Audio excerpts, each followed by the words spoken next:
The whispering Bejethi winter of 2010 descended on Brooklyn, New York, like a shroud, the kind of cold that didn't just bite, it gnawed, sinking its teeth into every corner of the city. The wind howled through the narrow streets, rattling the frost-crusted windows of the Harrow brownstone, a decaying relic perched on the edge of Flatbush Avenue. Officer Daniel Harrow, 27 years old, called it home, or rather, a prison sharing the sagging space with his father, Thomas, a retired cop whose glory days had long faded into the haze of memory. The house was a mausoleum of neglect.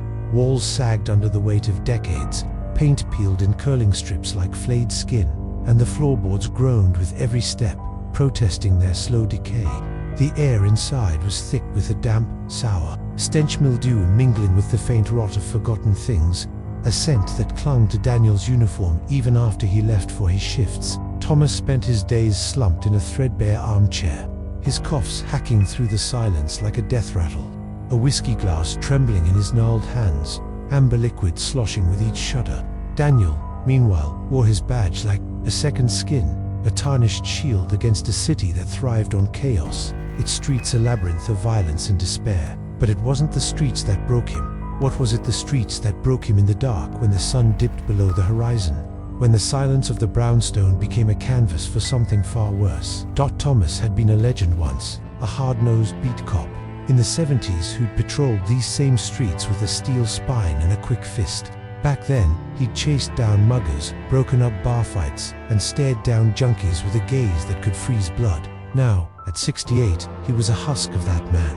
His lungs ravaged by years of chain-smoking Pall Malls, his eyes cloudy with memories he refused to share.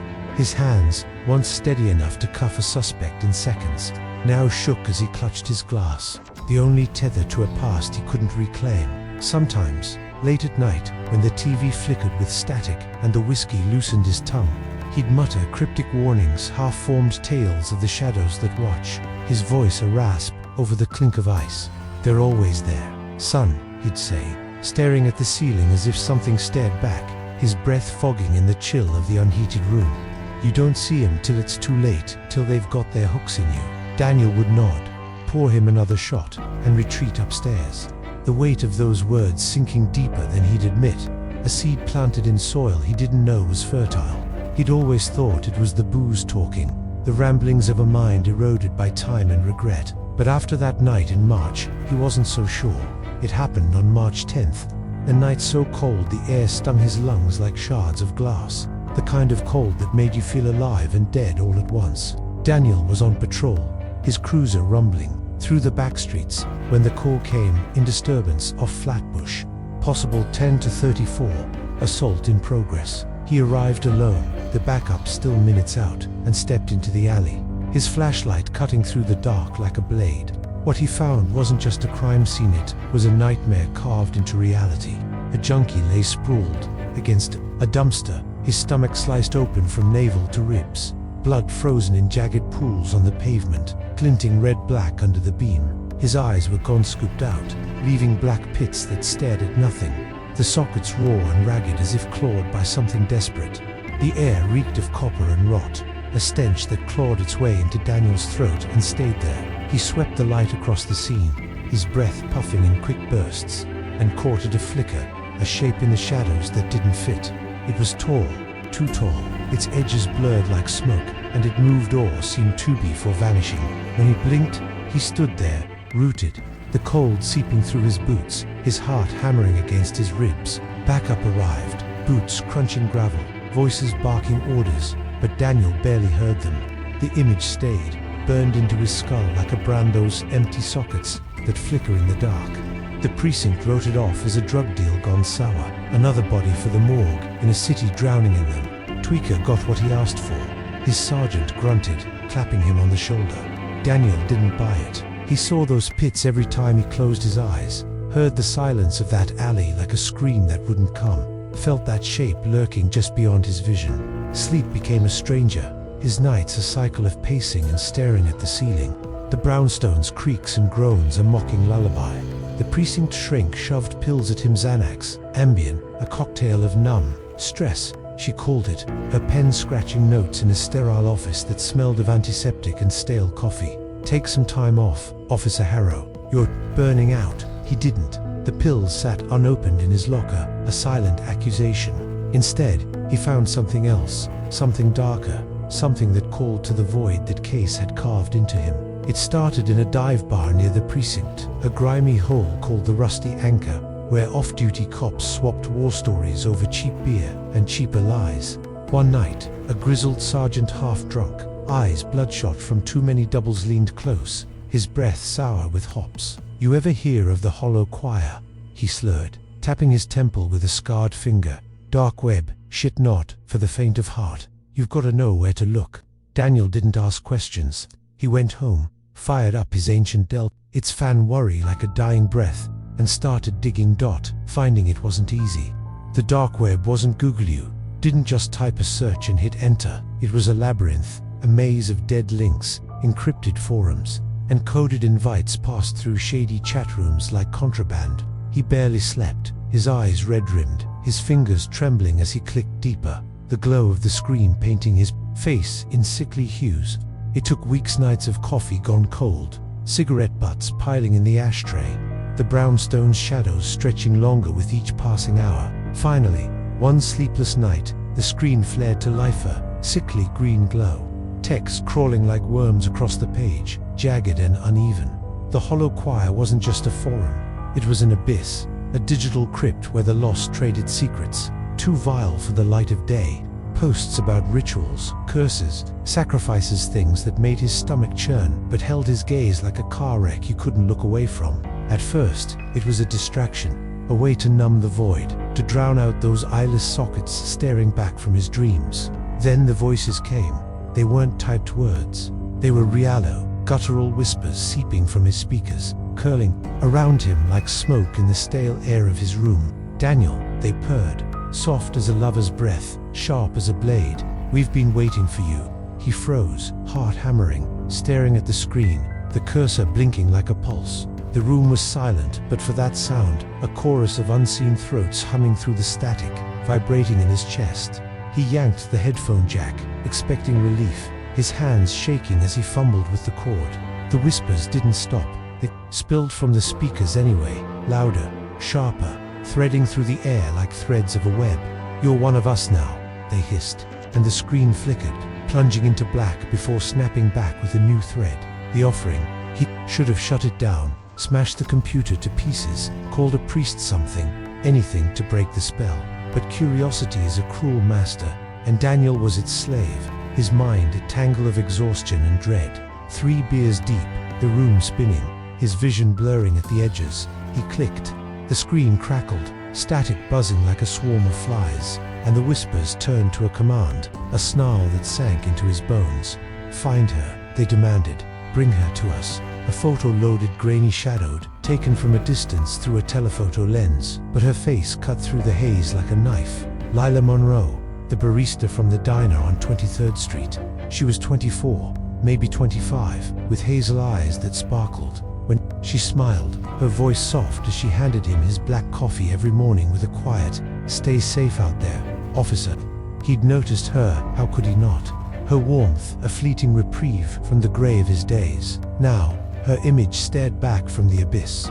A red X slashed across her forehead in jagged strokes. The whispers chanting her name like a hymn. Leela, Leela, Leela. They didn't relent. Day after day, night after night, they followed him, a shadow he couldn't shake. In his patrol car, the radio crackled with static that twisted into words. Leela, Lila, Lila, a relentless loop, until he ripped the cord out, leaving it dangling like a severed limb, the silence somehow worse. In his dreams, she stood in a circle of salt, her screams drowned by a chorus of unseen mouths, her hands clawing at the air as shadows closed in, their edges blurring like the thing in the alley. He fought it, drowning them in whiskey, slamming his fists against the desk until his knuckles split, blood streaking the keys, dripping onto the floor in crimson beads. But they burrowed deeper, clawing into his skull, their voices a constant drone he couldn't escape, a hum that pulsed in time with his heartbeat. By July, the air thick with humidity, his resistance crumbled like ash. It was a Friday night, the city sweltering under a heat wave that turned the streets into a furnace, the asphalt shimmering with mirages of water that never came. He tailed her, his cruiser rolling silent through the alleys. Lights off. A ghost, stalking its prey. Lila walked home from her shift, her ponytail swaying, her diner uniform stained with coffee and grease. Oblivious to the eyes tracking her every step, she climbed the steps to her walk-up, a faded brick building on the edge of Bed-Stuy. Its fire escape rusted and sagging, and vanished inside, the door clicking shut behind her. He parked a block away, hands trembling on the wheel, sweat beading. On his brow, the whispers swelling into a symphony of hunger that filled the car. "She's yours," they crooned, "ours through you." He sat there for hours, staring at her window, the curtains fluttering in the breeze, the knife in his glove box, glinting under the streetlight like a promise. The voices offered peace if he obeyed silence, if he gave in, and for a moment, he believed them.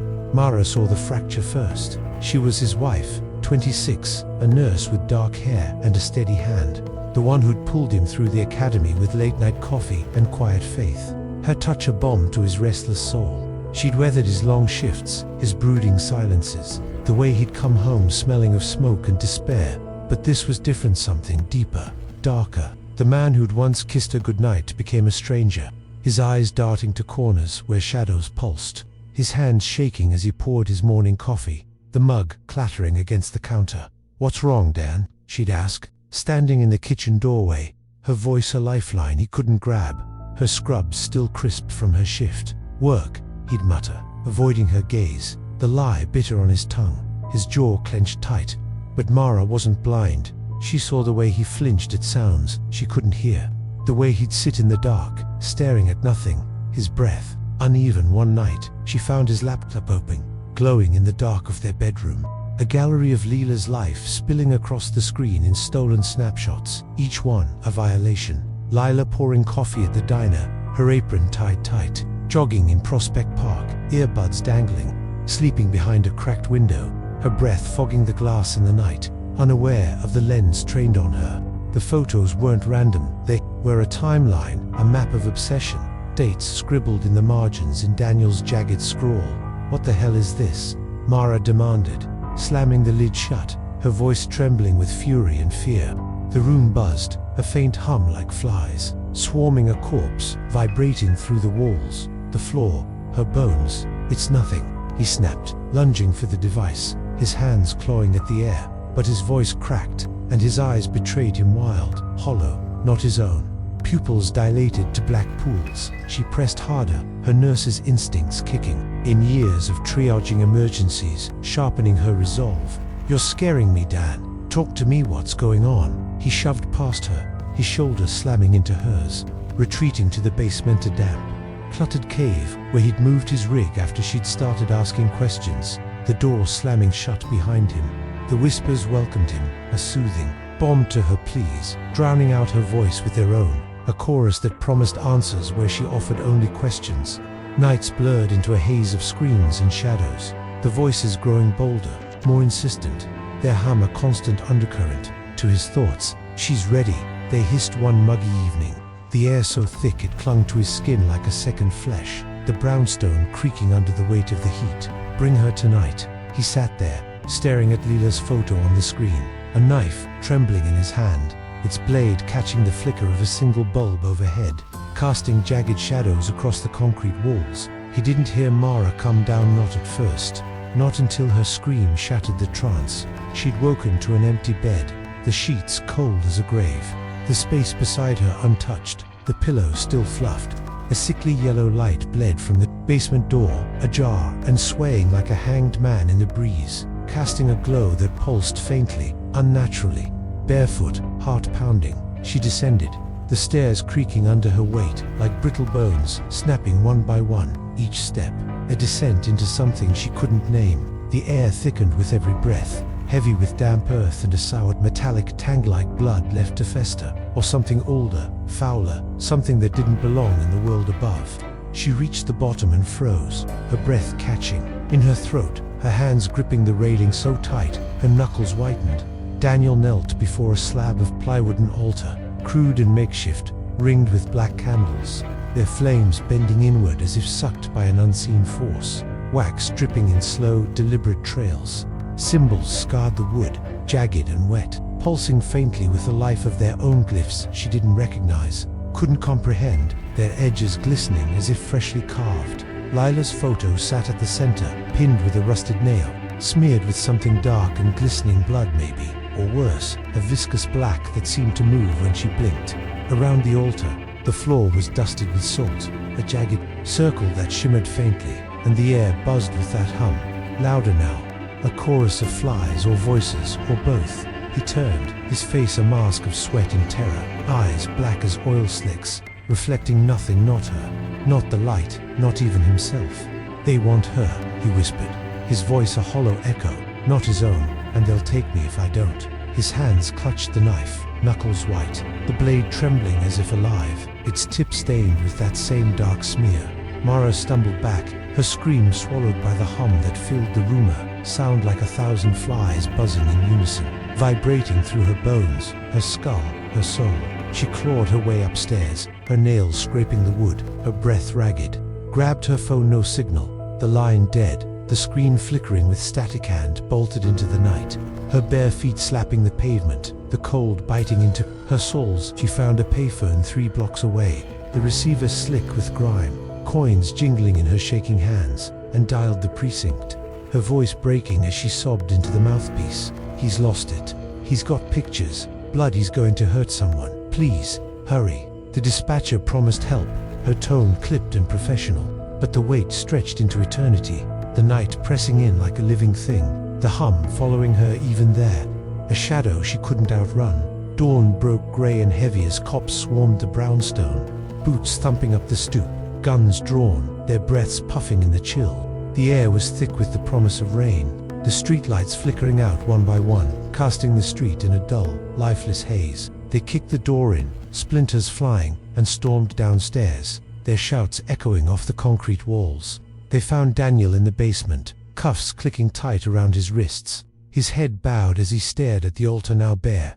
The photo gone, the candles snuffed, wax pooling like tears on the floor, the salt scattered as if blown by an unseen wind. "She's gone too," he muttered, voice flat, eyes fixed on nothing, his hands limp in the steel bracelets. They took her instead. The cops dragged him out, his badge stripped, his name scrawled across arrest reports, Officer Daniel Harrow, suspect in stalking case, his face blank as they shoved him into the cruiser, the door slamming with the finality that echoed down the block. Lila vanished that week. No struggle, no witnesses, just an empty apartment, the faint hum lingering in the air like a stain, a residue that clung to the walls. Her landlord found the place unlocked, coffee still warm on the counter, the mug half full, steam curling into the silence, but no sign of her, only a single candle stub, unlit, sitting on the windowsill, its wick blackened as if burned from within. The precinct wrote it off. Runaway, overdose, anything but the truth. Their reports neat and sterile, scrubbed of anything that didn't fit. They didn't mention the whispers, the way the precinct's radios crackled with static that night, muttering his name in broken syllables, Daniil, a sound that sent rookies scrambling to switch them off. Mara left him, fled to Jersey with a suitcase and a crucifix she hadn't touched since childhood, swearing she still heard them. In her sleeper, low, patient hum weaving through her nightmares, calling her back, tugging at the edges of her sanity. I got involved months later, too late, maybe, or just in time, depending on how you look at it. My name's Elliot Voss, a reporter, small time, barely scraping by on freelance gigs, chasing clicks with a nose for the weird and a knack for sticking it where it didn't belong. The cannibal cop story hit the papers in late 2011, a tabloid sensation that stank of a cover-up from the jump. NYPD officer snapped, stalked woman, that was the headline, splashed across the post in garish red ink, but the details were thin, scrubbed clean, the kind of sanitized bullshit that screamed brass interference. No mention of the dark web, no hint of the blood on that altar, no whisper of the whispers. I'd covered enough crooked cops to know when the precinct was hiding something, and this ricked trodden deep, a stench you couldn't wash out. So I dug late nights in my cramped Queens apartment, coffee going cold, my laptop glowing with the same sickly light I'd read about in the leaked reports, the ones I'd bribed a desk clerk to slip me. It took weeks, but I found the hollow choir. The links were buried deep, passed through encrypted chats like contraband. Each click a step closer to the edge, a descent I couldn't stop. I didn't tell anyone, not my editor, who'd already cut me loose for chasing conspiracy crap, not my girlfriend, who'd threatened to leave if I didn't quit poking at ghosts. One night, alone, the city humming outside my window, horns blaring in the distance, I clicked through. The screen went black, then flared to life, a live feed, grainy and dark, the image stuttering like a bad dream caught on loop. Daniel sat in a cell, head bowed, lips moving silently, his orange jumpsuit stark against the grey concrete walls, his hands folded in his lap like a penitent. The camera panned, slow and deliberate, and my breath caught, a sharp gasp that burned my lungs. Lila stood behind him, pale as moonlight, her eyes gone hollow sockets, weeping black ichor dripping down her cheeks in slow, deliberate trails, her mouth stretched in a scream that didn't sound, her hands clawing the air, nails jagged and bloody, reaching for him more me, through the screen, her fingers brushing the glass. The whispers flooded my speakers, a chorus of glee, sharp and cold, cutting through the hum of my apartment like a blade. "You're next, Elliot." I smashed my laptop, shards cutting my hands, the screen sparking as it died, glass crunching under my boots as I stomped it into silence. Blood dripped onto the floor, pooling in the cracks, staining my socks. But the whispers didn't stop, they echoed in my head, a relentless drone that followed me to the bathroom, the kitchen, the street outside as I stumbled into the night, gasping for air. I moved states, Montana, a nowhere town with more cows than people, a place where the sky stretched wide and empty, burned my notes, trashed my career, told myself it was over, that I'd outrun it, but it's not. Every night, I hear it hum, low and patient, seeping from the walls, the wind, the static of my cheap radio, a sound that finds me no matter where I hide. I've started dreaming of her, Lila Eyeless, smiling, her voice joining the chorus, calling my name like a lover lost, her hands brushing my face in the dark. Last week, I found a photo under my pillow, me, asleep in my bed, taken from above, my face slack, my chest rising and falling, the lens so close I could have felt its breath. The edges were singed, the paper stained with something dark, blood, maybe, or worse, a black smear that moved when I held it to the light. The whispers are louder now, a constant buzz I can't escape. And they know my name, Elliot Voss, the fool who looked too deep, who clicked when he should have run. Yesterday, I bought a gun, not for them, but for me. It's loaded, sitting on my nightstand, cold and heavy, the steel glinting in the moonlight that spills through my cracked blinds. If I can't stop listening, if I can't shut them out, I'll make damn sure they can't take me alive. I'll pull the trigger before they drag me into whatever hell they've made for Daniel, for Lila. But last night, the hum changed. It's not just whispers anymore, it's her voice, Lila's, soft and clear, cutting through the drone like a thread of silk in a storm. "Come find me, Elliot," she says, over and over, a plea or a trap, I can't tell, her words wrapping around my mind like vines. The gun's still there, but my hand hesitates, trembling, the barrel cold against my palm. The screen's dead, the links are gone, but the brownstone's address is seared into my memory. Brooklyn, Flatbush Avenue, a house that hums even now, waiting. I've got a tank of gas, a map, and an itch I can't scratch. Maybe I'll go back, maybe I'll listen one last time, step into that basement and see what's left, what they left for me. The whispers want me to, and Lila's voice is louder, now, sweeter, pulling me back to the city, to the dark. I can hear her through the wind, through the static, through the silence of this nowhere town. Elliot, come home. The stalker in the fog. Autumn of 2022 settled over the Pacific Northwest like a shroud, a season where the air didn't just cool, it thickened, heavy with damp and the scent of decay, the kind of weather that seeped into your bones and stayed there. Evelyn Carter, a 34-year-old woman from Seattle, felt it keenly as she drove south in her beat-up Ford pickup, the engine rumbling against the silence of her thoughts. She was tall, 6'2", broad-shouldered, her frame forged from years of hauling lumber at her father's mill in Tacoma, before she'd traded the sawdust for a desk job in the city. Her hands, calloused and strong, gripped the wheel, her dark hair pulled back in a messy bun, strands escaping to frame a face etched with exhaustion. She wasn't running from a breakup or a bad job. Evelyn was running from grief, a wound, that had festered since her mother's death 6 months earlier. Cancer had taken her, slow and cruel, over to agonizing years, stripping away the woman who'd raised her until all that remained was a frail shell, a voice whispering for one more day. When it ended, when the hospital room went silent and the machines were unplugged, Devlin was left hollow, a ghost in her own skin, the walls of her apartment echoing with memories she couldn't escape.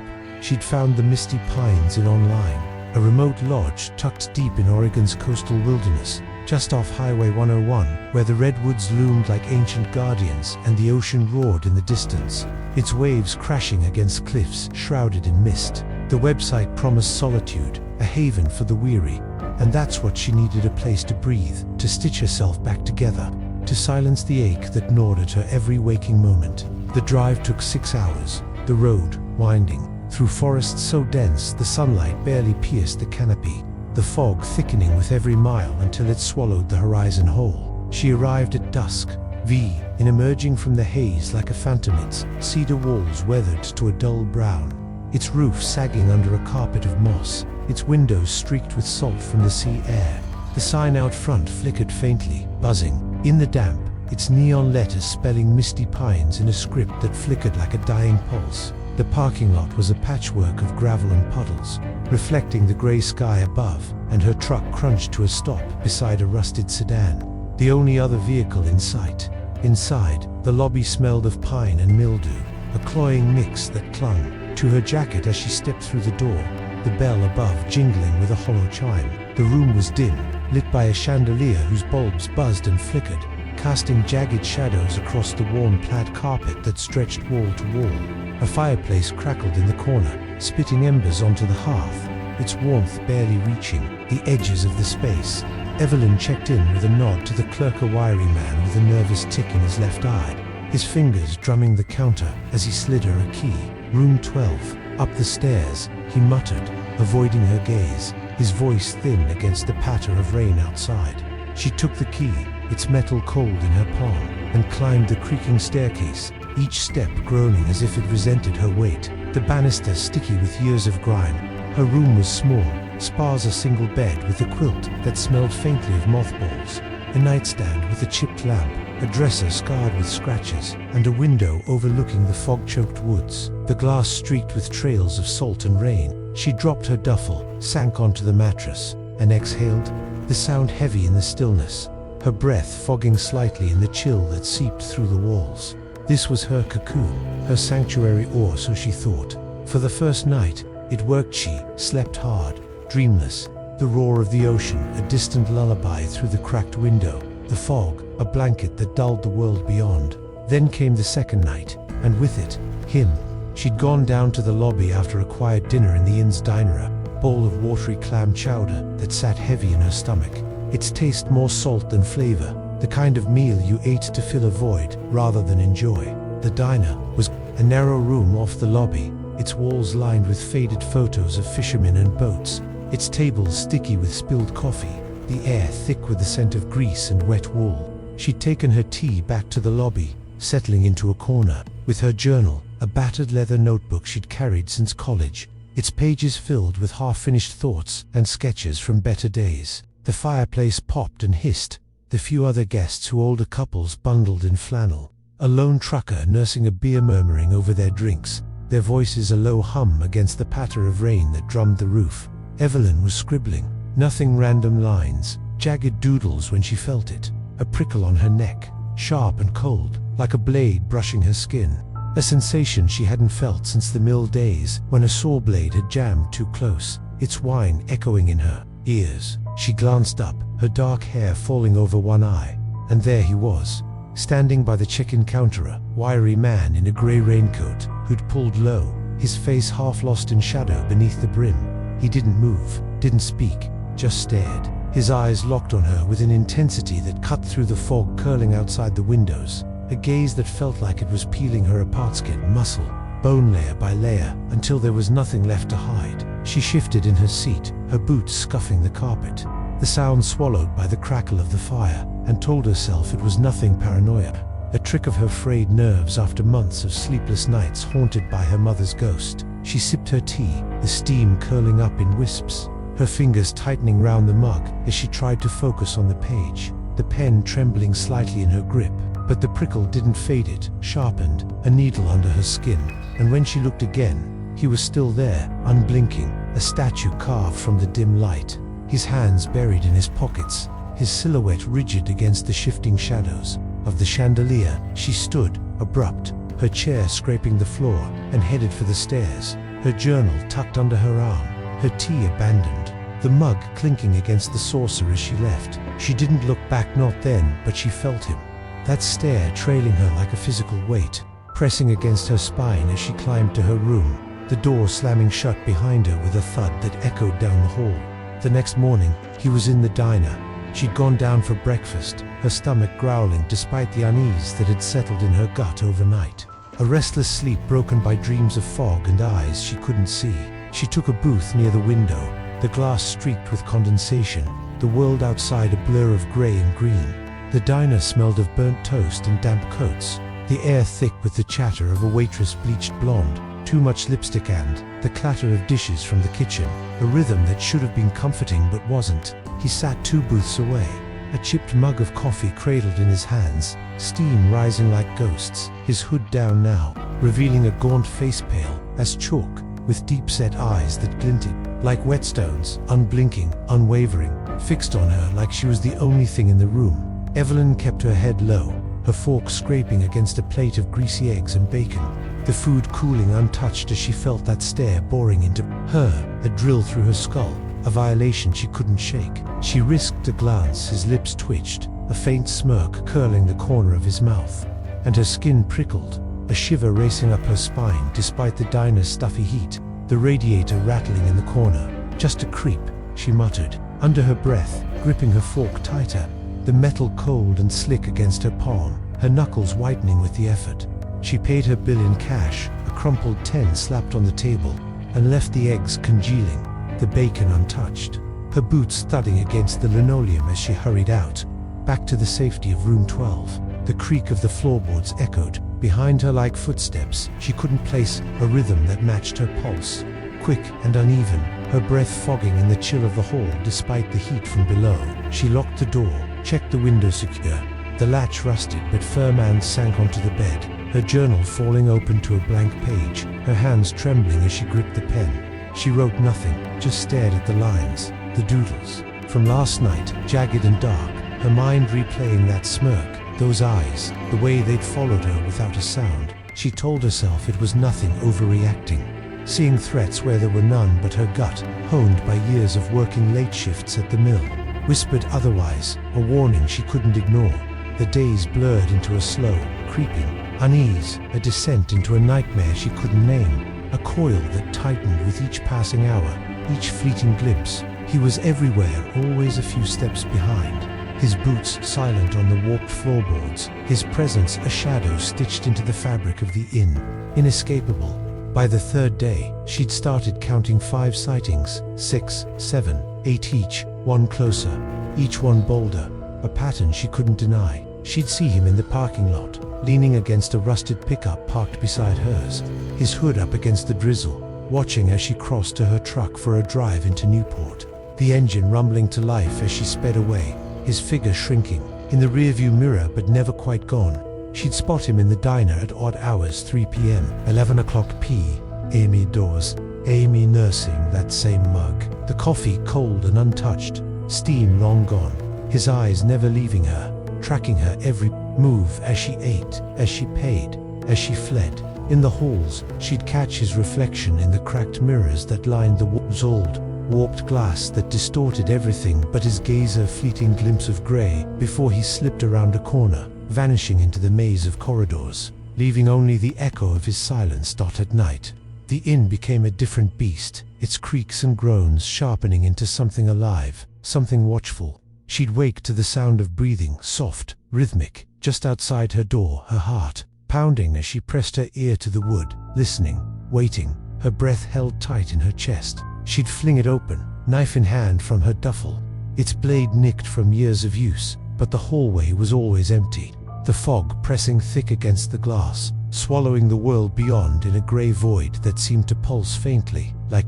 a heartbeat she couldn't locate. She'd checked the lock, the chain, the window, everything secure, everything shut, but the breathing lingered, a whisper in her ears, a sound that followed her back to bed, curling into her dreams. By the fourth night, she'd stopped sleeping entirely, sitting instead with the lamp on, the quilt pulled tight, her eyes darting to every shadow, every flicker, her knife resting on the nightstand within reach. She complained to the staff.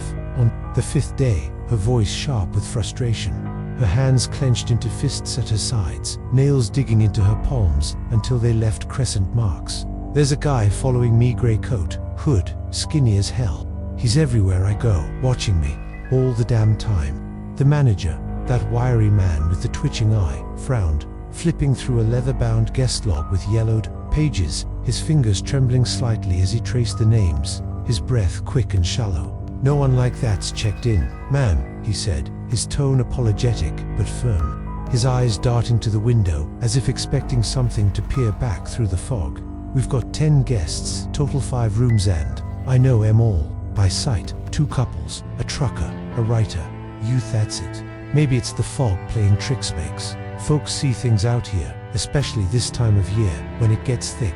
Evelyn didn't buy it. Her eyes weren't lying, her gut wasn't wrong, and she'd spent enough nights alone in the woods as a kid, camping with her dad, to know the difference between a trick of light and a threat, between imagination and reality. "Check again," she snapped, leaning over the counter, her shadow looming over him, her voice low and hard, the kind she'd used to shut down drunk loggers back into coma.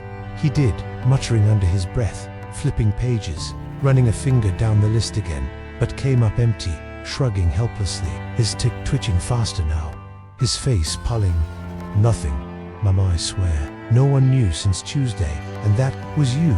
She stared at him, searching his eyes for a lie, but found only confusion, maybe fear, his hands fidgeting with the pen on the counter. "Then who the hell's out there?"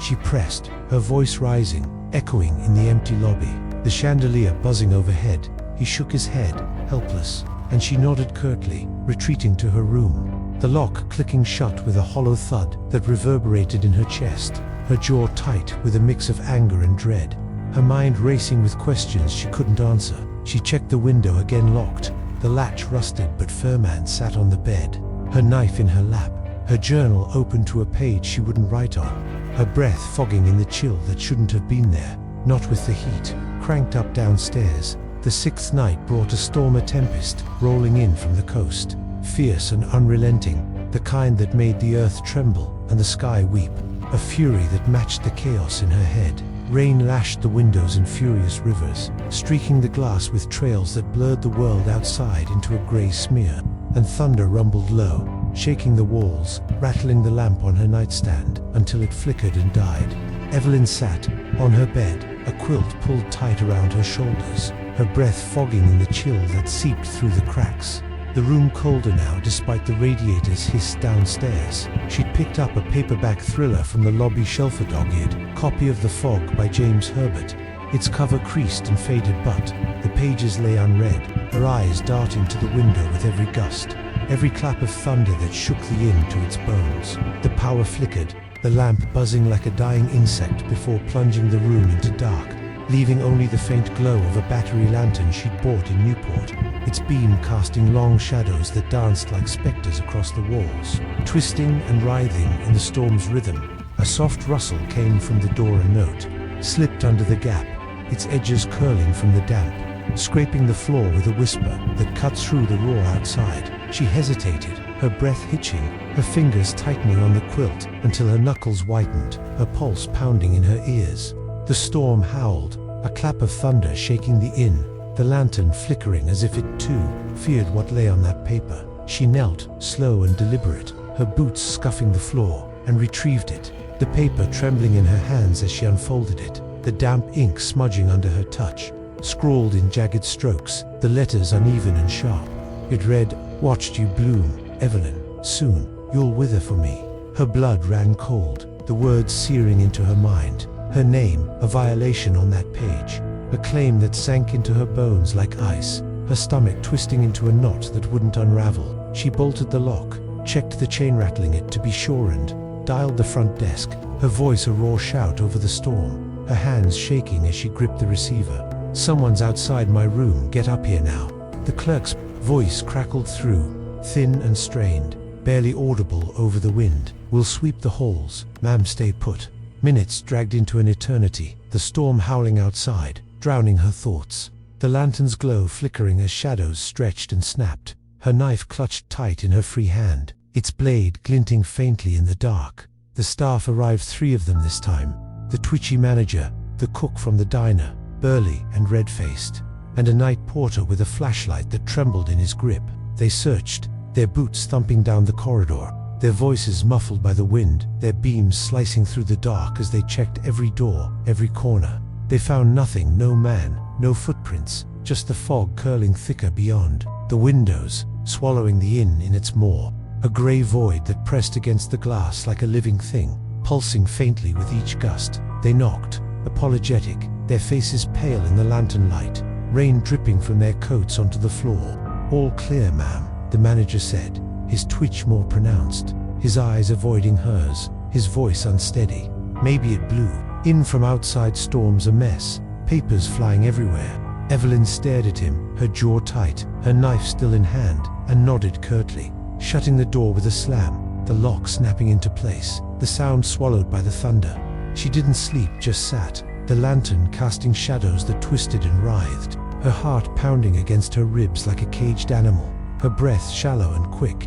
Then she heard it, a low, guttural hum, faint but growing, seeping from the vent above her bed, a sound that wasn't the wind, wasn't the storm, but something alive, something that vibrated in her chest like a second pulse, a rhythm that matched the storm's fury, but came from somewhere deeper, darker. She grabbed a chair, her boots scuffing the floor, and climbed up, the wood creaking under her weight, her hands shaking as she pried the vent cover off, the screws clattering to the floor, rolling into the dark with faint pings. Inside, a Polaroid fluttered down, landing face up on the quilt with a soft thud. Velen at her mother's funeral, head bowed, tears streaking her face, the black veil fluttering in the wind, unaware of the lens capturing her grief 6 months ago. The cemetery's headstones blurred in the background. Another followed, heavier, its edges curling from the damp, her sleeping in her Seattle apartment. Months before the trip, the angle close, intimate, her chest rising and falling in the dark, the camera inches from her face, her window cracked open in the frame, letting in the city's hum. A third dropped her, in room 12, last night, her head on the pillow, eyes closed, taken from above the bed, the lantern's glow casting shadows across her face, her breath fogging in the chill. The humming grew louder, a chorus of unseen voices, weaving through the air, threading her name into a song. Evelyn, Evelyn, Evelyn, Evelyn, chant that filled the room, pressed against her skull, drowned out the storm. She stumbled back, the chair tipping with a crash, her breath a ragged gasp, her knife falling to the floor with a clatter as she clutched the photos, her fingers smudging the ink, her mind racing with questions she couldn't voice. She tore through the room, ripping the quilt aside, flipping the mattress, checking the ceiling, the walls, the window. Nothing, no camera, no hole, just that hum, relentless, filling the space like water in a sinking ship, the air thick with that sour tang she'd smelled in her dreams, a stench like decay and salt and something older, fouler. She grabbed her knife, her phone, her keys, and fled to the police. Her truck roaring down the highway, the note and photos clutched in her hand, the fog chasing her taillights, thick and alive, a grey tide that swallowed the road behind her. The Newport station was a squat brick building,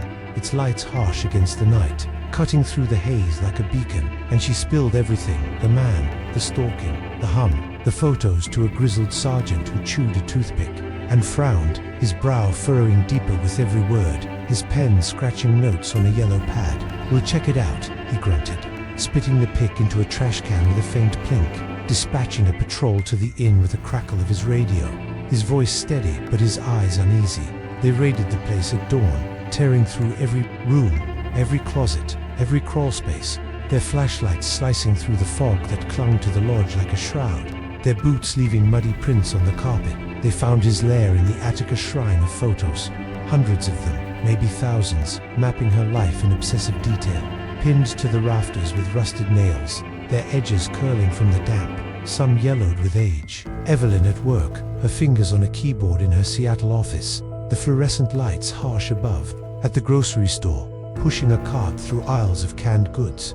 At her mother's grave, laying flowers, her face streaked with tears. The headstone's inscription blurred, each one dated in that jagged hand. Some from years back, long before Seattle, before the mill closed, when she was still a teenager hauling logs in Tacoma. A mattress lay in the corner, stained and sagging, surrounded by candle stubs and salt lines that shimmered faintly. A circle that pulsed when the light hit it, the air thick with that sour tan decay, salt, and something older, fouler, a stench. That made the cops gag as they climbed the ladder. A notebook sat open on a crate, its pages filled with scrawls, her routines, her habits, her fears, each entry ending with soon, soon, soon. The ink smudged with fingerprints that didn't match. Hers didn't match anyone's in the system. But he was gonna vanish into the fog. No tracks, no trace, leaving only a whisper in the wind that the cops swore they heard as they climbed down, their radios crackling with static that muttered her name. Evelyn, Evelyn. The sergeant called her later, his voice gruff over the line. No sign of him. Manplace is a mess, though. Photos go back years, decades, even. We're keeping the evidence, but he's in the wind. Evelyn didn't wait for more, didn't care for their shrugs and we'll keep an eye out promises that rang hollow. She packed her truck, the engine roaring to life, her duffel slung in the back, and peeled out, driving straight to Portland, her hands white-knuckled on the wheel, the hum fading with every mile, the fog thinning behind her, the highway stretching into the gray dawn. She rented a new place, a high-rise downtown. Steel and glass, no trees, no shadows, the 15th floor, far above the reach of the fog that clung to the coast. She changed her number, cut her hair short, dyed it black, anything to shed the skin he'd touched with his eyes, to erase the woman he'd hunted across years she couldn't reclaim. She got a new job, data entry, mindless but steady, numbers on a screen that didn't ask questions, and bought a dog, a German shepherd named Rex, big and loud, his barks a shield against the dark, his fur warm against her legs at night. Months past November bled into December, December into January, January into February. The nightmares dulled, the hum receded to a memory, a faint echo she could almost ignore, and she started to breathe again, to believe she'd escaped, that the fog had swallowed him whole, dragged him back to whatever hell he'd crawled from. Then, one rainy night in March 2023, she woke to a sound, not thunder, not the wind, not Rex's snores from the rug beside her bed, but that hum, low and patient, drifting from the walls of her new apartment, threading through the steel and concrete like it belonged, like it had never left. She sat up, the sheets tangling around her legs, her breath fogging in the chill that shouldn't have been there. Not on the 15th floor with the heat cranked 270. Rex growled, hackles up, staring at the closet, his ears flat, his teeth bared, in a snarl that vibrated in his chest. She checked the lock secure, bolted tight, the window shut, sealed. The glass cold against her palm, but the sound grew, a chorus weaving her name. Evelyn, Evelyn, Evelyn. A chant that pressed against her skull, filled her ears, drowned out the rain drumming the roof. She tore the place apart, ripping cushions from the couch, flipping the mattress, searching for the source, her breath ragged, her pulse racing, Rex barking at shadows that moved when she didn't, his claws scraping the hardwood. Under the floorboards, beneath a loose plank in the closet she'd never touched, she found a tea box, old and rusted, its lid etched with jagged symbols that pulsed faintly. Glyphs she'd seen in the inn's attic, carved into the mattress frame, into the walls of that shrine. She pried it open, the hinges screaming, metal flaking onto her hands, and inside, more photos spilled out like a flood. Her in Portland, walking the waterfront in January, the river grey and churning behind her, sipping coffee at a new cafe on Burnside, her hood up against the drizzle, Rex's leash in her hand, sleeping in this very bed. Last week, the camera close enough to catch the sweat on her brow. The dog curled at her feet, oblivious to the lens. A note lay atop them, ink still wet, dripping red-black onto the wood, smudging under her fingers. You can't outrun me, Evelyn. I'm the fog now. The hum surged, filling the room, a wave that crashed over her, and the lights flickered, plunging her into dark. Rex's barks swallowed by the sound, the air thick with that sour tan decay, salt, and something older, fouler clogging her throat. She grabbed a knife, the same one from the inn, its blade nicked and stained. A relic of that night barricaded the door with a dresser, its drawers rattling as she shoved it into place and called 911, her voice a scream against the chorus, her hands shaking as she clutched the phone, the knife pressed to her chest. "He's here, he's in the walls, send someone now." The operator's voice crackled, faint, fading. Units on the way stay calm, but the line went dead, static hissing in her ear, a sound that twisted into her name. Evelyn, Evelyn. She waited, Rex snarling at the dark, the hum a roar, now 1,000 voices chanting, the air trembling as if the building itself would collapse, the windows rattling in their frames. Footsteps echoed slow, deliberate, not outside but inside, behind the walls, above the ceiling, below the floor, circling her, a rhythm that matched the hum, a dance she couldn't see. The cops came, pounding on the door, their shouts muffled by the hum, their flashlights cutting through the dark as she let them in, knife still in hand, Rex lunging at shadows that weren't there, his barks sharp and desperate. They searched toward the place apart, pulled up boards, checked vents, swept every corner with their beams, found nothing, no box, no photos, just her, wild-eyed and trembling, the knife clutched so tight her palm bled where the blade had nicked her. Rex whining at her feet, his tail tucked. "No sign of a break-in, ma'am," the lead officer said. A young guy with a buzz cut and tired eyes, his flashlight sweeping the empty closet, its beam catching only dust. "You sure you're okay? Maybe it's stress. Grief can do funny things, mess with your head." They wrote it off. Stress, a breakdown, a woman unraveling under the weight of her past and left, their radios crackling as they stepped into the hall, the static muttering her name. "Evelyn, Evelyn." A whisper that followed them down the stairs. "She doesn't sleep anymore, not really. Not since that night. Just sits by the window, watching the fog roll in off the Willamette River, thicker each day, a gray tide that laps at the glass, creeping up the building like ivy, its tendrils brushing the steel." Rex stays close, his growls a constant undercurrent, his eyes fixed on the haze, his fur bristling at sounds she can't hear or won't admit she hears. Last week, she saw Ito's silhouette in the fog, wiry and hooded, standing still as death. On the street below, 15 stories down, his face lost in shadow, his hands buried in his pockets. She blinked, and he was gone. But the hum stayed, louder now, a song she can't unhear, a rhythm that matches her pulse, a beat that follows her every breath. Yesterday, she found salt under her bed, a jagged circle, shimmering faintly, dusted across the floorboards like it had fallen from above, its edges wet with that sour tang, a stain that wouldn't wipe away. She's packed the truck again, the knife on the passenger seat, Rex in the back, his ears pricked, his eyes darting to the rearview mirror where the fog presses close. She doesn't know where she's going, east maybe, into the desert, away from the coast, away from the fog. That's claimed her, but she knows she can't stay. Not here, not in Portland, not anywhere the gray can reach. She drives at night now, the headlights cutting through the haze, the engine's rumble a counterpoint to the hum that follows, a whisper in the wind, a drone in the tires, a voice in her skull. "Evelyn, Evelyn, Evelyn." Every shadow moves, every gust carries his shape, wiry hooded, gaunt, his eyes glinting through the fog like whetstones, his smirk a promise she can't escape.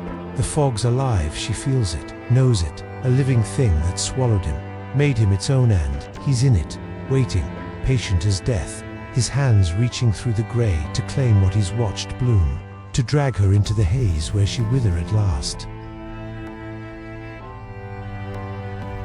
The child in room 13, the winter of 2023, stretched long and cruel over eastern New Mexico, a barren expanse where the plains rolled flat and endless, broken only by the occasional tumbleweed skittering across the cracked asphalt of Highway 66. The Starlight Motel sat like a forgotten relic on that lonely stretch, a squat cluster of cinder block rooms hunched against the wind, its neon sign buzzing faintly in the dark, half its letters burned out, Tessel GT MTL, a stuttering cry for attention no one heeded. "I'm Jack Torres, 38 years old. The night manager, a job I'd stumbled into a decade ago after my life unraveled, a gig that paid the bills but left me with a permanent squint from staring at grainy security screens and a dull ache in my lower back from hauling linens when the maids didn't show. The motel was a dump, its paint peeling in flakes that littered the gravel lot, its windows streaked with dust and grime, the kind of place where hope checked out long before the guests did. Inside, the lobby reeked of stale coffee and cigarette smoke, a stench that clung to my jacket no matter how much I scrubbed, the air thick with the ghosts of 1,000 cheap truckers, drifters, the occasional couple too broke for the Holiday Inn 50 miles east in Tucumcari that night. January 27th was quieter than most, the kind of quiet that pressed against your skull, heavy and oppressive, broken only by the wind howling across the plains like a mournful ghost, rattling the windows until they shivered in their frames. It was 1 a.m., the clock on the wall ticking slow and deliberate, its hands crawling toward oblivion, and I'd just settled into my chair behind the chipped Formica desk, a styrofoam cup of burnt coffee cooling in my hand, its bitter steam fogging my glasses. The lobby was dead, not a soul, checking in for hours. The vending machine humming faintly in the corner, its fluorescent glow, the only light beyond the desk lamp's weak pool. I was half lost in thought, replaying the day's monotony, towels, chasing a raccoon out of the dumpster when the rotary phone shrilled, its ring slicing through the stillness like a blade, sharp and jarring, making me jump, the coffee sloshing over the rim onto my knuckles, the sting snapping me awake. I picked it up, slow, hesitant, the receiver cold and scratched against my ear, expecting the usual trucker bitching about the heat, too hot or too cold. Never retort, maybe a wrong number. Some drunk dialing from a bar in Clovis. Starlight Motel. "What's up?" I said, my voice gravelly from disuse, rough from too many nights, chain smoking to stay alert. Static crackled on the line, faint but persistent, a low hiss that prickled the hairs on my neck, and then a tiny voice whimpered through, soft and trembling, barely audible over the noise, cutting straight to my core. "Please, I want my mummy." I froze, the coffee slipping in my grip, splashing hot against my wrist, the burn a distant echo to the chill that raced up my spine. It was a kid, a boy, couldn't have been more than 5, his words shaky, laced with a fear that hit me like a fist to the chest, a raw, primal terror that stirred something buried deep, something I'd tried to forget. "Hey, kid, you okay?" I asked, leaning forward, my free hand gripping the edge of the desk. The wood splintered under my fingers, my pulse kicking up, thudding against my ribs like a trapped bird. "What room you in? Where's your mum?" My voice trembled, betraying the calm I was grasping. 4 kids didn't call the desk, not at this hour, not ever. Not in a place like this, a shithole, where the only visitors were the lost and the desperate. "I'm fine," he whispered, his voice cracking, thin as a thread about to snap. "But I need her, please." The static surged, a wave of white noise that swallowed his words. And before I could press, before I could get a number, a man's gruff voice cut in, sharp and impatient, thick with booze and irritation. "Sorry about that, he's just messing around. Didn't mean to bother you." The line went dead, the dial tone buzzing in my ear like a swarm of flies, loud and relentless, leaving me staring at the receiver, my breath fogging in the chill that seeped through the lobby's thin walls, my hand shaking as I set it down, slow, deliberate, like it might bite. I sat there rooted, my mind racing, that whimper echoing in my skull, a sound I couldn't shake, a plea that clawed at memories I'd buried deep.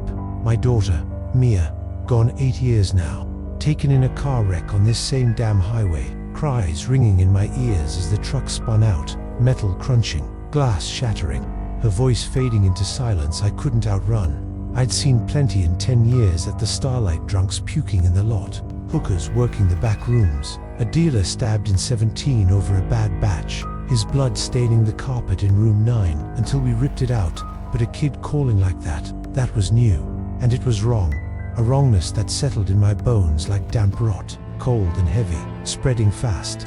I grabbed the logbook, its pages curled and stained with coffee rings, and scanned the check-in 6 rooms occupied. No kids listed, just names and plate numbers scratched in my sloppy hand, smudged from years of use. John Smith, room 3, cash. Maria Lopez, room 7, card. Robert Klein, room 10, cash. No families, no hint of a boy, nothing to match that voice. But the absence only sharpened the dread gnawing at me.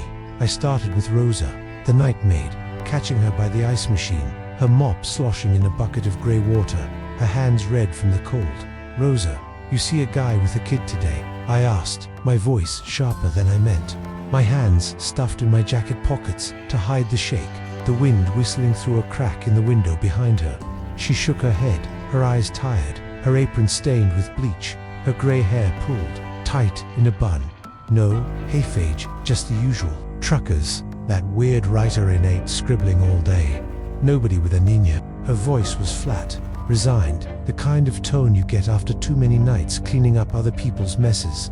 I nodded, moving on, my boots scuffing the linoleum as I headed for the break room, where Pete, the maintenance guy, lounged with his boots propped on a chair, a cigarette dangling from his lips, despite the no-smoking sign peeling above him, its edges curling like dead leaves. "What about you? Any families check-in?" I asked, leaning in the doorway, the smoke curling toward me, stinging my eyes. He exhaled a cloud, grey and thick, shrugging, his voice a rasp from too many Pall Malls. "Nada, Jack been quiet all day. Just fixed a leak in 5. Some asshole flushed a sock." He flicked ash onto the floor, smirking, and I clenched my jaw, the whimper looping in my head, louder now, a plea I couldn't ignore. I was striking out, the clock ticking past 1:30 a.m., each second a weight pressing on my chest, my coffee cold and forgotten on the desk. Then I hit Rosie's, the greasy spoon attached to the motel, its windows fogged with steam, its neon open 24/7 sign buzzing faintly, a beacon in the dark. The cook, Manny, was flipping hash browns on a griddle that hissed and spat, his apron splattered with grease, his bald head gleaming under the fluorescence, beads of sweat rolling down his temples. "Hey Manny," I called, leaning over the counter, the smell of burnt oil stinging my nose, my hands gripping the edge, sticky with syrup and grease. "You see a guy with a kid tonight?" He paused, spatula in hand, the hash browns sizzling behind him. I nodded slow, his eyes narrowing, his thick brows knitting together. "Yearly, round 6 o'clock. Short guy, twitchy, smelled like a distillery. Had a little boy with him, skinny as hell, real quiet, didn't look up once. Used a coupon room 13, I think. Saw it when he paid room 13. My gut twisted, a cold knot tightening, my fingers digging into the counter as I flipped the log again. John Doe.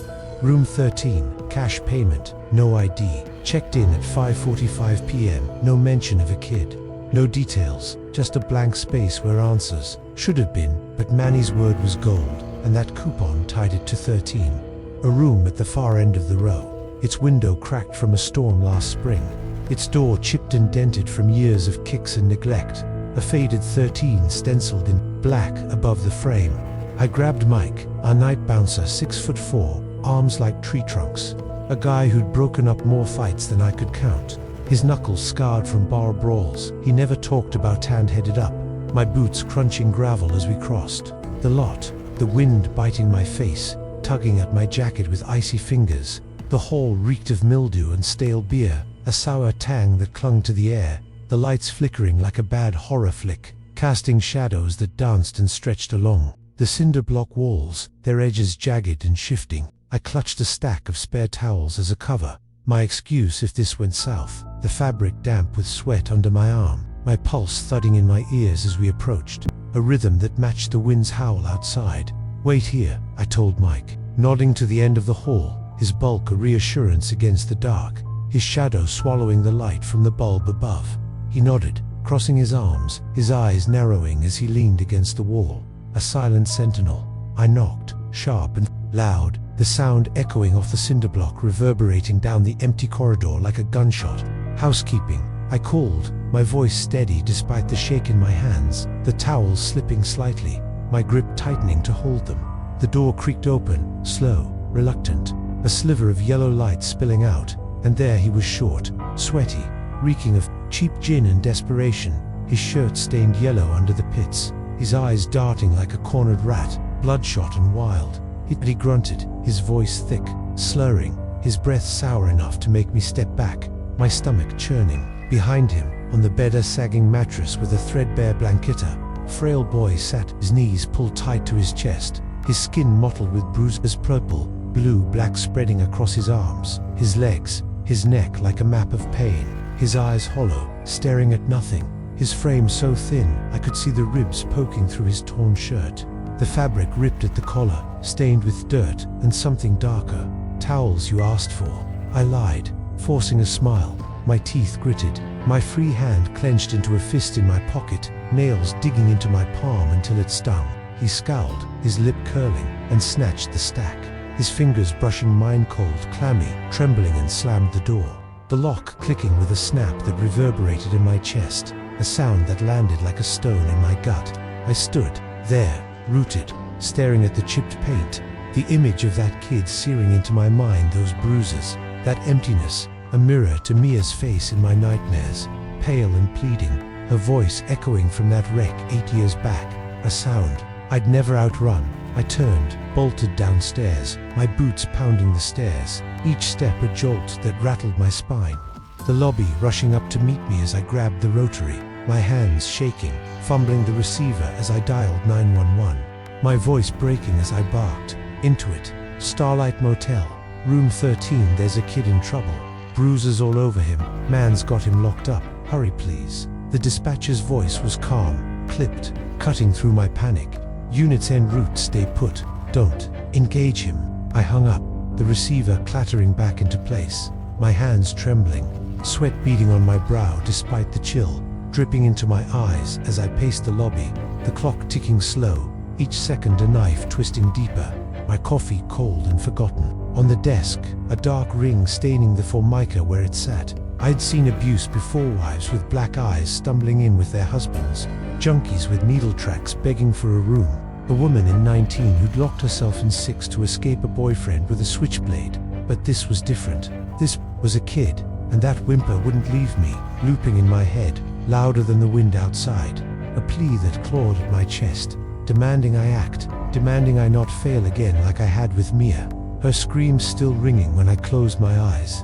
Cops swarmed in 20 minutes late, rat 1:50 a.m. The exact moment burned into my brain, lights flashing red and blue across the lot, tires crunching gravel, their radios crackling with static that sounded too much like that phone call low, faint, a hum I couldn't place, a sound that prickled my neck like static electricity.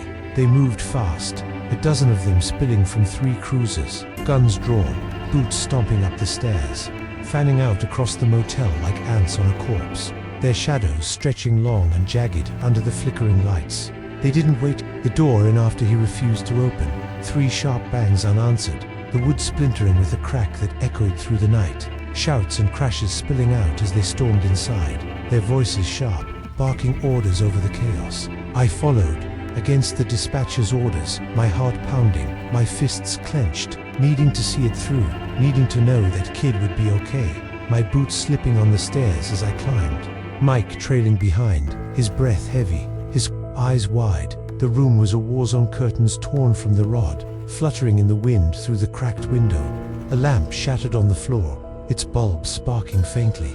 The mattress flipped, springs poking through the fabric like broken bones. They dragged him out in cuffs, his wrists thin and pale, his eyes wild, spitting curses as they hauled him down the hall, his voice slurring, thick with gin and rage.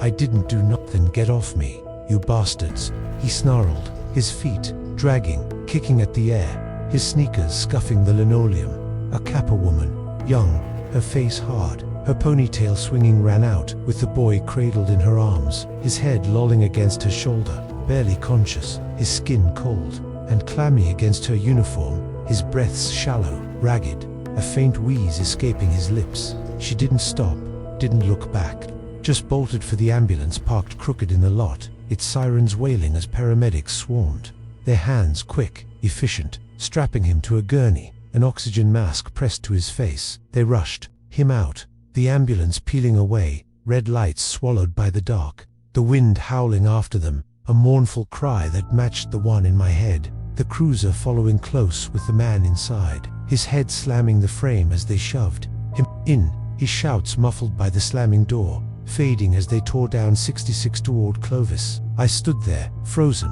my breath fogging in the cold, watching until the taillights vanished, that whimper still ringing in my ears, a sound I couldn't shake, a plea that wouldn't let go.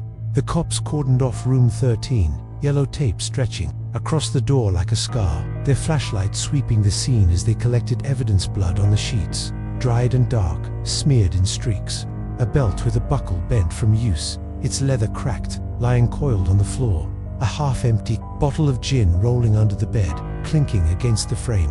"Father," one cop said, a grizzled vet with a grey moustache, shaking his head, his voice low, heavy with disgust. "Beat him half to death. Kids, lucky you called when you did." I nodded, numb, my hands stuffed in my pockets, the coffee, cold in my gut, turning sour, rising in my throat as I swallowed hard, the taste bitter against my tongue.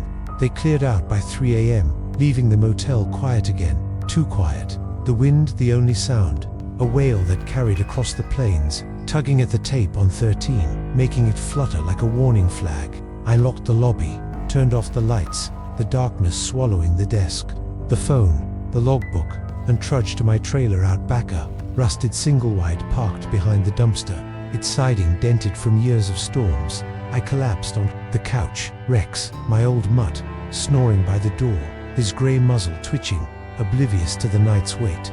I should have slept easy, knowing the kid was safe, but I couldn't. That whimper came again, faint, drifting through the walls, a sound that wasn't the wind, wasn't Rex, a plea that clawed at my skull. "Please, I want my mummy." I sat up, my breath hitching, my hands trembling as I checked the windows locked tight. The latches rusted, the door bolted, the chain rattling faintly.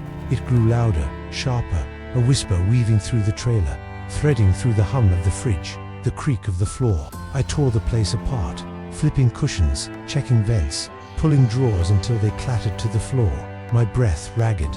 Rex growling at shadows that moved when I didn't, his hackles up, his teeth bared.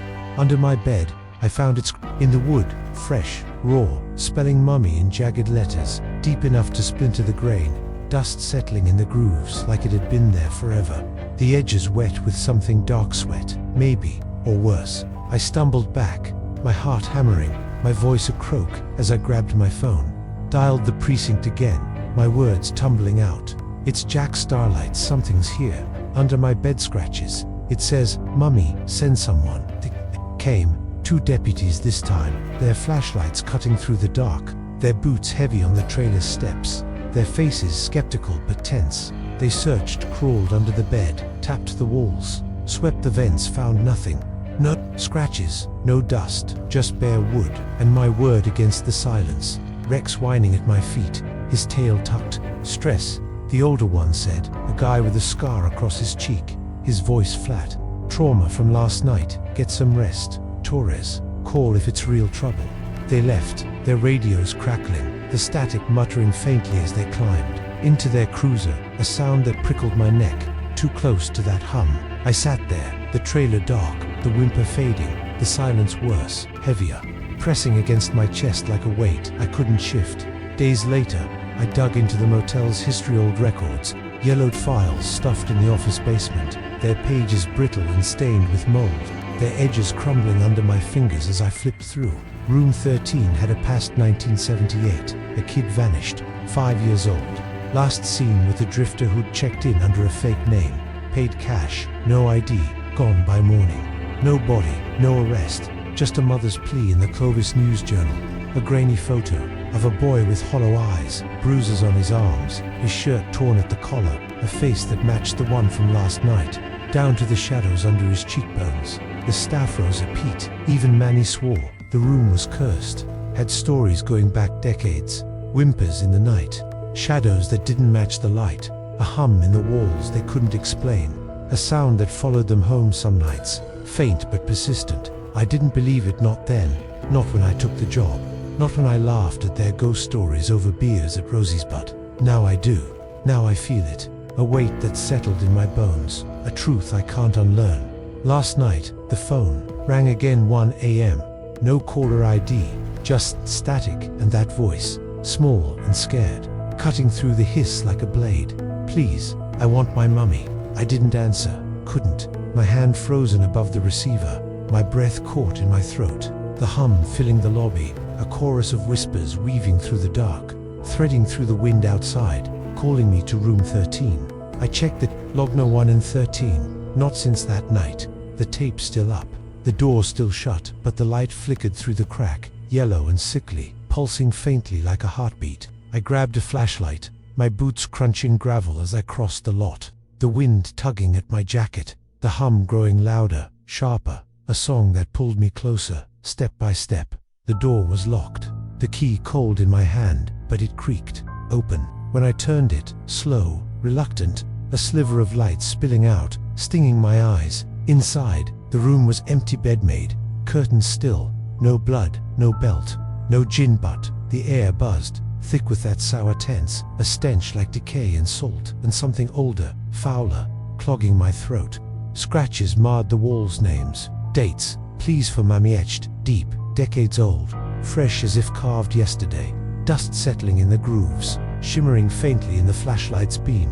The hum surged, a chorus of voices, small and scared, weaving through the dark. Please, please, please. And in the corner, a shadow moved, thin and frail. A boy with hollow eyes, his skin mottled with bruises, his lips parted in a silent cry. I stumbled back, the flashlight clattering to the floor, its beam spinning wild, and ran, the door slamming behind me. The hum chasing me across the lot, into the trailer, into my dreams. A sound I can't outrun, a plea that won't let me go. The rooftop-packed summer of 2013 descended on Millersburg, Ohio, like a fever dream, a season where the heat didn't just settle, it smothered, blanketing the small town in a haze of humidity and stagnation that clung to everything it touched. The air buzzed with the relentless drone of cicadas, a chorus that pulsed through the cornfields, stretching flat and endless beyond the sagging houses and cracked sidewalks, their golden stalks swaying faintly under a sky that burned a dull, unchanging blue by day and faded to a bruised purple by night. I was 17 that year, on Carter, a lanky kid with a mop of brown hair that stuck to my forehead in the heat. My hazel eyes restless, always scanning the horizon for something to break the monotony of this nowhere place. Millersburg wasn't a town you lived in by choice, it was a trap, a cluster of faded dreams pinned between a gas station with a flickering sign, a Dollar General where the fluorescent lights buzzed too loud, and a diner where the coffee tasted like regret. My crew felt it too, that itch under the skin, that hunger for something more. Jake, Sarah, and Mia. My tether to sanity in a place that seemed determined to grind us down. Jake was my best friend since 3rd grade, a wiry guy with a chipped front tooth from a skateboard crash, and a laugh that cut through the quiet like a gunshot, sharp and reckless. He lived in a double-wide trailer on the edge of town, his mum a ghost of a woman who drifted between bottles of Jack and late night shifts at the canning factory, her snores a constant hum against the TV's static glow. Sarah was his girlfriend, a firecracker with a sharp tongue and a blonde ponytail that swung like a metronome, her blue eyes glinting with a defiance that dared the world to try her. She'd grown up 2 streets over, her dad a mechanic who drank too much, her mum long gone, leaving her to fend for herself with a wit that could slice through steel. Mia was the quiet one, small and dark-eyed, her black hair falling in waves over a face that rarely smiled. Her sketchbook, her shield against the town that didn't care to know her. She lived with her grandma in a clapboard house near the tracks, her parents a mystery she never spoke of, her pencil always moving, capturing shadows no one else saw. We were a pack of misfits, too old for the playground, too young to escape, chasing thrills in a place that offered nothing but dust and echoes till the Grandview Hotel called us. The Grandview was a legend in Millersburg, a rotting colossus, perched where the pavement gave way to woods, its silhouette looming against the horizon like a tombstone etched with forgotten names. Back in the 50s, it had been a jewel 3 stories of red brick and white trim, a wraparound porch packed with tourists in pastel sundresses and crisp suits, sipping lemonade under striped umbrellas, its ballroom alive with big band tunes. That spilled into the night. My grandpa used to talk about it, his eyes glazing over as he spun tales of dance floors polished to a shine, of bellhops in starched uniforms, of a time when Millersburg meant something. Now, it was a husk, abandoned since the 80s when Interstate 70 rerouted the world away from us. Its windows shattered into jagged moors, its walls choked with ivy that snaked through cracks like veins, its roof sagging under decades of storms and neglect, tiles peeling away to expose the bones beneath. The locals swore it was cursed. Old-timers at the diner hunched over their coffee, whispering about guests who'd checked in and never checked out, about lights flickering in empty rooms long after the power was cut, about screams carried on, the wind after dark, faint but persistent, a sound you couldn't unhear once it found you. Stay away from that place. My dad warned one morning over breakfast, his voice rough from years of Marlboros, his hands trembling slightly as he folded the paper, his eyes fixed on the headline and other overdose. Another kid lost to the void. Nothing good comes out of there, just rot and ghosts. He'd worked maintenance at the Grandview in its dying days, back when they tried to keep it limping, along with duct tape and prayer, and he'd seen things. He said doors slamming, with no wind, shadows moving in locked rooms, a hum in the walls he couldn't explain. I nodded, shoveled cereal into my mouth, but his words were a spark, not a stop sign, lighting that restless streak in me, in all of us. To us, the Grandview wasn't a warning, it was a dare, a siren call we couldn't resist, a chance to shake off the dust of this dead-end life, to feel alive, even if it scared us half to death, even if it broke us in ways we couldn't yet imagine.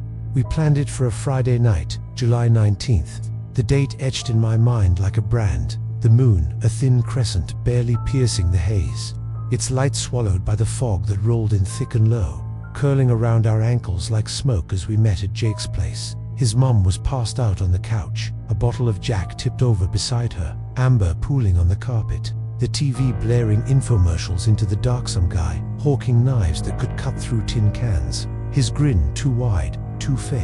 Sarah lounged on the porch steps, twirling a flashlight, her cut-off shorts frayed at the edges, her tank top sticking to her skin in the heat. Mia sat beside her, sketching the stars in her battered notebook, her pencil scratching faint against the page, her dark eyes darting to the woods beyond, where the trees loomed like sentinels guarding secrets we weren't meant to know.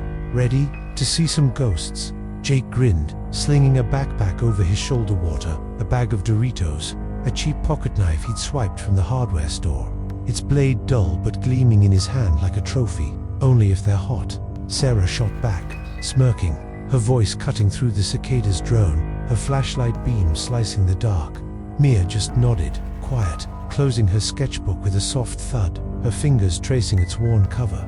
We grabbed our gear, flashlights with half-dead batteries, phones that wouldn't last the night, a pack of smokes Jake had lifted from his mum, and headed out, the gravel crunching under our sneakers, the night pressing close, thick with humidity, and the faint tang of earth and decay. The walk wasn't fair, a mile past the last streetlight, where the pavement turned to dirt and the cornfields gave way to a tangle of oaks and brambles, their branches clawing at the sky, but it felt like crossing a threshold, the air shifting, cooling, the sounds of town dogs barking, a TV muttering fading to a hum we couldn't place, a low vibration that pulsed in our chests, in the ground beneath us. The fog thickened as we went, a grey veil that swallowed our feet, made the trees loom taller, stranger, their trunks twisted into shapes that didn't fit, didn't belong. "This is some horror movie shit," Jake muttered, his beam cutting through the haze, catching glints of dew on leaves that shimmered like eyes. "Good," Sarah said, her smirk faltering, her hand tightening on her flashlight. Mia said nothing, her steps slow, her eyes fixed on the dark ahead, her breath fogging faintly in the chill that crept in despite the heat. We reached the Grandview, just past 9 p.m., its bulk emerging from the fog like a shipwreck stranded. In a sea of grey, the brick faded to a dull red streaked with moss. The porch collapsed into a heap of splintered wood and rusted nails, the windows gaping like empty sockets, shards of glass glinting in our flashlight beams like broken teeth. "Holy shit," Jake breathed, his light sweeping the facade, catching tags IP 1987. "Fuck this place." JD was hairspray painted in jagged strokes of red and black, their edges bleeding into the brick. "Told you it's creepy," Sarah said, her voice quieter now, her beam darting to the shadows pooling at the base, the ivy snaking up the walls like veins pulsing with something alive. Mia paused, her pencil hovering over a fresh page, sketching the outline of the hotel, her lines sharp and quick, her dark eyes reflecting the dark, wide and unblinking, catching something I couldn't see. "Let's go in," I said, my voice steadier than I felt, my flashlight trembling slightly in my grip, the beam flickering as the battery strained. The front door was long gone, the frame warped and sagging, a black maw that swallowed our light as we stepped through, our sneakers crunching broken glass and leaves that had blown in over decades. The sound sharp against the stillness, too loud in the hollow space. The lobby stank of mold and rot, a sour tang that stung my nose, clung to my throat. the air thick with dust that danced in our beams, swirling like spirits we couldn't name, couldn't touch. Furniture sagged under the weight of time chairs, with torn cushions, spilling yellowed, stuffing, a couch slumped against the wall, its fabric shredded, leaking springs and foam, a reception desk splintered and tilting, its drawers hanging open, papers long rotted to pulp scattered across the floor, a rusted bell sitting silent, its clapper gone, wallpaper peeled in strips, curling like dead skin from walls cracked and stained, the faded floral pattern pink roses, green vines a ghost of what it had been, a memory of a time when this place breathed, lived. Looks like my grandma's basement, Jake joked, kicking a chair, its legs snapping with a crack that echoed too loud, too long, bouncing off the walls, fading slow into the dark. Sarah laughed, but it was tight, nervous, her beam darting to the corners, the shadows stretching beyond our light, pooling thick and deep where the walls met the floor, shifting faintly as we moved or didn't. I couldn't tell. Mia sketched, quick and silent, her pencil scratching a jagged outline of the desk. The bell, her breath fogging faintly in the chill that crept in. A cold that didn't belong in July. Not here, not now. I swept my light across the ceiling plaster, cracked and sagging, stained with watermarks that spread like bruises. A chandelier hanging lopsided, its crystals dulled with grime, swaying faintly though the air was still, its chains creaking soft, a sound that prickled my neck, made my stomach twist. Bet this place was fancy once, Sarah said, her light tracing the chandelier's curve, catching glints of dust that shimmered like stars fallen to ruin. Yeah, till the ghosts took over. Jake shot back, grinning, his voice echoing, off the walls, too loud, too hollow, a bravado that didn't reach his eyes, didn't hide the way his hand tightened on his knife. Mia paused, her pencil hovering, her beam catching a shadow in the corner, a shape that lingered too long, too tall, melting away when I blinked, leaving only the hum, faint but growing, a vibration I felt in my bones. We explored the ground, floor slow, cautious, poking into rooms that branched off the lobby like veins from a rotting heart, a dining hall with tables overturned, chairs scattered like bones, plates shattered across the floor in porcelain shards, their edges glinting, sharp in our light, a bar with shelves, bare bottles long emptied, their labels faded to smears, the counter sticky with decades of spilled liquor and dust, a kitchen where rusted pots hung crooked on hooks, the stove caked with grease and something darker, something that smelled of iron and decay, a stain that spread across the tiles like blood, long dried, long forgotten. Every creak of the floorboards made us jump, hold, wood groaning under our weight, protesting our presence. Every gust through the broken windows sent a shiver down my spine, cold and quick, a whisper of something watching, waiting. We laughed it off, snapping pics with our phones, the flash cutting through the dark, freezing the ruin in stark white, the images grainy, blurred, catching shadows we didn't see until later, shapes that didn't fit. Sarah found the stairwell. First, a narrow spiral tucked behind the desk, its iron railing rusted and cold to the touch, its steps warped and groaning, bowing slightly as we climbed, each thud of our sneakers a heartbeat against the dark. "Let's hit the roof," she said, her grin daring us to follow, her flashlight beam slicing up into the black, catching cobwebs that hung thick and heavy, swaying faintly in a breeze we couldn't feel. My stomach churned, a knot of unease, tightening, a voice in my head, my dad's, maybe screaming to turn back, but I nodded, swallowed it down. Jake was already climbing, his sneakers thudding loud, Sarah right behind, her ponytail swinging, Mia trailing slow, her sketchbook clutched to her chest, her beam trembling in her grip. Each floor deepened the decay, the air growing thicker, colder, the walls peeling back to bare wood and rot, the hum threading through the creaks, a rhythm that didn't match the wind, didn't match anything human. The second floor was a maze, of rooms, doors ajar or gone, hinges rusted to dust, beds stripped to springs and frames, mattresses sagging with stains that looked too much like blood, too dark, too deliberate, their edges curling with mold that spread like a disease across. The fabric mirrors hung cracked and clouded, reflecting nothing but our lights, their surfaces scratched with jagged line stains, maybe, or please, I couldn't tell, didn't want to look too long. "Someone had a party," Jake said, kicking a beer can, its clatter echoing down the hall, swallowed by the hum that pulsed louder now. a vibration in my chest, my teeth. Sarah smirked, but her eyes darted, her beam sweeping fast, catching glints of glass and metal scattered across the floor, bottle caps, nails, a rusted spoon bent double, its purpose lost to time. Mia stopped, her pencil trembling, sketching a door that hung crooked, its knob rusted shut, a faint hum drifting from behind it low, steady, alive, her breath fogging in the chill that seeped through the walls, a cold that tightened my lungs. The third floor was where holes gaped in the floor, boards splintered and jagged, ready to snap underfoot, wallpaper shredded to ribbons, hanging in strips that fluttered faintly, graffiti scrawled in frantic strokes across the walls. "Get out, they see you, don't look back." The letters red and black, some dripping like paint or blood, had run before it dried. "This place is fucked," Sarah muttered, her voice quieter, her bravado fading, her light trembling as it caught a doll in a corner, no eyes, its porcelain face cracked, its dress torn, staring up at us with a blankness that made my skin crawl. Mia's pencil moved faster, sketching the doll, the words, her beam flickering, her eyes wide, catching shadows that didn't move with us, didn't belong. The hum grew, a pulse that shook the floor, the walls, a sound that wasn't just sound, it was pressure, weight, a presence threading through the dark, whispering against my neck, my ears, my mind. The fourth floor showed life where its echo sleeping, bags crumpled in a corner, stained and torn, cigarette butts scattered across the boards like ash from a fire long dead, a cracked mirror propped against a wall, its surface scratched with jagged lines that formed no words, just chaos, reflecting nothing but the dark. When I looked, my face lost in its haze, a pile of cans rusted dented lay beside a sleeping bag, their labels peeled away, their contents long gone, the air thick with the sour tang of decay and smoke. "Squatters," Jake muttered, kicking a can, its clatter echoing down the hall. Too loud, too sharp, swallowed by the hum that pulsed louder now, a rhythm that matched my heartbeat, quick and uneven.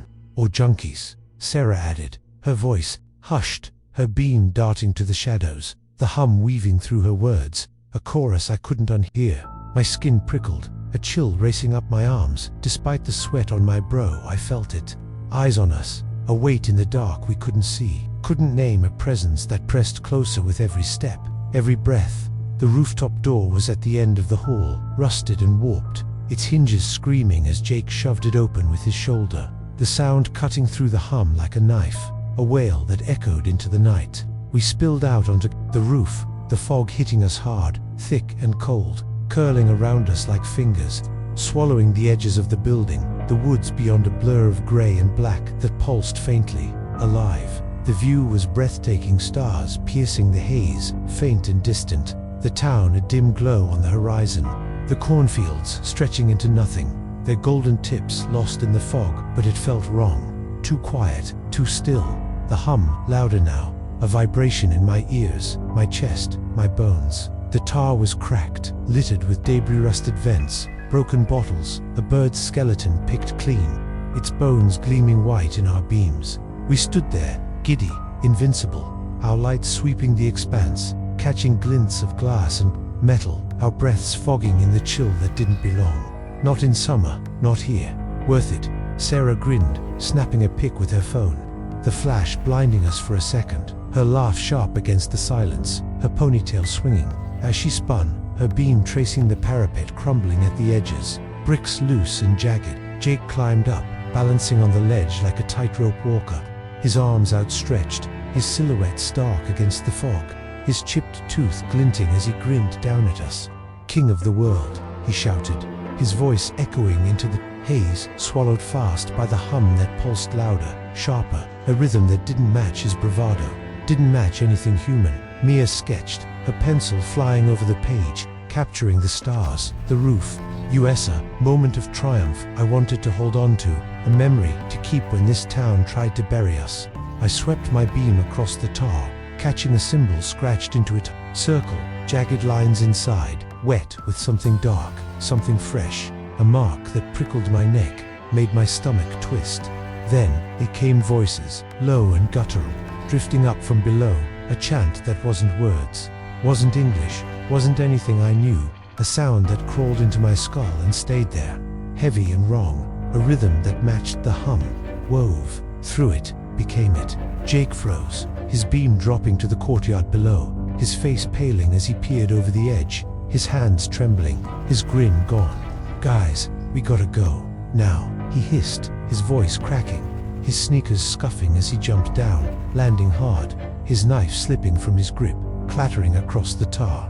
I looked. 3 figures in hooded coats circled a fire pit in the courtyard, their shadows stretching, long and twisted across the cracked concrete, swaying to that chant, their hands raised, something glinting in the flames, metal maybe, or bone, wet and red. I couldn't tell, didn't want to. The fog thickened, curling up the walls, swallowing their shapes, but the chant grew, a growl that shook the air, the building, the roof beneath us, a song that pulled at my chest, my breath, my blood, a call I couldn't unhear. We bolted for the stairs, panic surging, our beams bouncing wild, cutting through the fog that pressed closer, thicker, alive. But the door slammed shut behind us, a bang that echoed like a gunshot. The lock clicking with a snap we hadn't turned, a sound that stopped, us cold. "What the hell?" Sarah yelled, pounding the steel, her fists thudding hard, her flashlight beam trembling. Nothing. It wouldn't budge, rusted shut, sealed by something we couldn't see. Jake kicked, his sneakers slamming again and again. The sound swallowed by the chant rising up the stairwell. "Take them, take them, take them," louder, closer, threading through the hum that filled the building now. A chorus of voices that weren't human, weren't alive, a pressure that crushed my lungs, my skull. Footsteps thumped below, heavy, deliberate, climbing slow, each thud a hammer against my ribs. A rhythm that matched the chant, the hum, a beat that drove us blind and desperate down the stairs. Our lights flickering, the dark pressing in, swallowing us whole. We hit the 3rd floor running, tripping over debris, broken chairs, shattered glass, that eyeless doll staring up from the dust, its cracked face glinting in my beam, our breaths ragged, our sneakers slipping on warped boards, splinters cutting my palms as I caught myself. Jake slipped, his foot catching a hole, tumbling down a flight.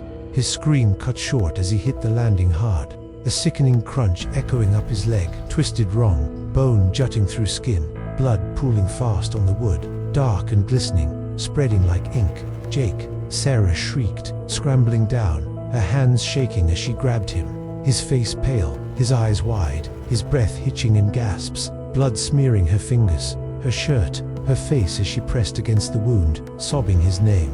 Mia froze, her sketchbook slipping, pages fluttering down like dead leaves, scattering across the stairs, her beam trembling as she stared below. 3 figures now, hooded and still, climbing slow, their chants a low growl that shook the walls, the hum surging, a wave that drowned us, pressed us flat. They stopped at the base of the stairs, hoods up, faces shadowed, their coats swaying though the air was still, their hands hidden, glinting faintly with something wet, something red, dripping slow onto the boards, pooling black in our lights. "You shouldn't have come," one rasped, his voice like gravel grinding, cutting through the hum, his words a blade against my spine, cold and sharp, sinking deep.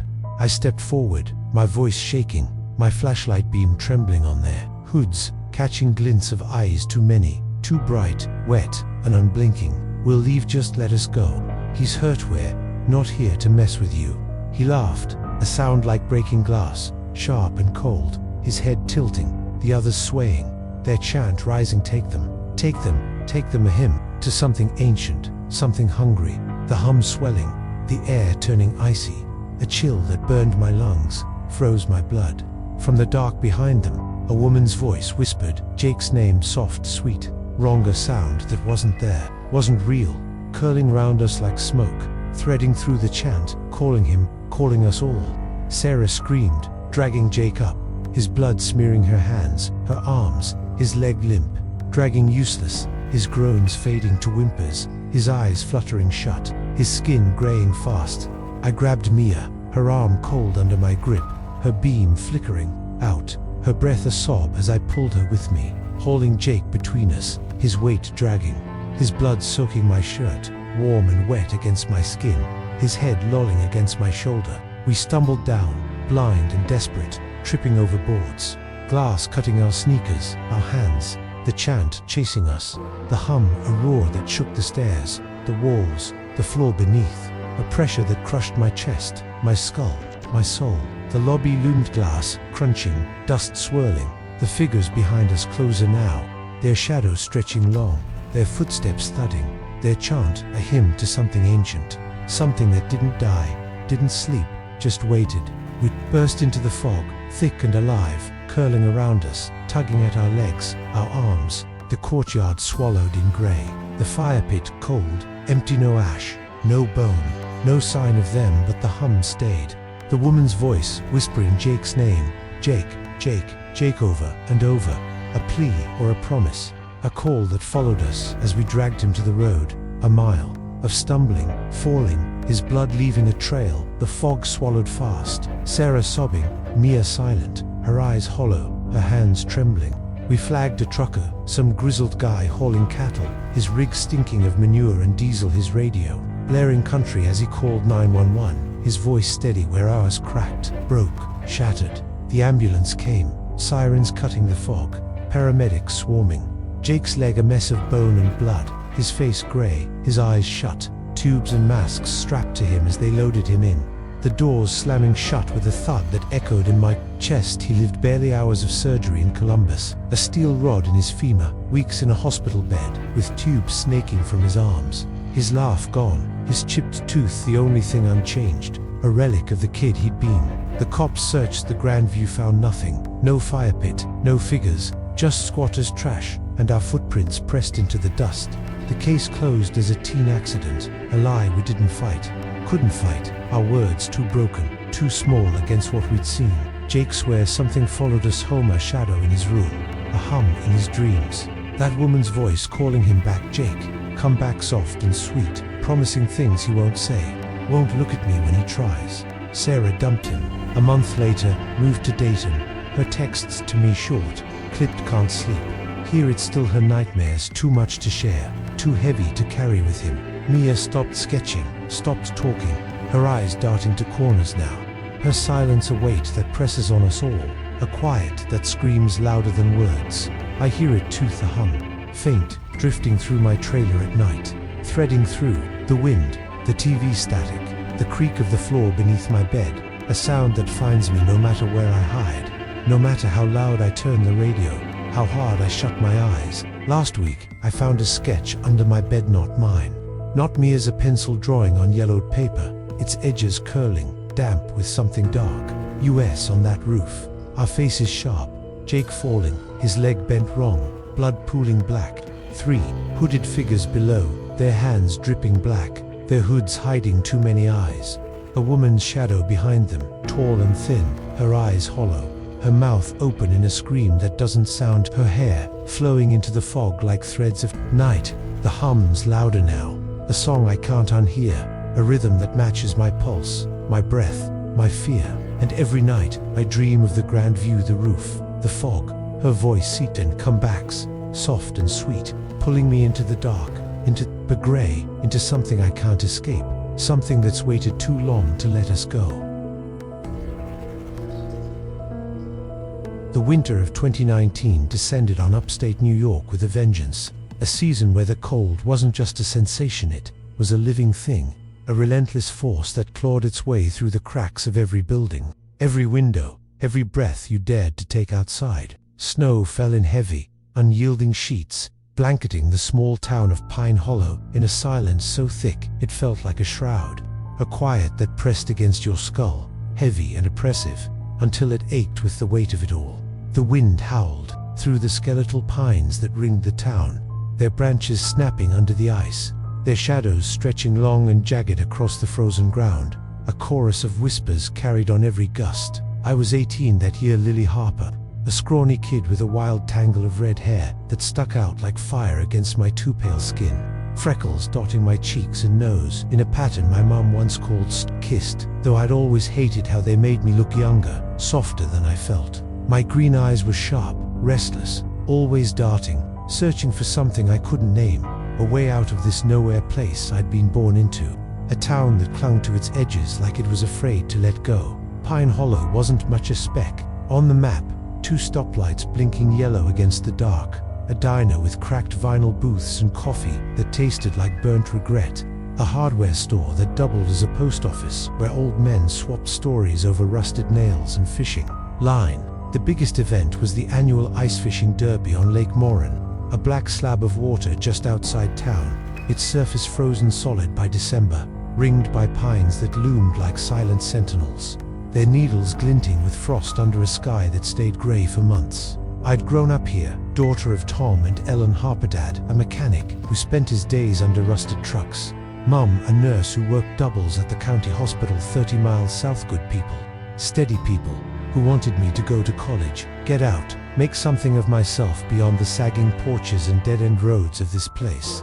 But I'd balked, too stubborn, too lost, too damn tired of their expectations piling up like the brochures they left on the kitchen table.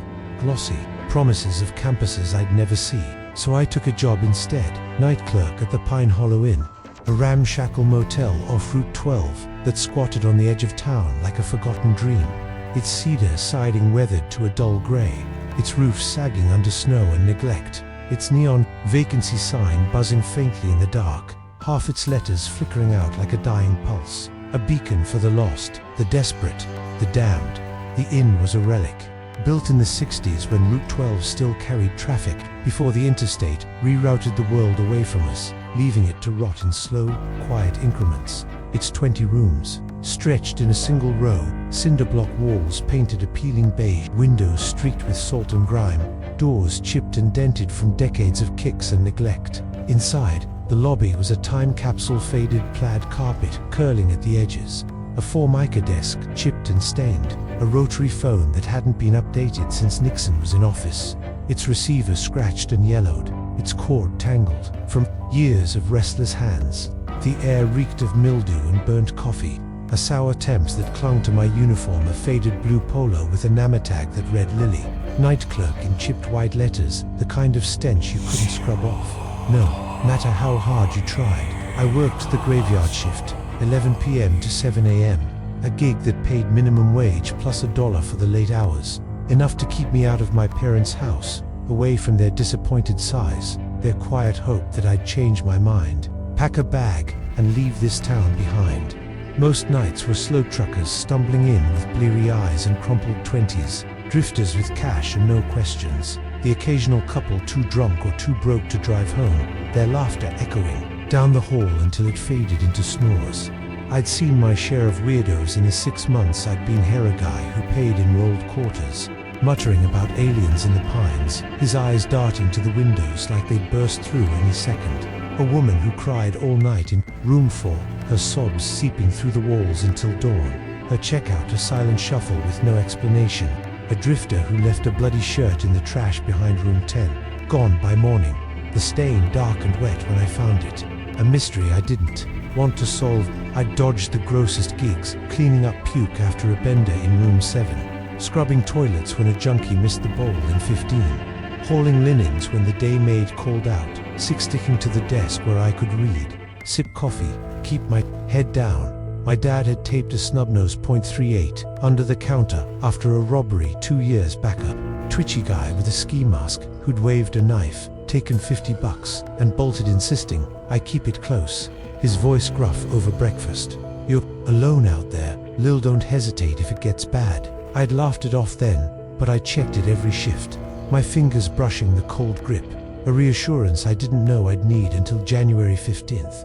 When the blizzard rolled in and the world tilted sideways. It started like any other night, the snow piling high outside, drift swallowing the lot, until the parked rigs were just humps of white, their headlights dimmed to ghosts in the haze. I'd clocked in at 11 o'clock, my boots leaving wet tracks across the linoleum, my hands stuffed in my jacket pockets to warm them, the heater behind the desk sputtering uselessly, its hum a faint drone against the wind's howl. The lobby was dead. Check-ins since 9 o'clock, just me and a paperback I'd swiped from the Lost and Found, a dog-eared copy of The Shining, its pages curling at the edges.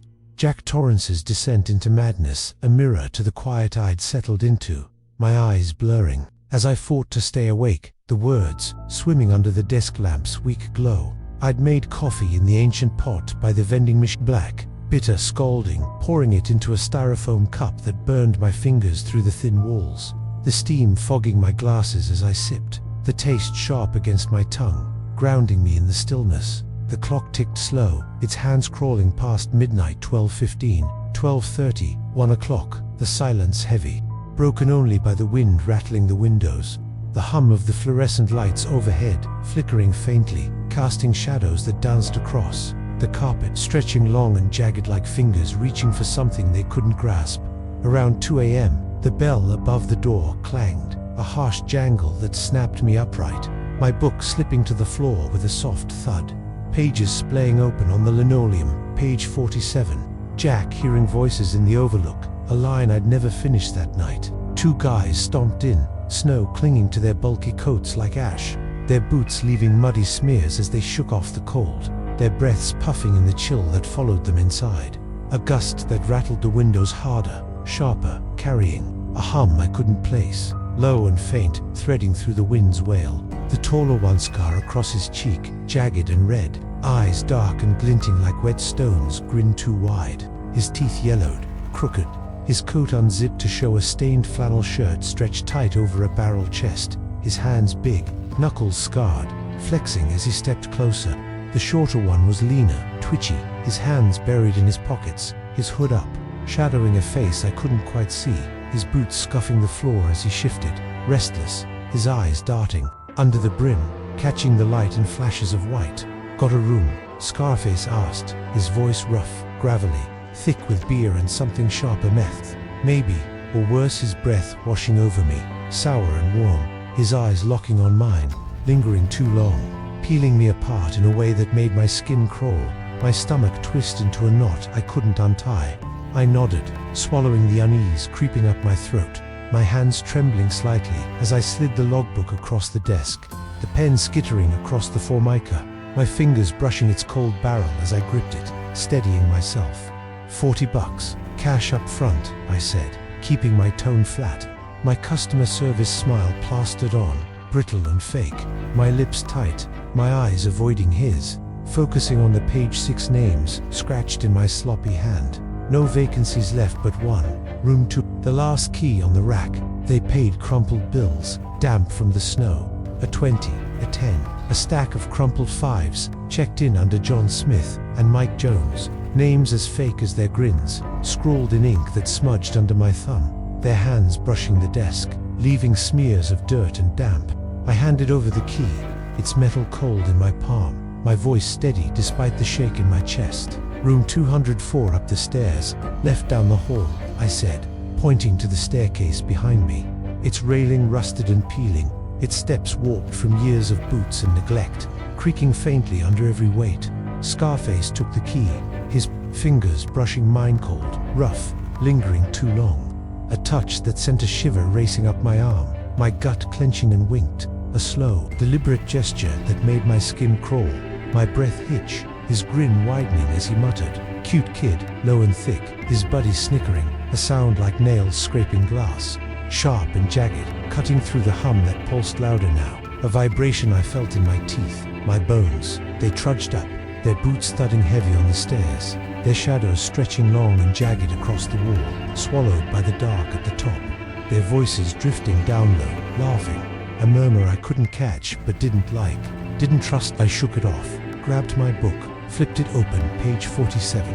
Jack's whispers growing louder, but their stares lingered in my head, burned into my neck, a weight I couldn't shake, a prickle that wouldn't fade. I sipped my coffee, cold now, the bitterness grounding me, my hand brushing the .38 under the desk, its grip cold, solid, a promise I hoped I wouldn't need. An hour later, 3 a.m., the bell clanged again, sharper this time, cutting through the wind's howl, the hum of the lights, the silence I had settled into, my book open on my lap, my eyes heavy, the words blurring into shadows. Scarface was back, alone, snow dusting his coat, his grin wider, his eyes glinting wet under the fluorescence, his breath heavy as he leaned over the desk, too close, his hands flat on the formica, fingers splayed, nails bitten to the quick, stained with something dark, dirt maybe, or worse. Showers busted, he growled, his voice low, thick with gin and menace, his face inches from mine, his beer stink washing over me, sour and warm, making me gag, my stomach lurching. As I leaned back, my chair creaking under me, Fix it now. I blinked, my heart kicking up. Thudding against my ribs. Maintenance was a WOL. Pete, long gone home, his phone off since 10 o'clock. His voicemail full from the last storm. But I nodded, slow, cautious, my hand slipping under the desk to the .38, untaping it, quick, quiet, tucking it into my waistband under my jacket, its weight cold and heavy against my spine, my fingers brushing the grip, a lifeline I clung to as I stood, my boots scuffing the linoleum, my flashlight grabbed from the drawer, its beam weak but steady, cutting into the dark.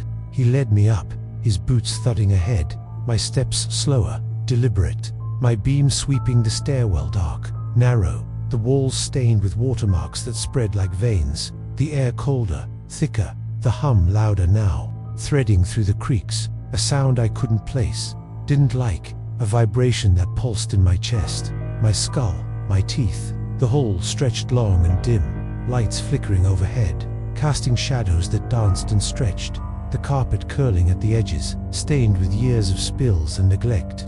Room 204 was at the end, its door chipped and dented, the 204 peeling, in black paint above the frame, the light from inside spilling yellow and sickly through the crack, steam curling out like fog, a haze that thickened the air, clung to my skin. Wait outside, I said, firm, my voice steady, despite the shake in my hands, my beam cutting into the dark hall, catching dust that danced like spirits in its glow, my other hand brushing the gun, its grip a cold comfort under my jacket. He nodded, smirking, stepping back, his body lounging on the bed inside, grinning too wide, his coat off, his shirt unbuttoned, revealing a chest matted with hair and scars, his eyes glinting as he watched me pass, his laugh, low, sharp, cutting, through the hum that pulsed louder, a chorus I couldn't unhear. I stepped in, the air sour with gin and sweat, my beam sweeping the room bed unmade, blankets crumpled in a heap, a bottle rolling on the floor, clinking against the wall, the bathroom door ajar, steam curling out thicker now, a fog that blurred the edges, made the light dim and hazy. I bent to check the drain leaning, slow, cautious, my flashlight beam cutting through the steam, water swirling down, clear and steady, no clog, no breaker, lie that hit me hard, a trap snapping shut as the door slammed behind me, a bang that echoed in my skull, the lock clicking sharp, a sound that froze my blood, turned my breath to ice. I spun, my beam slashing the dark, and Scarface loomed his bulk, filling the doorway, his grin gone, his hands reaching, his eyes glinting black, under the bathroom's dim bulb, wet and wild, a predator's stare that pinned me where I stood. Quiet, or it gets ugly, he snarled, shoving me against the tiles, his hand clamping my shoulder, hard, bruising, pinning me as I thrashed, my scream cut short by his palm slamming over my mouth, his skin rough, sweaty, tasting of salt and dirt, his weight crushing me, his breath hot against my neck, sour and thick, his buddy's laugh echoing from the room sharp, cruel, a sound that twisted the knife in my gut, drove the panic deeper. I kicked, clawed, my nails raking his arm, drawing blood that smeared hot against my fingers, warm and slick, my boots slipping on the tiles, my elbow slamming his ribs, a grunt escaping him. But he was stronger, heavier, his grip tightening, his hand pressing harder, muffling my cries, my lungs burning as I fought for air, my vision blurring at the edges.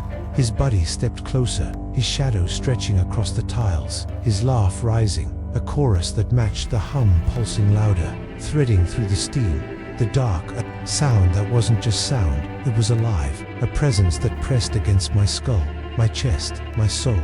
I was losing my strength, fading, my kicks weaker, my nails scraping uselessly, when I remembered the gun, cold and heavy, tucked against my spine, a chance I hadn't lost. A lifeline. Dad's voice echoed in my head. Don't hesitate, Lil.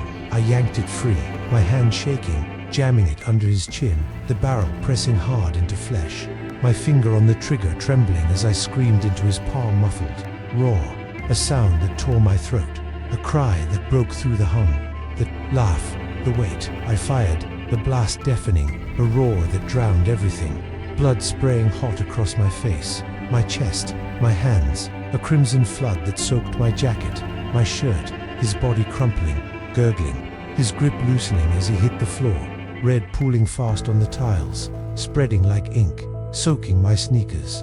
Warm and wet against my feet, his eyes wide, unseeing, his breath a wet rasp that faded fast. The shorter guy burst in his eyes, wild, wide, his grin gone, his hands raised, shaking, his hood slipping back to show a gaunt face, pale and twitching, his mouth open in a silent scream as I swung the gun, my beam trembling, blood dripping from my chin onto the floor, my voice a roar out, now, raw and ragged, cutting through the hum that surged louder, a chorus weaving through his gasps, his stumbles as he bolted, his boots pounding down the hall, slipping on the stairs, crashing hard, his curses fading into the storm, swallowed by the wind's howl, the hum's pulse, a sound that didn't stop, didn't fade, just grew.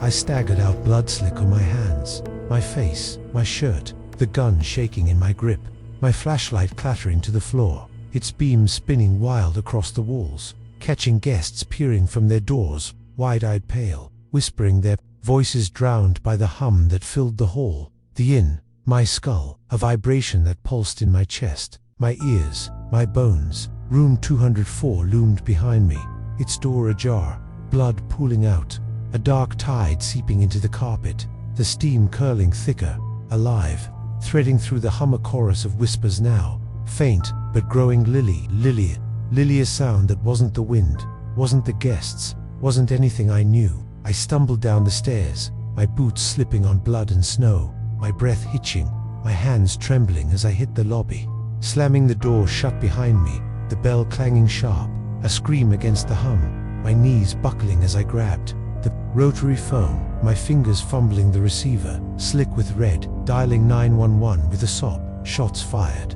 Pine Hollow in room 204. Hurry, please. My voice breaking, the words tumbling out, swallowed by static that hissed her name.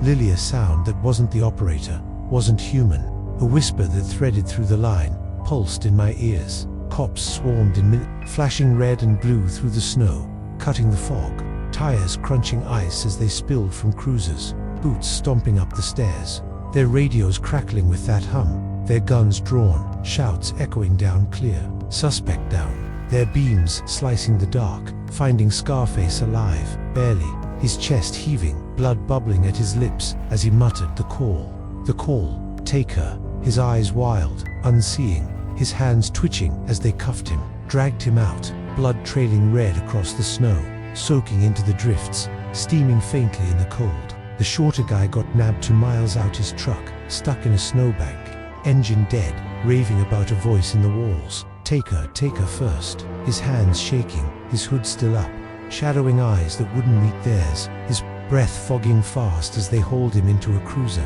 his screams fading into the storm, swallowed by the hum that lingered, a stain in the air, a weight that pressed against my chest, my skull, my soul. Cops searched 204, blood smeared across the tiles, gin pooling with it, a knife under the bed, its blade nicked and stained, rusted. At the hilt butt, no cameras, no mix, nothing to explain the hum, the voice, the way it pulsed through the room, the inn, the night. A sound that didn't stop, didn't fade, just waited. Self-defense they ruled. The camera in the hall catching it, or me lured in. Them locking the door, Scarface pinning me, the shot grainy footage of my hands shaking, my scream muffled, my bullet finding its mark, my record clean, my conscience not. They wrote it up, incident report, Pine Hollow in January 15, 2019, 3:07 a.m. Suspect neutralized, clerk, unharmed. But I wasn't unharmed.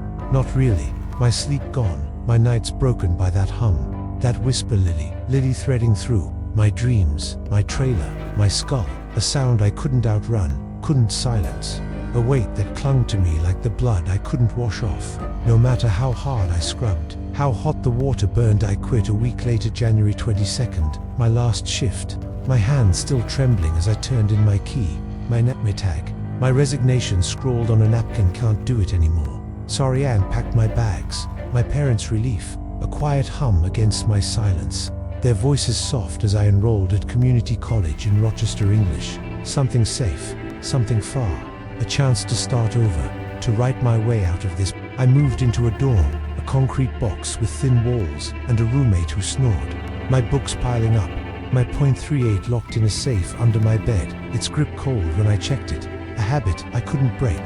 Pine Hollow, faded Route 12. The inn, the snow-up, memory I buried under essays and late-night coffee.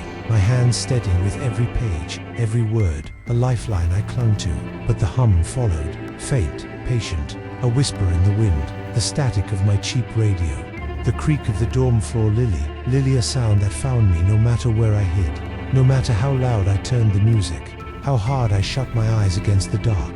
Last night, March 30th, 2025, went back, a fool's errand, a pull I couldn't shake. Driving 6 hours from Rochester to Pine Hollow, my beat-up Civic rattling against the wind. The snow lighter now, but still falling, dusting the road in white. The inn was closed-shuttered after that night, its windows boarded, its sign dark, but I had a key, swiped from my last shift, a relic I'd kept like a scar I couldn't cut away. I went to clean 204, to face it, to prove I could. My flashlight trembling in my grip as I pried the boards loose, slipped inside, the air sour with dust and rot. The hum waiting, pulsing loud, sharp, seeping from the drain, a chorus of whisper. Next, Lily threading through the dark, weaving her name, my name, into a song that wouldn't stop, wouldn't let go. I froze, my beam catching scratches in the tiles. Lily, fresh, raw, etched deep, dust settling in the grooves, shimmering faintly in the light, wet with something dark, blood maybe, or worse, a stain that moved when I blinked. I ran the door slamming behind me, a bang that echoed through the inn, the hum chasing me into the snow, into the night, my boots slipping, my breath fogging fast, my car roaring to life as I peeled out, the rearview mirror catching a shadow, hooded eyes glinting, wet, still in the lot, swallowed by the fog as I hit the highway, the hum threading through the engine, the wind, my skull. It's here now in Rochester, in my dorm, in the walls a curse I can't shake, a call I can't answer, a shadow that waits in the dark, whispering my name. Lily, a song I can't unhear, a pact I didn't sign, a night that won't let me go. The man on the track's fall of 2023 wrapped Chicago in a shroud of gray, the season where the days crumbled into dusk too soon, the sky sagging low with clouds that pressed down like a heavy hand, trapping the city in a perpetual gloom that seeped into every crack, every corner, every breath. The air was thick with a damp chill that clung to your skin, a wet weight that mixed with the faint tang of exhaust, the sour bite of the Chicago River cutting through the urban sprawl, and the distant hum of traffic that never quite stopped, a pulse that beat beneath the streets like a restless heart. I was 29 that year. Claire Delaney, a coder at a tech startup called Nexplify, a wiry woman with short black hair chopped unevenly above my shoulders, hazel eyes that hid behind smudged glasses, always shadowed with fatigue from late nights staring at screens, my hands perpetually stained with ink from scribbling bug fixes on sticky notes, my shoulders hunched from hours bent over a laptop in a dimly lit office that smelled of burnt coffee and solder. I'd moved to the city 5 years back, fleeing a small town in Indiana called Milford, a flat, suffocating stretch of cornfields and silos where the wind whispered through the stalks like a mournful ghost, where my parents' quiet disappointment hung over our sagging farmhouse like a fog, their voices soft but sharp with every "you could do more."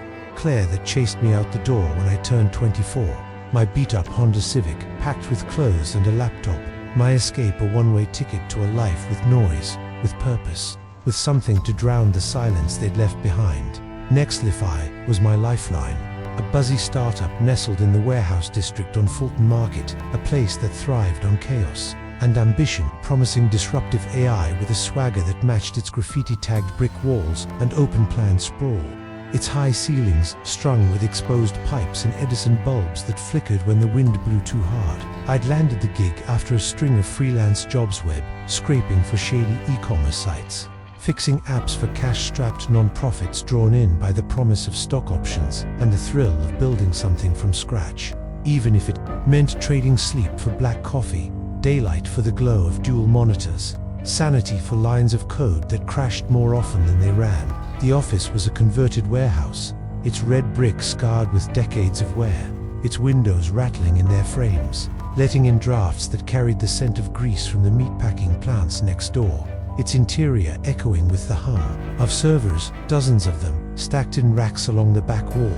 Their fans worry a constant drone, the clatter of keyboards, the chatter of over-caffeinated developers who lived on Red Bull and bravado, shouting over cubicle walls about neural nets and API calls. My desk was a fortress of chaos sticky notes, scrawled with error codes and half-baked fixes plastered across my monitors, empty cans piling up like a barricade, a chipped mug stained with coffee rings sitting beside a tangle of USB cables, my laptop glowing blue against the dim, a lifeline I clung to in the storm of deadlines and demos that never went as planned.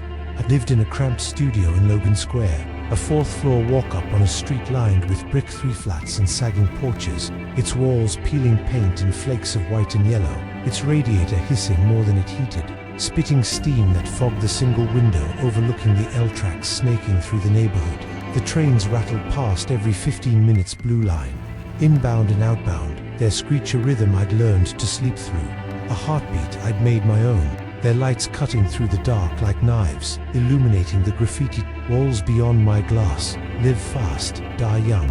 CTA sucks. The apartment was small, barely 300 square feet of futon shoved against one wall, a folding table doubling as desk and dining space, a kitchenette with a stove that smoked when I turned it on, a bathroom so tight I had to sidestep the sink to shower. It was a mess code printouts scattered across the table, coffee mugs piling in the sink, a thrift store lamp with a crooked shade, casting shadows that danced when the L roared by, but it was mine. A sanctuary carved out of a city that didn't care who I'd been, only what I could do. A space where I could breathe, think, code away the echoes of Milford's silence, my parents' sighs, the weight of a life I'd left behind. My routine was etched deep, 9 a.m. to whenever, coding through the day in a haze of caffeine and deadlines, my fingers flying across keys, my screen a battlefield of Python scripts and error logs, my glasses slipping down my nose as I squinted at lines that blurred into chaos, my playlist Radiohead 9 Inch Nails looping low through earbuds until it died, leaving me with the server's hum, the wind rattling the windows, the faint slap of Carlos's mop down the hall. I'd walk home most nights a mile and a half through the city's veins past the meatpacking plants on Fulton Street, their air thick with the reek of salt and grease, the clank of machinery drifting faint through fogged windows, their loading docks stacked with crates that loomed like tombstones in the haze, under the L tracks at Hubbard, their steel groaning overhead, rusted and dripping, water splashing my boots with a cold, sharp bite that soaked through to my socks, through alleys off Kinsey Street where the streetlights flickered and died, there, walls tagged with graffiti RIPJ, 2021, fuck CP defaded and peeling, the paint bleeding into cracks like old blood, the pavement slick with wet that wasn't rain, a sheen that caught my flashlight beam when I flicked it on, brief and quick, testing the dark before moving on. I'd wear my earbuds, big over-ear ones, black and scuffed, a Christmas splurge from last year, but I rarely played music, just kept them on, a shield against the catcalls from drunks outside the Matchbox, the muttered curses of cabbies stuck in traffic, the city's constant hum that pulsed through every corner, every crack, a sound I'd grown to lean on, to trust. That night, October 28th, a Saturday, a date burned into my skull like a brand was different, though it started with the same familiar pull, routine wrapping around me like a second skin, a comfort I didn't question until it broke. I'd stayed late at Nextlify past 9 p.m, chasing a glitch in our latest build, a neural net that wouldn't train right, spitting errors like a broken machine run to mirror, CUDA out of memory, my screen glowing blue in the dim office, lines of code blurring as my eyes burned from the glare, my coffee cold in a chipped mug by my elbow, its bitter dregs staining my tongue. The team had cleared out by 6 o'clock, Friday vibes hitting early, bar plans shouted over cubicle walls, aviary at 7, whose in laughter fading down the stairs as they bolted for drinks, their voices swallowed by the warehouse's echo, leaving me alone with the hum of the servers, the faint slap of Carlos's mop working the halls, his radio playing mariachi low and tinny through the walls, a sound that faded when he clocked out at 8 o'clock, leaving the building a tomb, its silence heavy, broken only by the wind rattling the old windows, a howl that threaded through the hum, pulsed in my ears, a vibration I didn't notice, not yet, not fully, not until it grew. I'd been wrestling the bug for hours since 3 p.m. when the lead dev, Priya, had dropped it on my desk with a sigh. "Claire, you're the CUDA whisperer. Fix this by Monday." "Yeah," her voice sharp over the chatter, her dark eyes tired but trusting, her faith a weight I carried as I dug in, line by line, tensor by tensor. My playlist Radiohead's Kid A, all distortion and dread looping low until it died at 7 o'clock. My earbuds silent, my glasses slipping down my nose as I squinted at errors that wouldn't budge. I finished at 9:15, saved my work. Committed the fix to Git with a shaky glitch squashed, fingers crossed, grabbed my jacket from the chair back green canvas.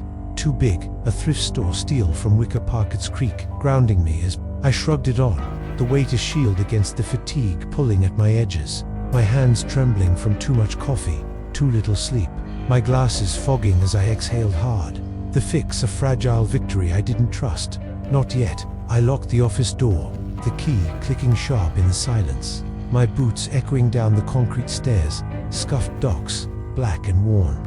Laces frayed the street outside, swallowed by fog, thick and low, curling around the sodium lights like smoke, muting their glow to a dull orange haze that flickered and died at the edges.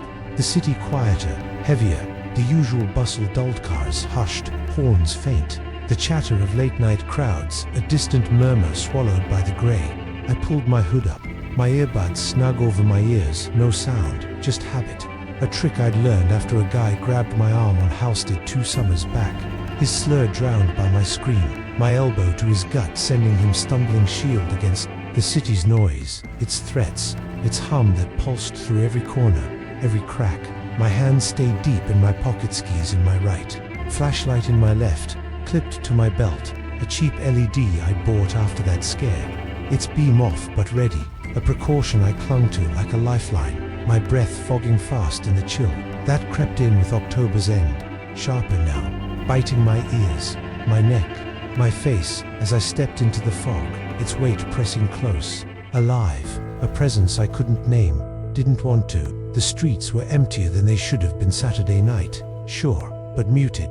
The bars spilling fewer drunks, the L trains rumbling faint, their rhythm pulsing through the haze, threading through the hum I didn't notice, not fully. Not yet a sound that waited, patient, growing. I took my usual route south on Morgan Street, past the old meatpacking plants where the air reeked of salt and rust, their windows dark, fogged with grease and years of neglect.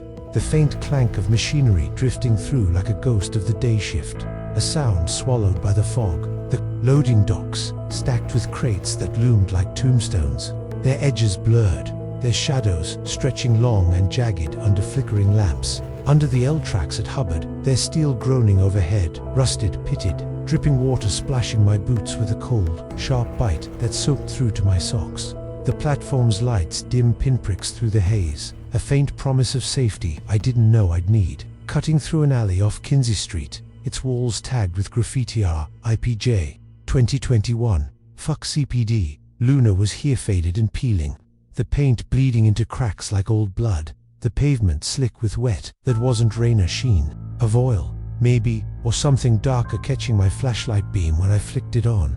Brief and quick, testing the dark before moving on, my boots scuffing a rhythm I'd built to keep my head clear. Left, right, a cadence, against the city's hum, the fog's weight, the night's press that grew heavier with every step, every breath. I was halfway home, 3 blocks from the tracks, 2 from my building, the familiar glow of my streetlight, a faint promise through the fog, a beacon I clung to when I saw him, a hulking figure storming ahead, his boots thudding hard against the pavement. Thump, thump, thump, a sound that cut through the fog like a blade, sharp and loud, a rhythm that stopped me cold, froze my blood in my veins, rooted my boots to the wet concrete. He was big, 6 foot something, maybe more, broad as a linebacker, built like he could snap me in half without breaking a sweat, his coat a dark bulk that swallowed the light, its hem swaying heavy with wet, dripping faint onto the pavement, his head bare, his hair a wild tangle of grey glinting slick under the street lamp sweat. Fog, or something else, I couldn't tell, didn't want to guess. His hand swung loose, one clutching a phone pressed tight to his ear, the screen glowing faint against his cheek, casting shadows that danced across his jaw, the other flexing, twitching, restless, like it needed to grip something, break something, hold something down, its knuckles scarred, its nails black with grime or worse. He was yelling, shouting, really his voice rough, gravelly, thick with rage and something darker, something that hit my gut like a fist before my head caught up, a primal jolt that screamed, run, before I could think, before I could move.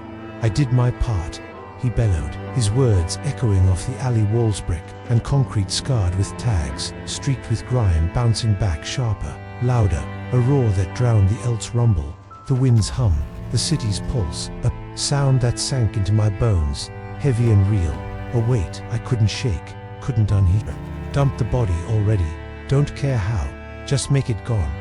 You hear me? Get it done tonight. I'm not waiting, do it now. A body heed, said body, clear as day.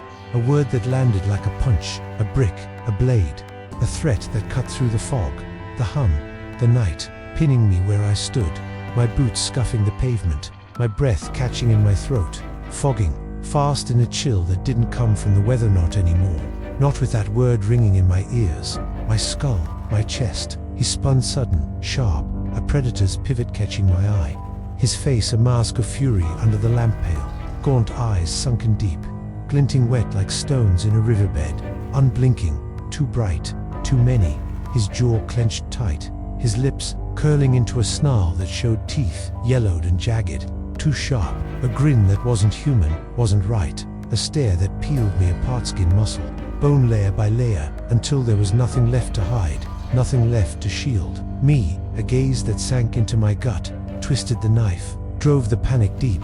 I faked a cough quick, loud, forced, adjusting my earbuds like I hadn't heard, like I was lost in music that wasn't playing, my hand slipping deeper into my pocket, gripping my keys, tight, house key, car key, a jagged bottle opener I'd kept since college, the metal biting my palm, drawing a thin line of blood I didn't feel.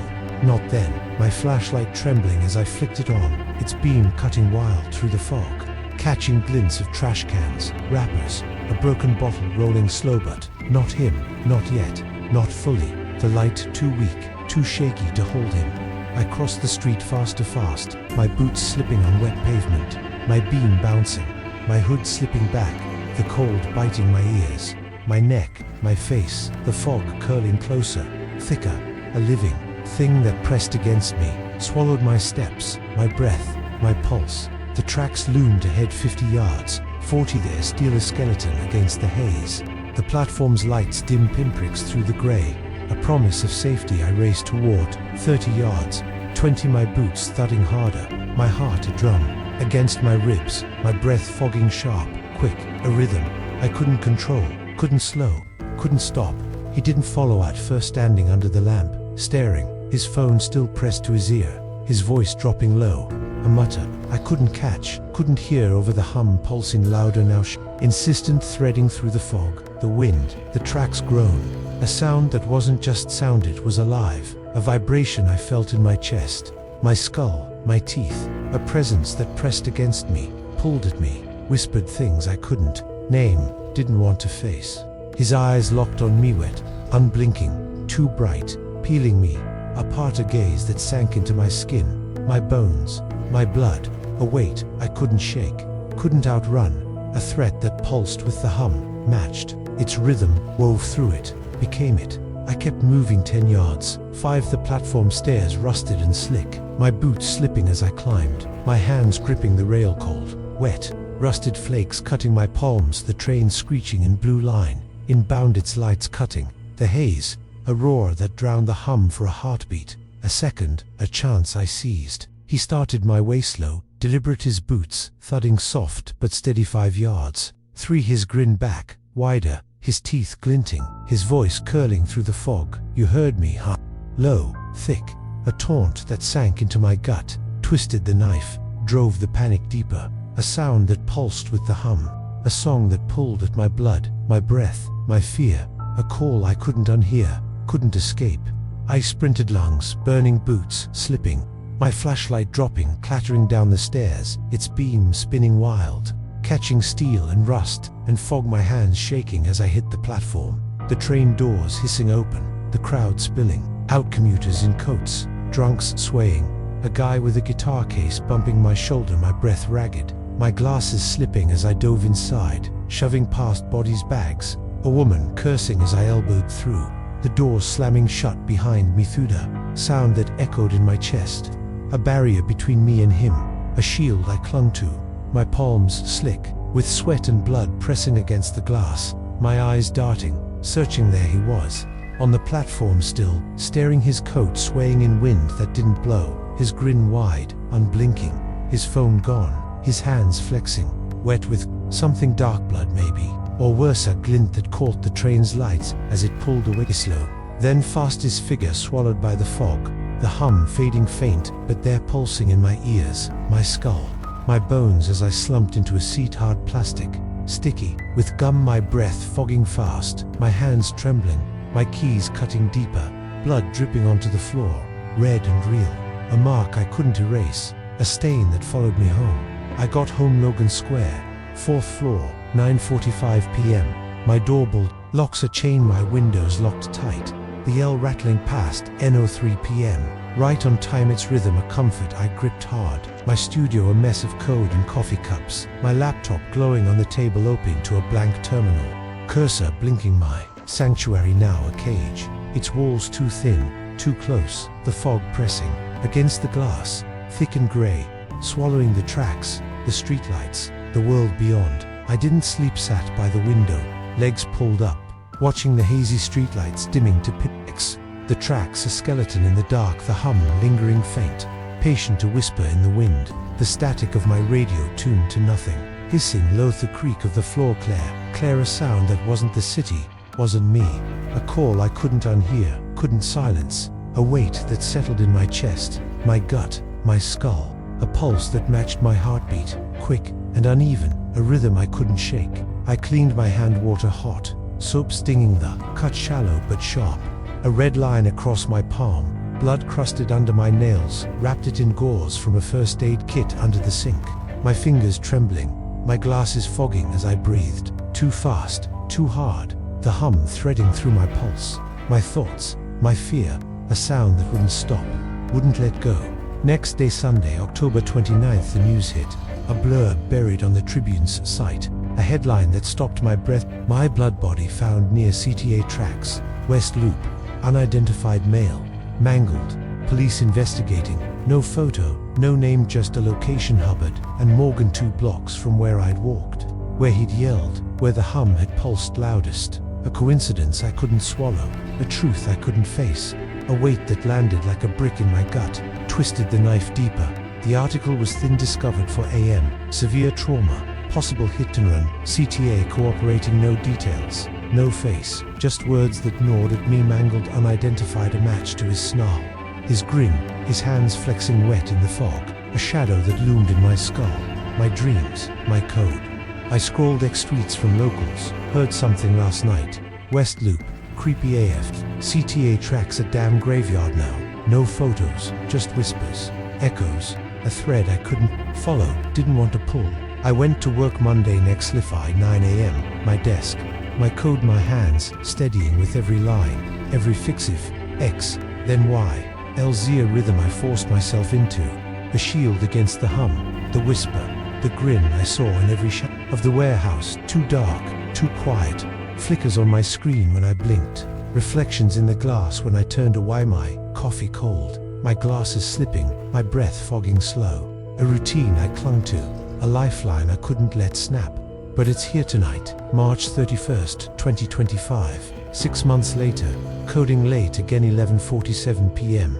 The warehouse, a Tumda team gone, Priya's good fix, Claire, a text from Friday, Carlos off, his mop silent, my screen glowing blue in the dim lines of Python, a neural net training slow, my coffee cold in its mug, my earbuds on, no sound, just habit, my fingers hovering over keys, my glasses slipping, my breath fogging, slow in the chill that shouldn't be there, not with the heat cranked to 68, not with the servers humming warm behind me, a chill that creeps, that clings, that pulses with the humback, louder, sharper, drifting from the vents, threading through the server's drone, the wind rattling the windows harder now, a howl that shakes the glass, a chorus, weaving my name, Claire, a sound that pulses in my chest, my skull, my blood, a rhythm that matches my typing tap, Tap, tap, my breath short. Quick, my fear deep. Roar, a call that won't stop, won't fade, won't let go.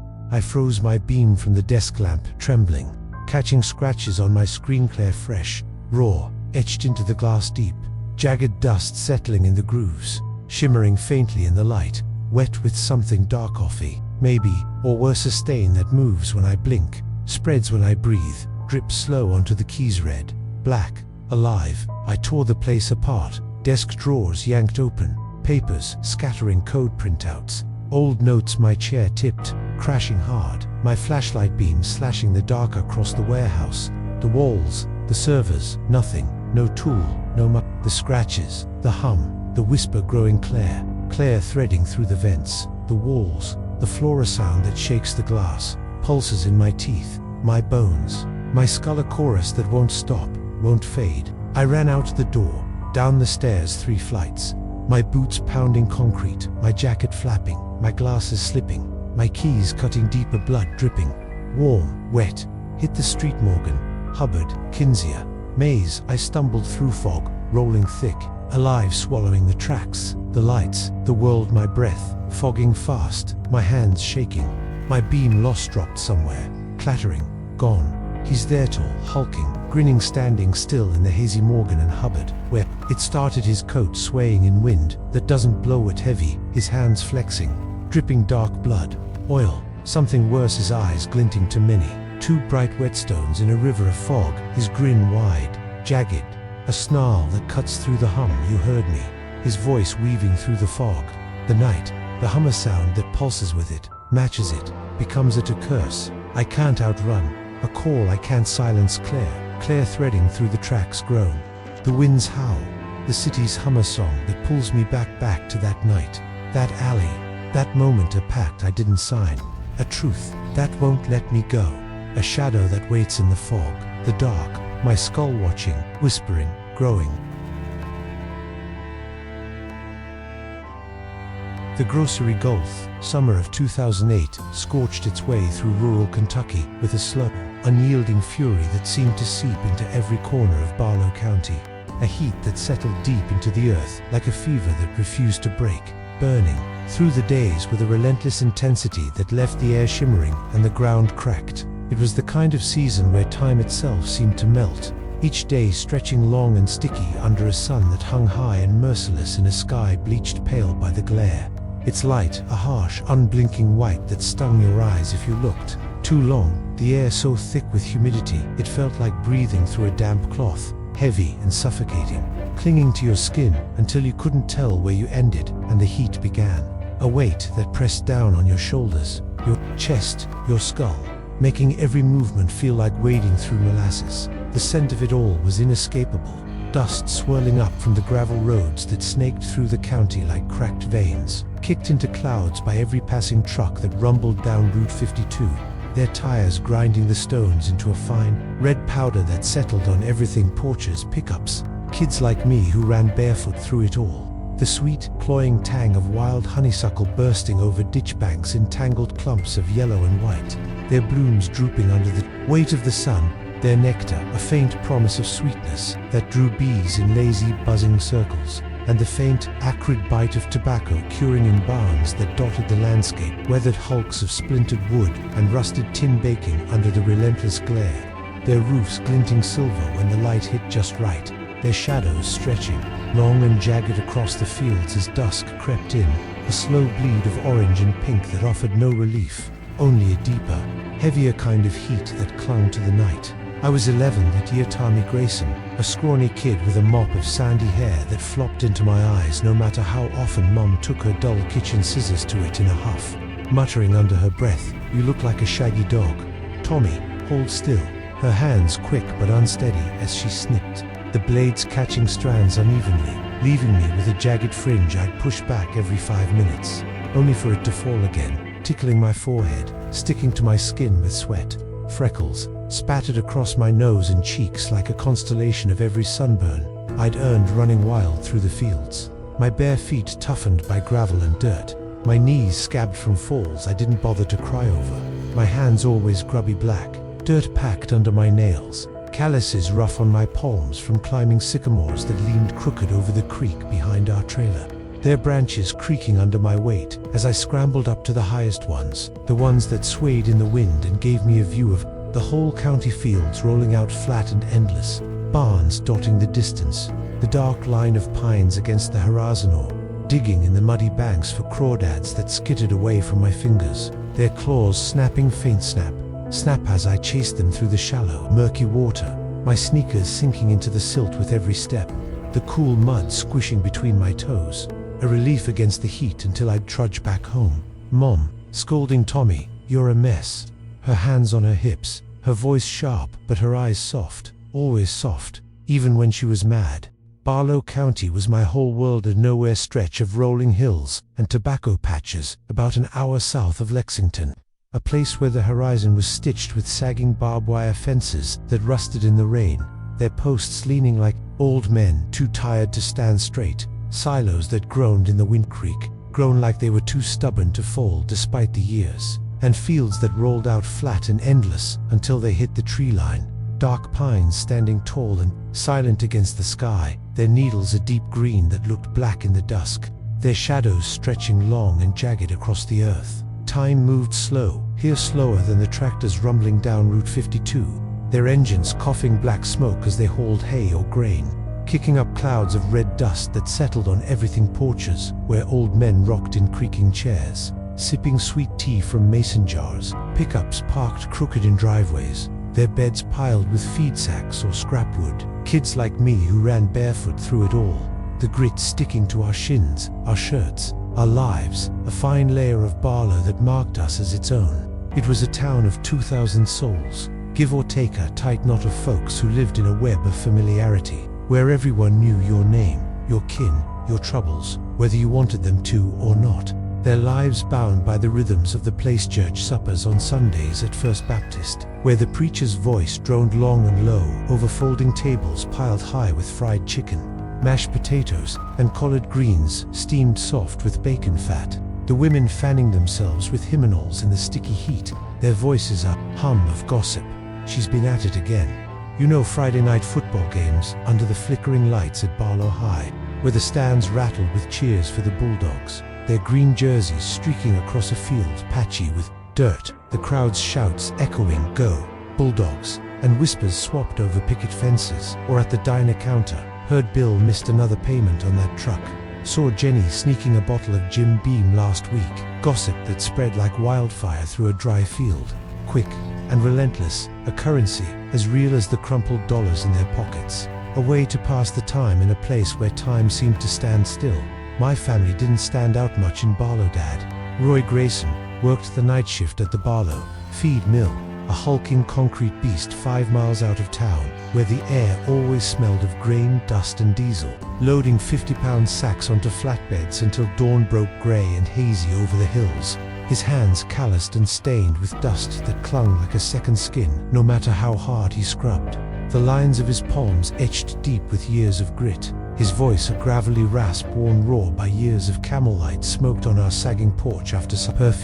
Puffich exhale curling into the still air, a faint cloud of smoke that hung heavy before drifting off into the night, his cough a constant echo through the trailer's thin walls, hack sharp and wet, waking me some nights with its jagged rhythm, a sound that marked time grinding him down, piece by piece, year by year, a reminder of the mill's toll, the years piling heavy on his shoulders, his back, his lungs. Mum, Linda, stayed home with my 3 little sisters, Catty, 6 and all pigtails and scraped knees from chasing the neighbor's chickens barefoot across our patchy yard, her voice loud and bossy like she'd been born to rule us all. Tommy, move faster, her energy a storm that swept through the trailer, leaving crayons and chaos in her wake.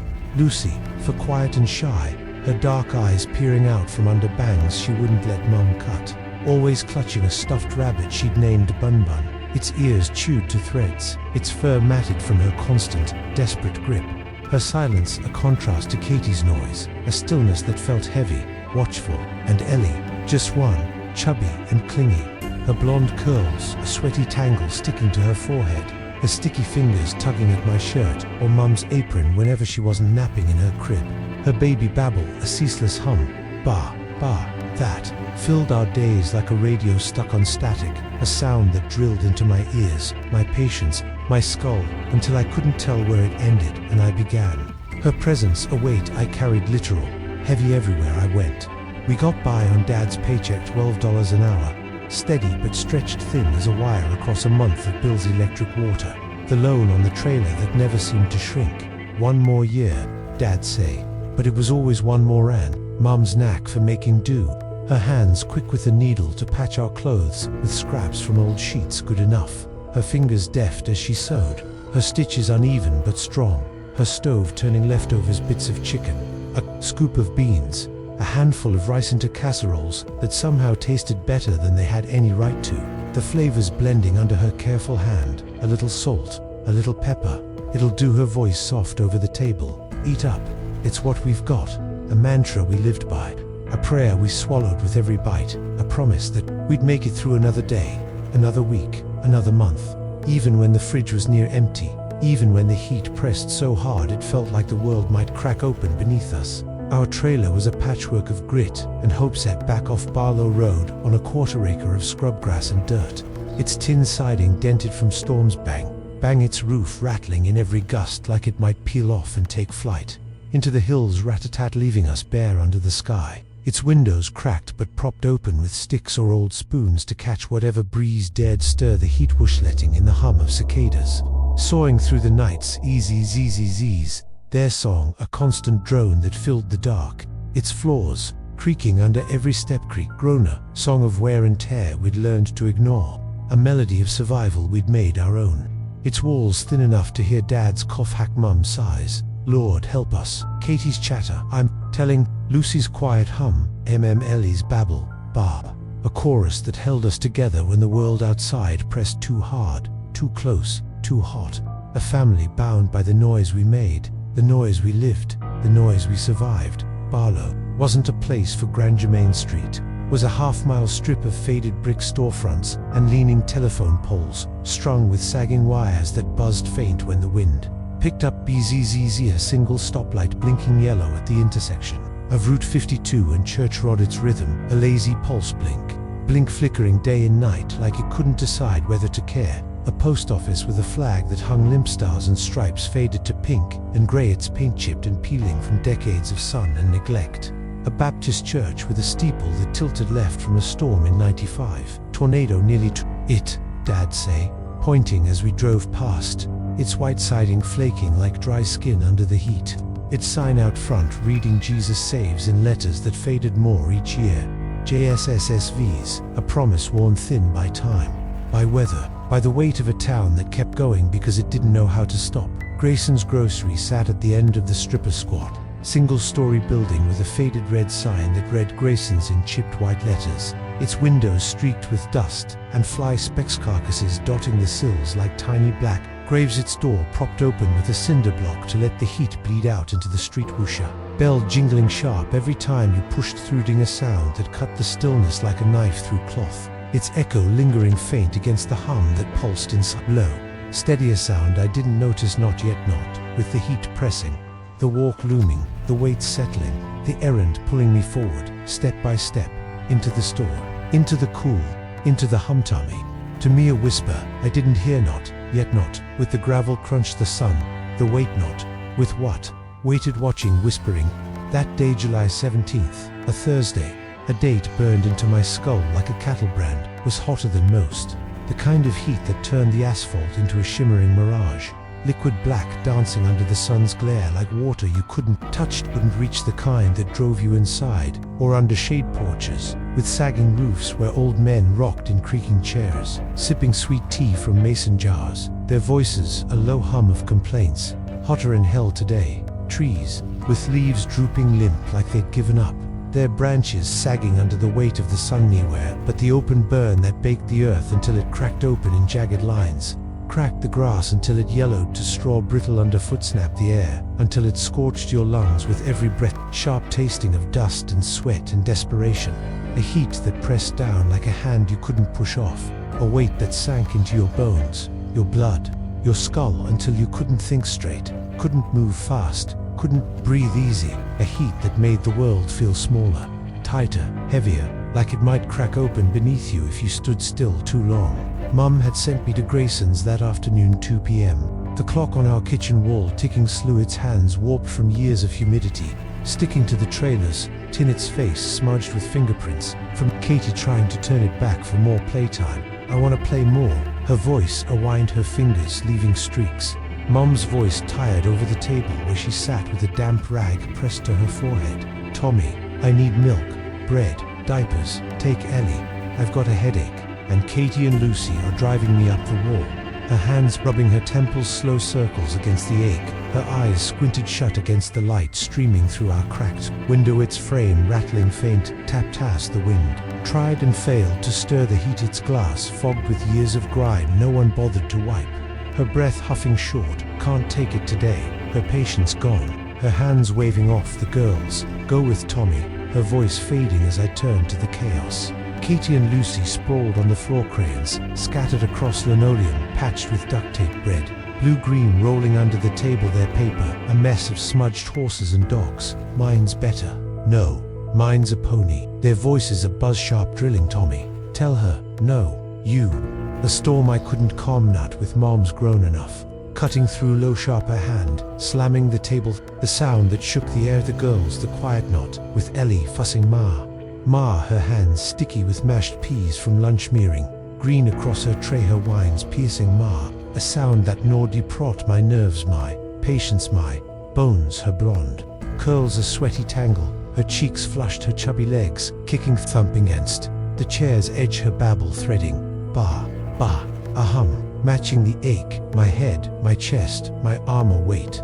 I couldn't shake, not yet, not with the errand, not with the walk, not with what waited watching, whisperinia, shadow. I didn't see a hum, I didn't hear Tommy, not until it came, not until it broke, not until it took. I grabbed Ellie from the chair. Come on, Elle, lifting her under her arms, sloker fill her kicks, brushing my thighs, thump her hands, clutching my shirt tight, sticky her weight, settling warm against my hip, her diaper sagging heavy, her whines spiking. Ma, as I shifted her higher, my arm burning, my shirt stretching. Mom, stuffing a crumpled 10 into my pocket. Don't dawdle, Tommy, and watch the girls if they tag along, her handwriting on a scrap of paper, milk, bread, diapers, in with the cash, her fingers cool against mine. Katie and Lucy, scrambling after, were coming to, their flip-flops pink for Katie, yellow for Lucy, slapping the porch as they bolted out. Slap, slap, slap their crayons, abandoned, red, blue, green scattered like fallen leaves across the floor,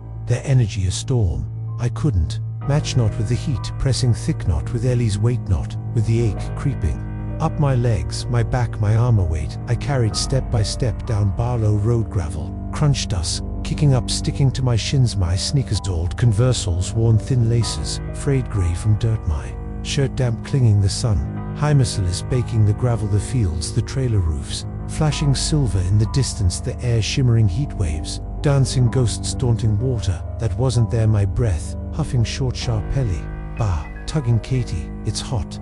Lucy, I want ice cream. Flip-flops, tripping, wait up. Katie, hurry. Dash buzz, dash storm, dash heat, dash weight, dash ache, dash dash Tommy. Tommy whispering, heard not yet, walk, dash store, dash shadow, dash waiting, dash watching, dash coming, dash closer, dash breaking, dash taking. Grayson's grocery swallowed us whole as we pushed through the door. The bells jingle, slicing sharp through the heavy air, dinger sound that cut like a blade through cloth, its echo fading fast into the hum of the coolers lining the back wall, a low drone that buzzed relentless through the stillness.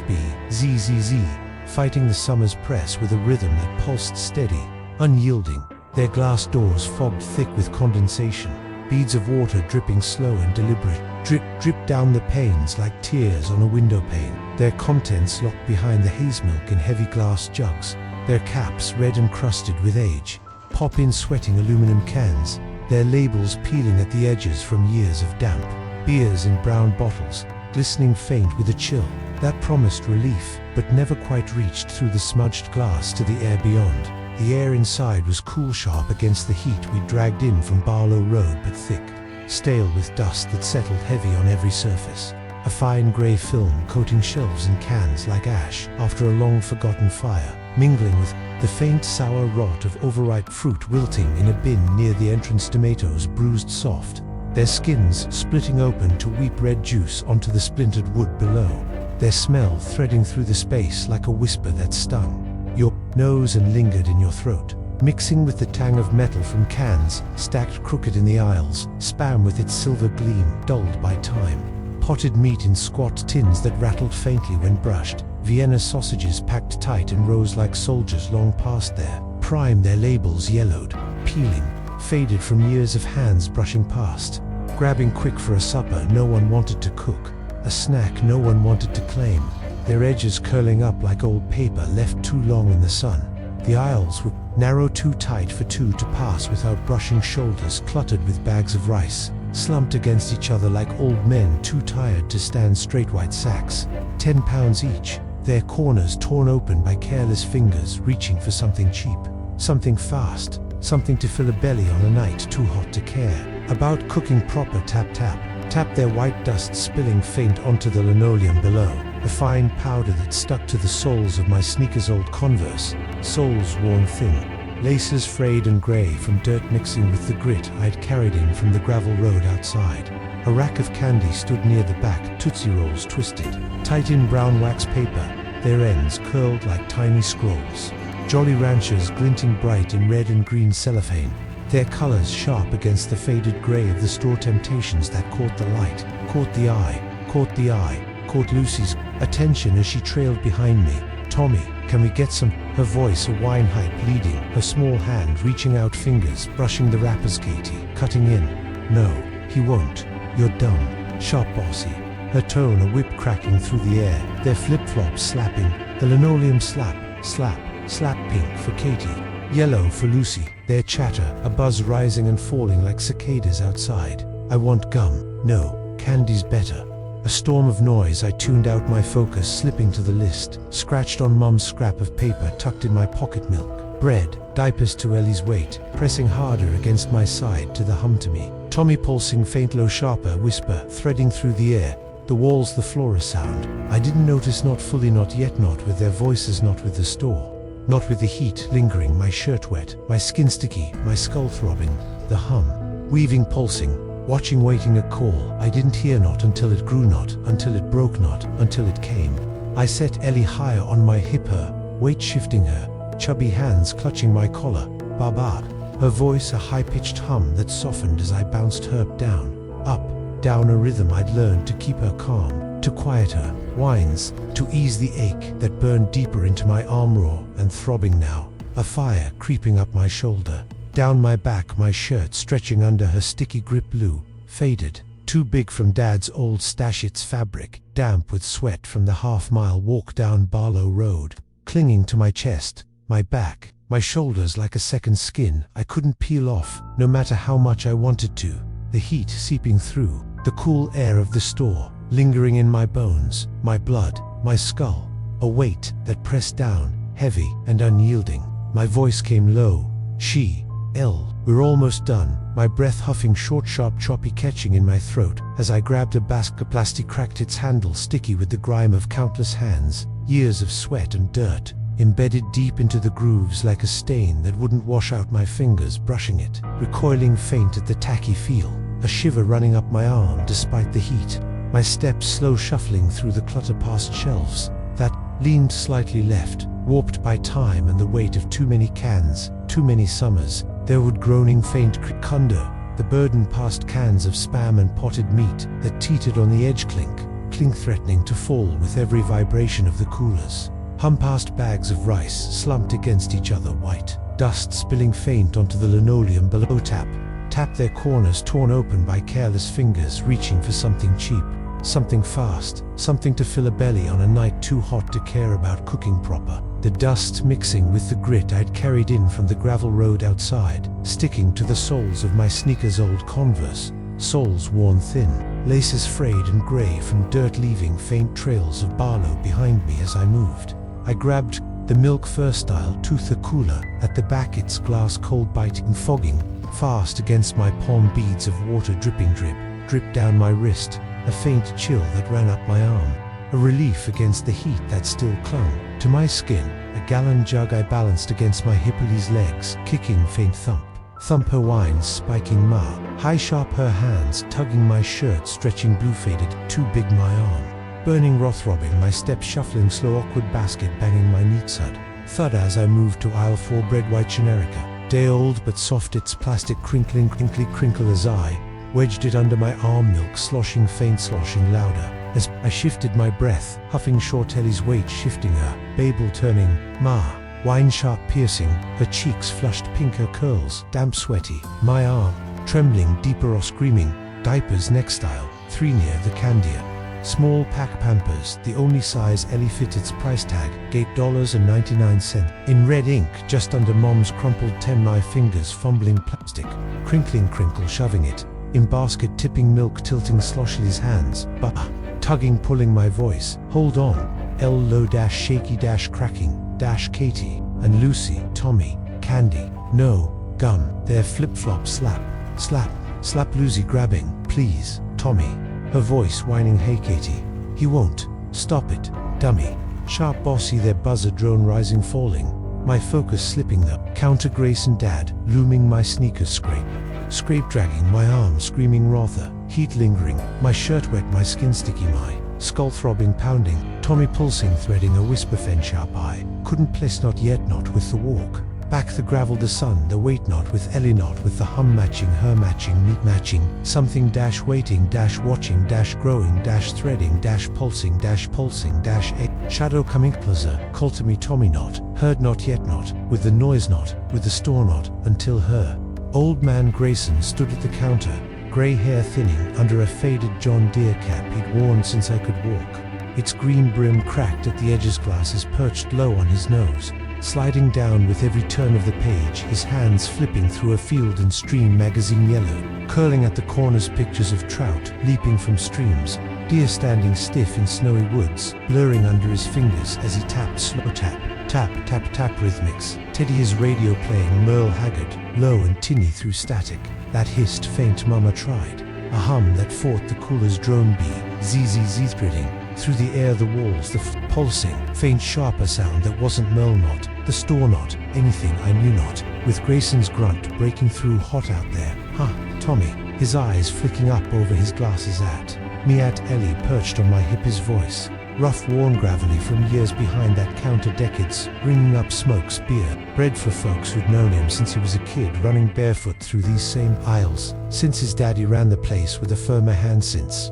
Barlow was more than a dot on a map, lost between Lexington and nowhere, folks who'd call him Junior, even know 60 years, on his voice creaking like the store itself folds, steady, tireder, sound that carried weight, carried years, carried Barlow in every syllable, his hands moving slow, deliberate, clack, click on, a register older than Mitt's metal, dented from dropped coins and careless elbows, its numbers faded to ghosts under the grim, its clicks loud, sharp cutting the quiet, the hum threading through, pulsing Tammy, whisper weaving, faint Loy, couldn't hear, not fully, not with Katie's whine, it's cold in here, sharp high Lucy's echo, I want gum, higher pleading, their flip-flop slap their hands grabbing, reaching, Tommy, please, he won't, stop it, their buzz, a drone rising, falling, mic focus on Elion, the Baskatan, the humpulsing sharper sound that wasn't there, not yet, not with Grayson watching, waiting, his eyes over his glasses, steady, harder hum, threading, call I didn't notice, not until it came, not until it cut, not until it broke.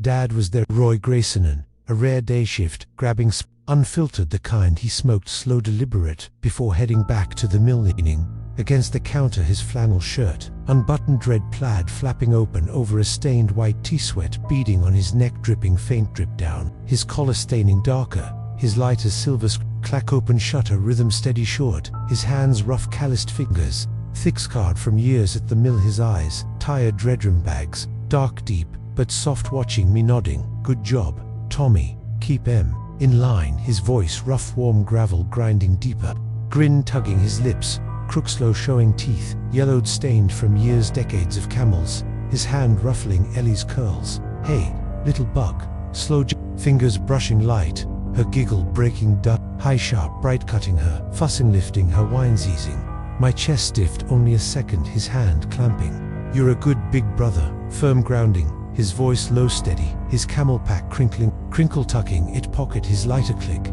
clack open shutter, rhythm shield, against heat da come Tommy pulsing faint threading low sharper, whispering heard not, fully not, with dad's grin not, with Ellie's giggle not, with grit, clack slow ringing, his magazine fluttering, pages curling yellow, his eyes over, glasses watching waiting, the hum threading, pulsing her, sound not there not, yet not, with dad not, with Ellie not, with the quiet, dash, shifting, dash, breaking, dash, shadow, dash, coming, dash, closer, dash, watching, dash, waiting, dash, call, dash, Tommy threading, pulsing, not heard not, yet not, with the noise not, with the store not, until her.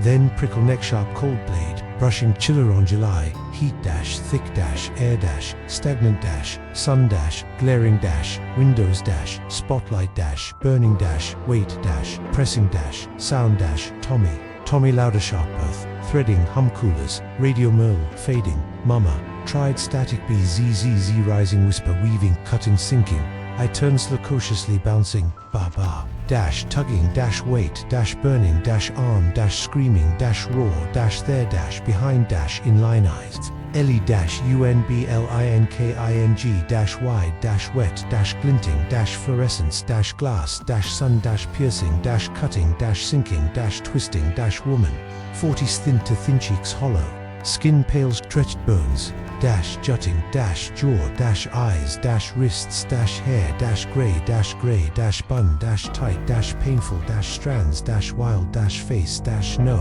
smile no move dash stare dash dress dash faded dash floral dash yellow dash loose dash hem dash frayed dash stained dash dirt dash mud dash blood dash hands dash bony dash trembling dash nails dash chipped dash black dash dull dash ragged dash old dash porcelain dash cracked dash eyes dash scratched blank wronged here dash store dash nightmare dash dress dash torn dash dangling dash crick sound threading hum Tommy dash pulsing dash sharp dash alive dash Ellie dash call dash sinking dash twisting dash panic dash fear dash deep dash roar dash double quotes oh sweet thing double quotes dash coo dash raspy dash low dash cutting dash hum dash louder dash eyes dash wetter dash wreath dash sour dash stale dash milk dash rot dash twisting dash cross dash skin dash crawling dash pulse dash thump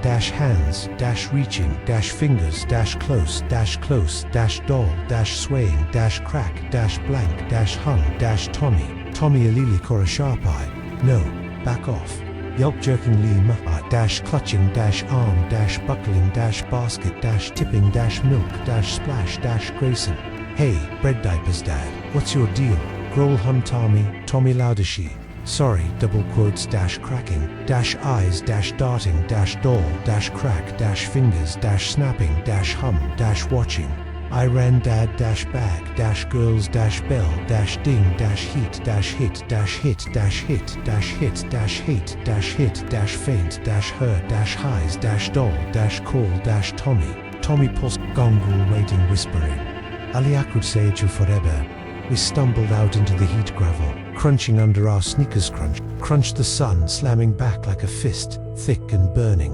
its glare a white hot weight that pressed down on my shoulders my chest, my skull, the air scorching my lungs with every breath dry, sharp tasting of dust and sweat, and the faint tang of honeysuckle that clung to the roadside. A sweetness that couldn't cut through the heat, couldn't ease the ache in my arm, my legs, my back from carrying Ellie the half-mile back to the trailer. Mum was waiting on the couch, her headache eased her, voice soft, thanks. Tommy as she took Ellie from my arms, her cool hands brushing mine, lifting the weight Ellie's ma. Her curls brushing Mom's chin as she settled against her whines fading into a soft hum. Ba, my arm numb, tingling, the ache lingering like a bruise I couldn't rub out.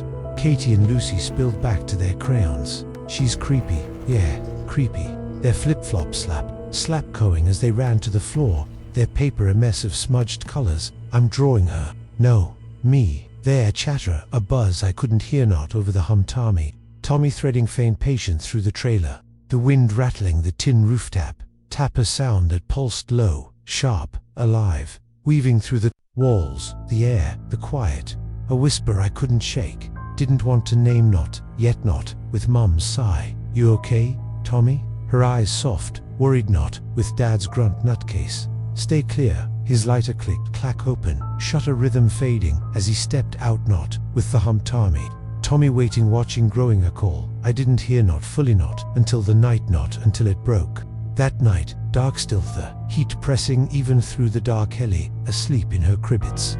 Wood creaking, faint creak with every shift of her small body. Mom and Dad in the kitchen whispering low, "She's off. Roy, keep him away." Their voices soft tensai, woke to it, louder, sharper, the Tommy. Tommy through the trailer, through the walls, through the wind. Rattling the tin whoosh, through the hum of the old fridge. Zzz, sound that pulsed sharp low, live pulling me up my bare feet. Cold on the linoleum, slap my breath, fogging in the chill. Rongula hot no. A sino frost, my hands trembling, reaching for the window, locked, cracked its glass, fogged with grime. Ellie's crib empty, her blanket crumpled, a doll in its place, ragged, cracked its porcelain face, eyeless glinting, wet in the moonlight. Its hum to me. Tommy louder, sharper, whispered that wasn't her, not me. A call that sank into my fear, my blood, my soul. I screamed, "Mum, Dad!" Road breaking, my voice tearing through the trailer, their footsteps pounding, thump, thump. "Mum, Tommy, what?" Her voice high, panic. Dad, flashlight slashing. "What's wrong, kid?" His beam cutting the dark. Dash, Ellie, dash there, dash, sudden dash, sleeping dash, her breath soft, no doll, no hum, just her blanket. Tangled curls, damped my scream, an echo in my skull. She was gone. Shaking high thing, Dad, bad dream. Tommy, his hand rough on my shoulder. "You're okay, Mum, you're burning up."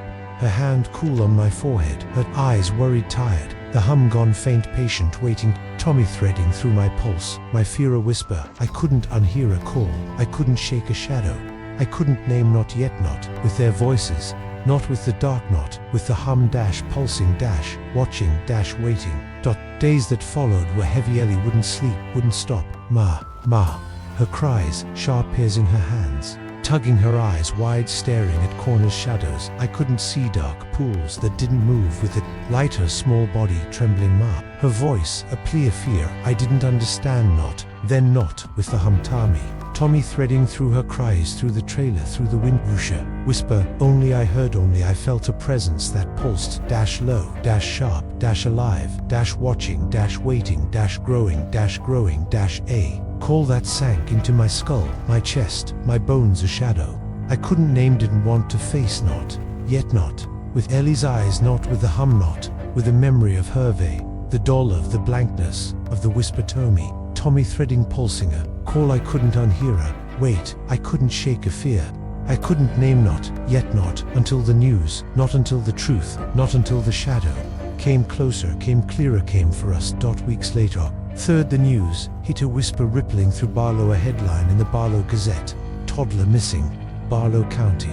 Last seen at Grayson's grocery, a girl too snatched from her crib, no trace, no suspect, just a mother's plea on the front page: please bring her back. Her voice breaking through, ink a photo beside it, a kid with pigtails, her eyes hollow, her shirt torn, a face that matched Elias, too close to reality. Doll found by the window, ragged, cracked, its porcelain eyeless glinting in the grainy print, its blankness staring, mark that matched the one in my dream, the one I couldn't unsee, couldn't unfeel. A weight that landed like a stone in my gut, twisted the knife, deeper cut, sharp truth I couldn't face, not yet, not with Ellie, not with the Tommy threading, dash, pulsing, dash alive. I told Dad, night porch, his smoke curling. It's her, the lady from the store. My voice shaking him, my hands trembling, clutching my knees, his eyes hard, narrow. Stay away from there. Tommy, his lighter flicking, click, open, shut, a rhythm that didn't calm me, didn't stop the Tommy threading through the trailer, the fields, the winderly. Ellie weaving with Mina, chorus that sank into my fear, my blood, my soul, a curse that waited, a ghoul that watched from the store, from the shadows, from the dust, whispering my name, Ellie's name, a call. I couldn't outrun a hum, I couldn't silence a shadow that pulsed alive forever.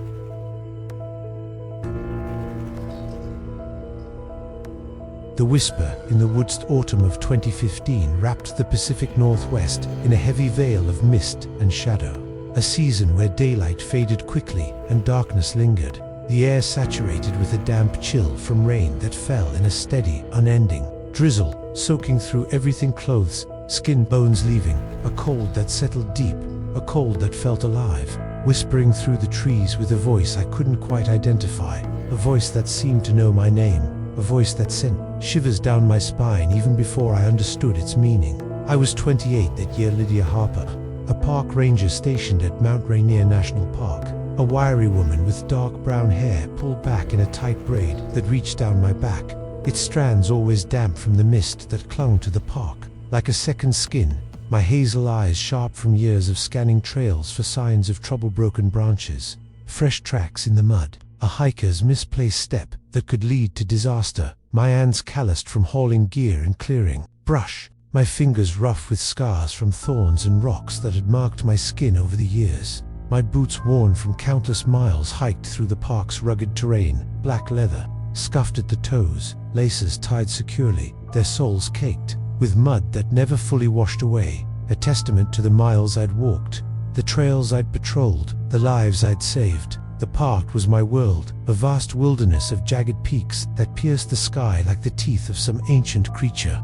Glacier-fed rivers that roared through canyons with a force that could sweep you away in moments, and meadows that bloomed, with wildflowers in the summer lupin and paintbrush in purples and reds but lay dormant now, blanketed in fog and the faint scent of pine and decay, a place where silence was never truly silent, always woven with the sound of the wind, the rustle of leaves, the distant call of an owl, a symphony of the wild that I'd come to know, to love, to trust, even when it turned dark, even when it turned dangerous, even when it whispered things I didn't want to hear, things I couldn't unhear once they began.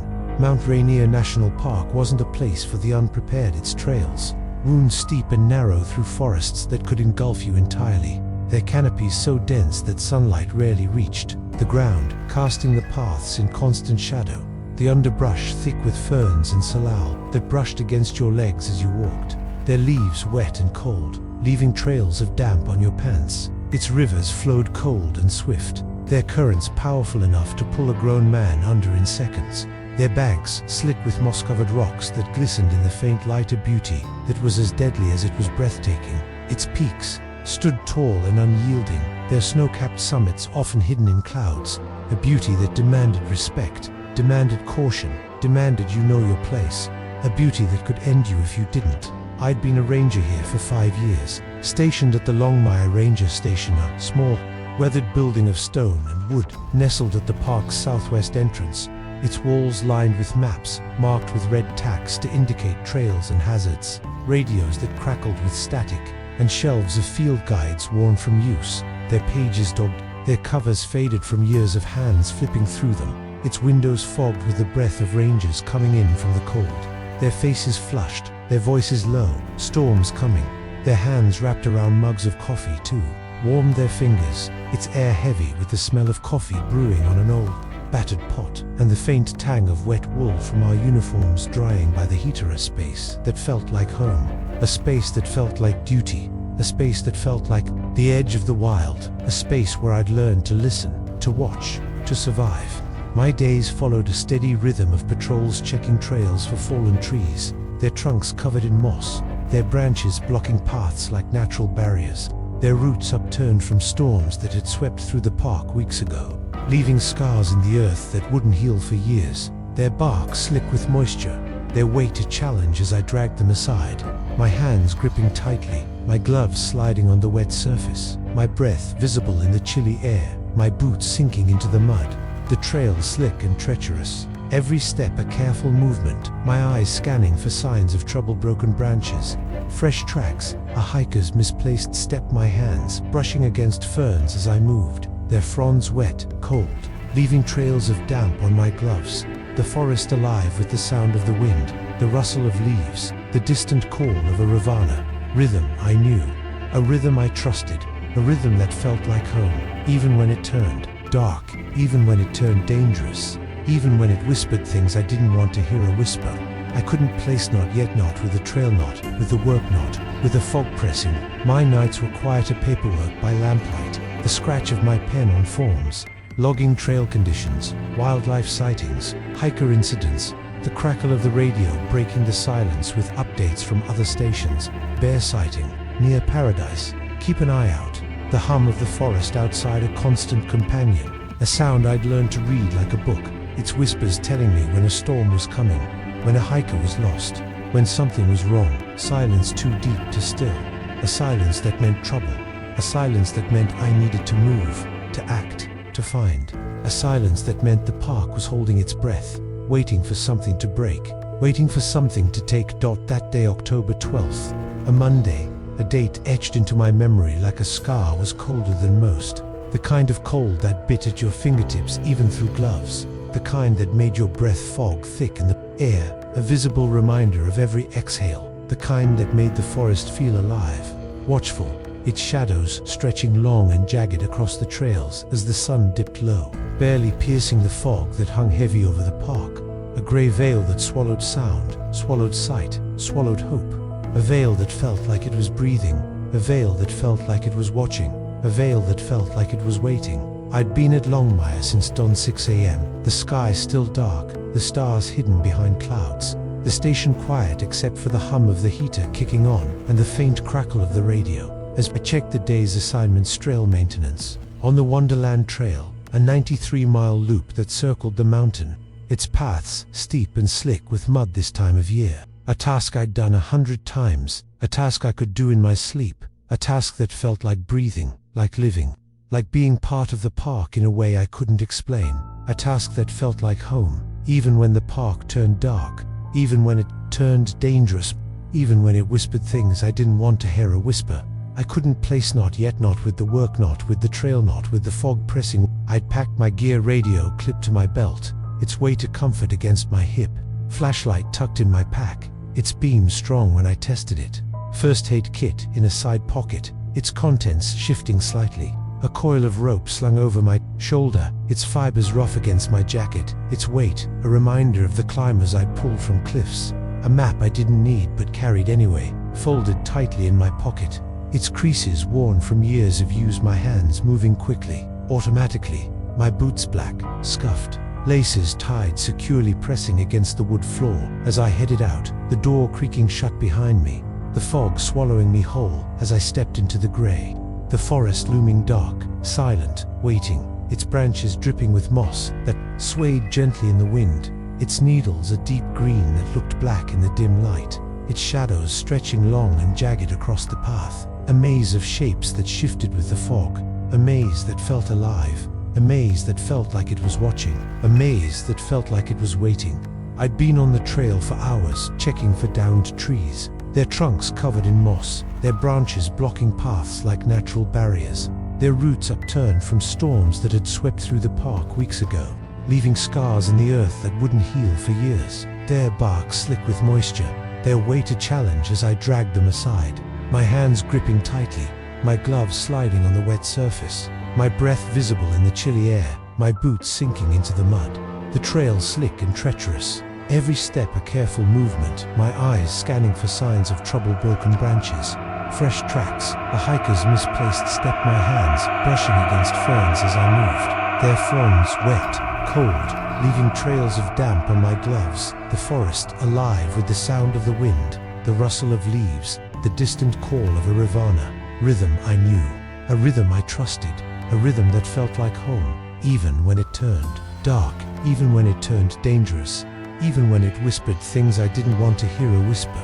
I couldn't place, not yet, not with the trail, not with the work, not with the fog pressing what I'd marked hazards with bright orange tape, its color a stark contrast against the gray and green of the forest, a warning for hikers who might come later, stay on the path, my voice low, muttering to myself as I tied the tape tightly around a tree, its bark rough under my fingers, my breath visible in the chilly air, my boots sinking deeper into the mud, the trail slick, treacherous, every step a careful movement, my eyes scanning for signs of trouble, broken branches, fresh tracks, a hiker's misplaced step, my hands brushing against ferns as I moved, their fronds wet, cold, leaving trails of damp on my gloves, the forest alive with the sound of the wind, the rustle of leaves, the distant call of a rhythm I knew, a rhythm I trusted, a rhythm that felt like home, even when it turned dark, even when it turned dangerous, even when it whispered things I didn't want to hear a whisper,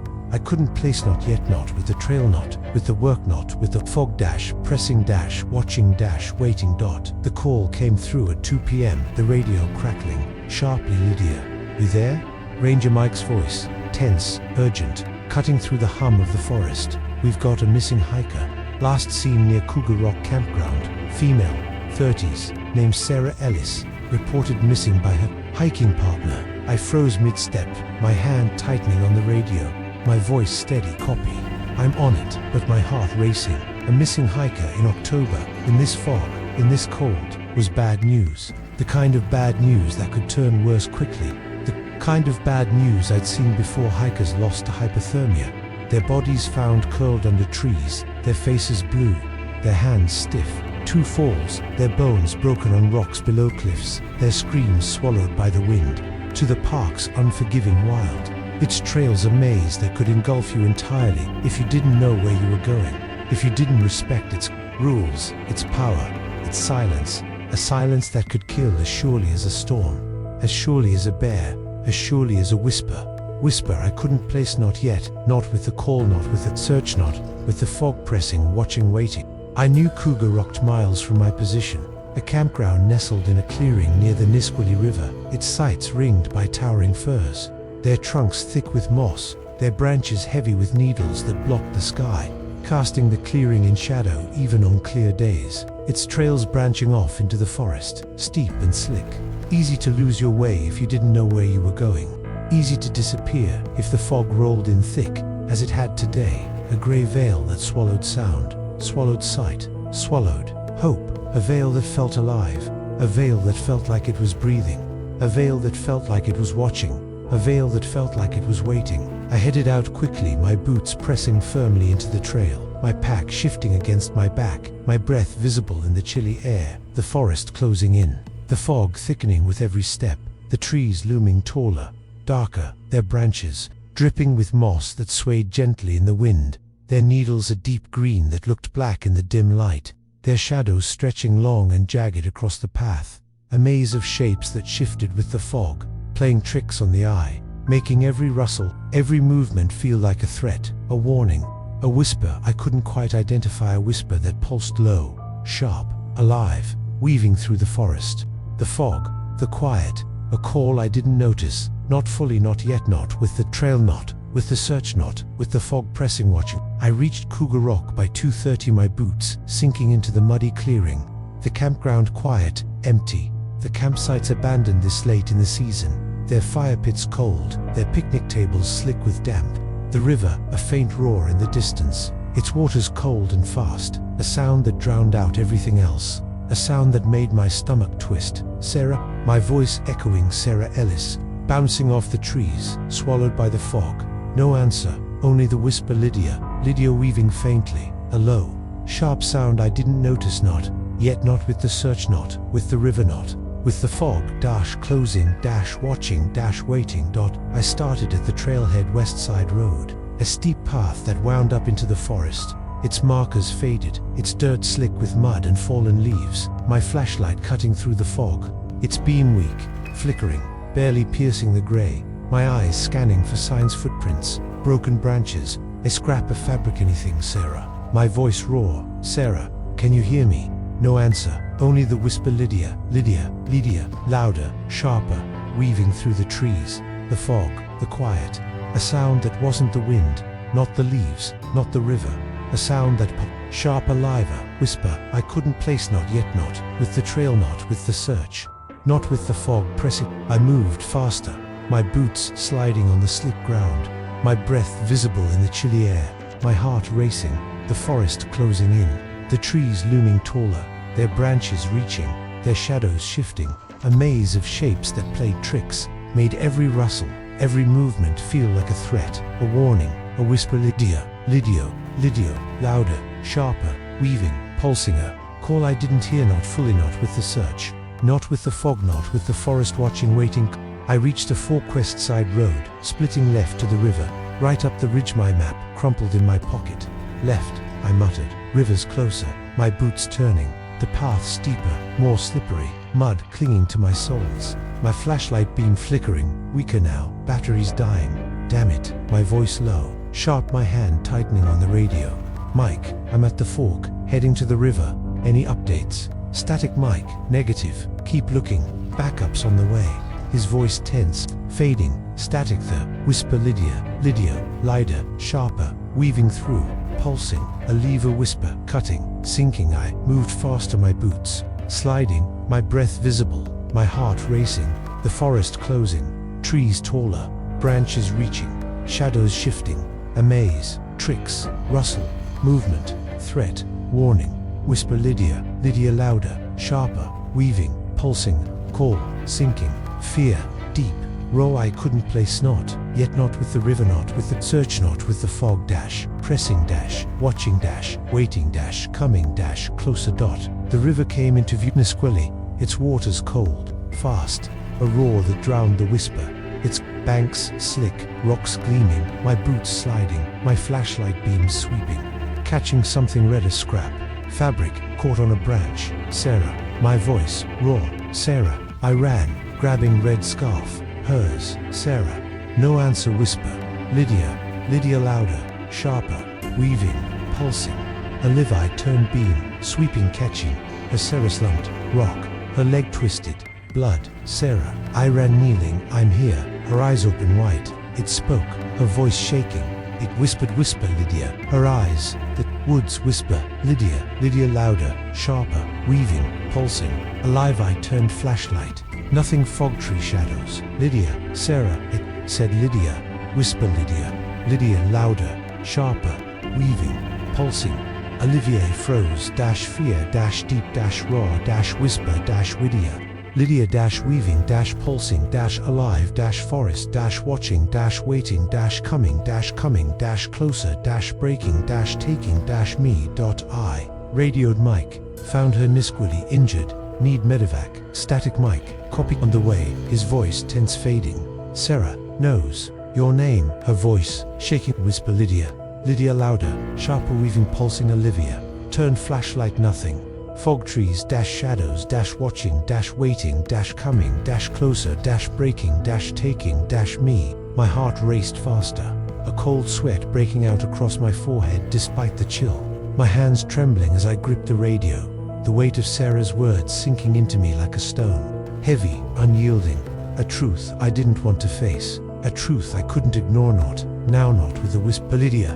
Lydia, weaving through the fog, through the trees, through the air. A sound that wasn't just in my head, a sound that was real, alive, a sound that knew me, a sound that wanted me. I looked at Sarah, her face pale, her eyes wide with terror, her leg twisted at an unnatural angle, blood seeping into the dirt beneath her, staining the earth a dark, wet red, her hands clutching at my sleeve, her fingers cold, her grip weak, but desperate, her voice barely above a whisper. It's still here, Lydia, it's watching us. Her words cutting through me like a knife, sharp, cold, final.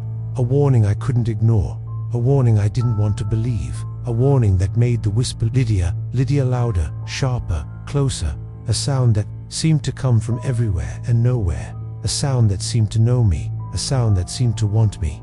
I forced myself to focus, to push the fear down, to bury it deep, to do my job, to get Sarah out of here, to get us both out of here, to escape the whisper, to escape the woods, to escape whatever was watching, waiting, coming closer. I adjusted my grip on Sarah, supporting her weight as I helped her sit up, her body trembling, her breath shallow, her eyes darting to the shadows, to the fog, to the trees, searching for something I couldn't see, something I didn't want to see, something I could feel, something I could hear. Lydia. Lydia, the whisper, weaving, pulsing, alive, a sound that seemed to grow with every moment, a sound that seemed to know me, a sound that seemed to want me. I spoke to her, my voice steady, despite the fear clawing at my chest. We're getting out of here. Sarah, help is coming, just hold on. My words meant to reassure her, meant to reassure myself, meant to drown out the whisper, meant to drown out the fear, meant to drown out the truth I didn't want to face,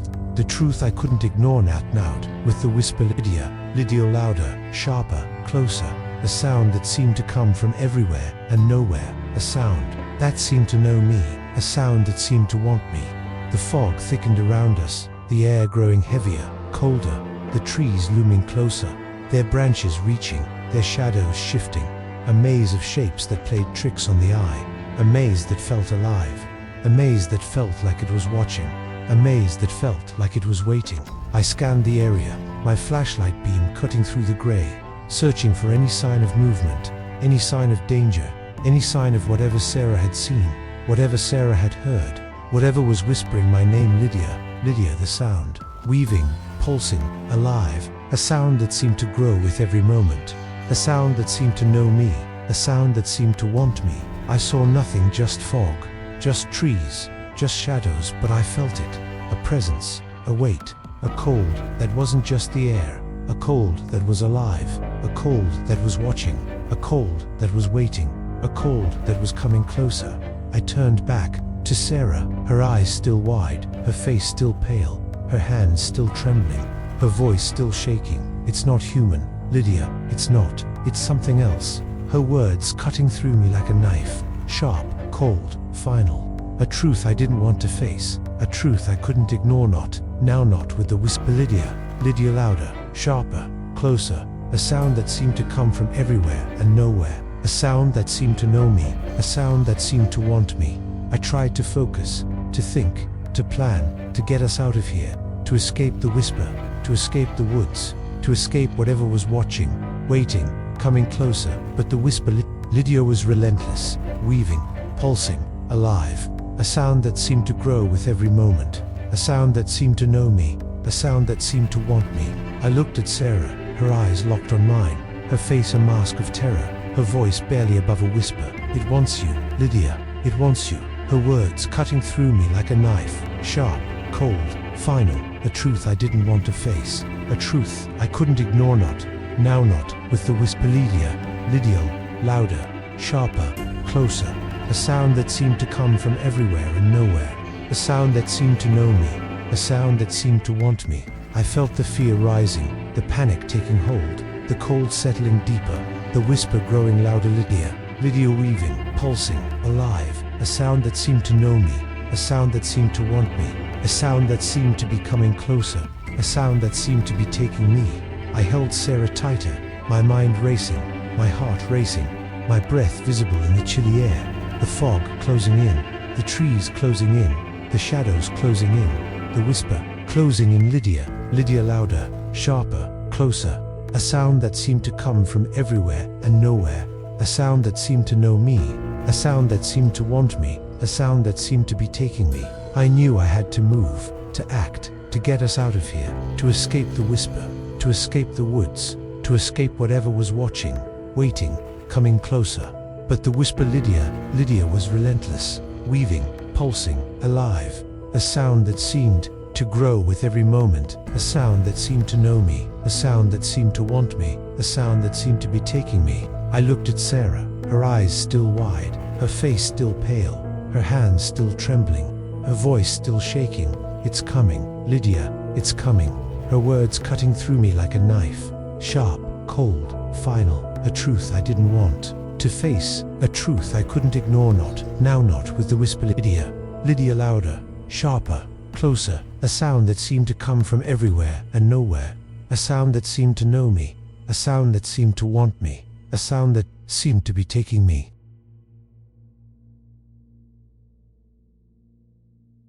The echo of the abyssed winter of 2016 gripped the Alaskan wilderness with an iron fist, a season where the sun barely rose above the horizon, casting the landscape in a perpetual twilight. The air so cold it burned your lungs with every breath, the snow so deep it swallowed entire trees, leaving only their tops poking out like skeletal fingers, reaching for a sky that offered no warmth, no mercy, no hope. I was 32 that year. Elias Carter, a geologist working for a small research team in the remote reaches of the Brooks Range. A lanky man with short black hair dusted with early gray, my green eyes tired from years of staring at rock samples under dim lights, my hands rough from handling equipment in sub-zero temperatures, my parka worn from countless expeditions, its red fabric faded to a dull pink, its hood lined with fur that did little to keep out the biting wind. The Brooks Range was my temporary home, a desolate expanse of rugged mountains, frozen rivers, and endless tundra, a place where the silence was so profound it felt like a living thing. a place where the cold was a constant companion, a place where the darkness held secrets I wasn't prepared to uncover, secrets that whispered in the wind, secrets that echoed in the abyss. Our team had been sent to investigate a newly discovered cave system, a network of tunnels that had been exposed by a recent landslide, its entrance a jagged moor in the side of a mountain, its depths unknown, its secrets buried beneath layers of ice and stone. The cave was located in a remote valley, accessible only by snowmobile, a journey that took us 3 hours from our base camp. The landscape a blur of white and gray, the wind howling through the passes, the cold seeping through every layer of clothing, every piece of gear, every inch of exposed skin. We arrived at the site just before noon, the sky a pale gray, the sun a faint glow behind the clouds, the cave entrance looming before us. A dark void that seemed to swallow the light, a dark void that seemed to whisper, a dark void that seemed to know my name. Elisa whisper, I couldn't place, not yet, not with the journey, not with the cold, not with the cave dash watching dash waiting dash calling. The team consisted of 4 of us: myself, Dr. Margaret Klein, our lead geologist, a stern woman in her 50s with grey hair pulled into a tight bun, her blue eyes sharp behind her glasses, her voice clipped and precise. Tom Rivera, our equipment specialist, a stocky man in his 40s with a shaved head and a thick beard, his brown eyes always scanning for potential hazards, his hands steady as he handled our gear. And Jenna Brooks, our cartographer, a young woman in her late 20s with blonde hair tied back in a ponytail, her green eyes bright with excitement, her voice eager as she mapped out our route. We set up our base at the cave entrance, a small tent with a portable heater, its warmth a faint comfort against the cold, its light a faint comfort against the dark, its presence a faint comfort against the whisper. Elias weaving through the wind, through the snow, through the silence, a whisper I couldn't place, not yet, not with the team, not with the cave, not with the cold dash watching dash waiting dash calling. We began our descent at 1 p.m. Our headlamps cutting through the darkness, our boots crunching on the icy floor, our breath visible in the frigid air, the cave walls closing in around us, their surfaces jagged and uneven, their shadows shifting with every movement, a maze of stone and ice that felt alive, a maze that felt like it was watching, a maze that felt like it was waiting. The air grew colder the deeper we went, the silence growing heavier, the whisper growing louderly. Elias weaving through the tunnels, through the darkness, through the silence, a whisper I couldn't place, not yet, not with the descent, not with the team, not with the cave watch. Margaret led the way, her voice steady as she called out observations, limestone formations, likely from the Devonian period, her words echoing off the walls, her focus unwavering, her determination a comfort against the cold, a comfort against the dark, a comfort against the whisper. Elias weaving, pulsing, alive, a whisper I couldn't place, not yet, not with the descent, not with the team, not with the cave watching waiting. Tom followed close behind, his hands steady as he set up markers, his eyes scanning for hazards, his voice calm as he reported stable so far. But the ice is thick, his presence a comfort against the cold, a comfort against the dark, a comfort against the whisper. Elias weaving, pulsing, alive, a whisper I couldn't place, not yet, not with the descent, not with the team, not with the cave watch. Jenna brought up the rear, her hands busy with her mapping equipment, her voice eager as she noted we're at 50 meters, heading north, her excitement a comfort against the cold, a comfort against the dark, a comfort against the whisper. Elias weaving, pulsing, alive, a whisper I couldn't place, not yet, not with the descent, not with the team, not with the cave dash watching dash waiting dash calling. The cave descended deeper, the air growing colder, the walls narrowing, the ceiling dropping lower, forcing us to crouch as we moved, our headlamps casting long shadows that danced across the jagged surfaces, the light reflecting off veins of quartz embedded in the limestone, their faint shimmer a stark contrast to the darkness that surrounded us, a darkness that felt alive, a darkness that felt like it was watching, a darkness that felt like it was waiting. I followed Margaret, my eyes scanning the walls, my hands brushing against the icy stone, my breath visible in the frigid air, the whispery Elias weaving through the tunnels, through the darkness, through the silence, a whisper I couldn't place, not yet, not with the descent, not with the team, not with the cave watching waiting. The tunnel opened into a larger chamber, its ceiling high, its walls covered in ancient stalactites that hung like jagged teeth, their tips glistening with moisture, their shadows stretching across the floor, a cavernous space that felt like a cathedral of stone and ice, a cathedral of darkness and silence, a cathedral that whispered Elias, Elias weaving, pulsing, alive, a whisper I couldn't place, not yet, not with the chamber, not with the team, not with the cave, watching, waiting, calling. Margaret paused, her headlamp sweeping across the chamber, her voice steady as she spoke. This is a significant find, likely untouched for millennia, her words echoing off the walls, her focus unwavering, her determination a comfort against the cold, a comfort against the dark, a comfort against the whisper. Elias weaving, pulsing, alive, a whisper I couldn't place, not yet, not with the chamber, not with the team, not with the cave watching. Tom set up a portable light, its beam illuminating the chamber, revealing more details, the floor uneven, covered in a thin layer of ice, the walls etched with faint patterns, possibly natural, possibly not, the air heavy with the scent of damp, stone and ancient earth, a scent that felt alive, a scent that felt like it was watching, a scent that felt like it was waiting. He spoke, his voice calm. We should set up a base here, take some samples, his presence a comfort against the cold, a comfort against the dark, a comfort against the whisper. Elias weaving, pulsing, alive, a whisper I couldn't place, not yet, not with the chamber, not with the team, not with the cave, watching, waiting, calling. Jenna moved to the far wall, her mapping equipment in hand, her voice eager. I'll start charting the dimensions, her excitement, a comfort against the cold, a comfort against the dark, a comfort against the whisper. Elias weaving, pulsing, alive, a whisper I couldn't place, not yet, not with the chamber, not with the team, not with the cave watching. I began collecting samples, my hands steady as I chipped away at the rock, my eyes focused on the task, my mind trying to ignore the whispery. Elias weaving, pulsing, alive, a whisper I couldn't place, not yet, not with the samples, not with the team, not with the cave watching, waiting, calling. The chamber felt larger than it should, its walls stretching into the darkness, its ceiling lost in shadow, its silence heavy, oppressive, a silence that seemed to grow with every moment, a silence that seemed to know me, a silence that seemed to want me.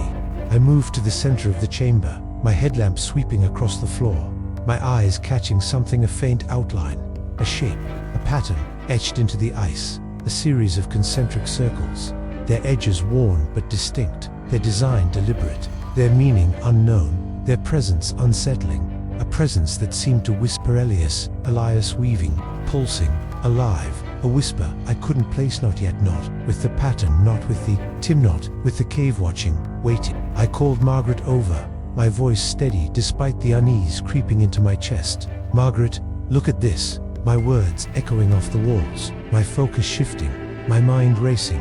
The whisper. Elias weaving, pulsing, alive, a whisper I couldn't place, not yet, not with the pattern, not with the team, not with the cave watching, waiting. She knelt beside me, her headlamp illuminating the circles, her voice sharp. This isn't natural, Elias, this is something else. Her words cutting through me, a truth I didn't want to face, a truth I couldn't ignore, not with the pattern, not with the whisper. Elias weaving, pulsing, alive, a whisper I couldn't place, not yet, not with the pattern, not with the team, not with the cave, watching, waiting, calling. Tom joined us, his eyes narrowing as he studied the circles, his voice calm but tense, could be cultural, maybe ancient, his presence a comfort against the cold, a comfort against the dark, a comfort against the whisper. Elias weaving, pulsing, alive, a whisper I couldn't place, not yet, not with the pattern, not with the team, not with the cave watching, waiting. Jenna moved closer, her mapping equipment forgotten, her voice eager but uncertain. I've never seen anything like this.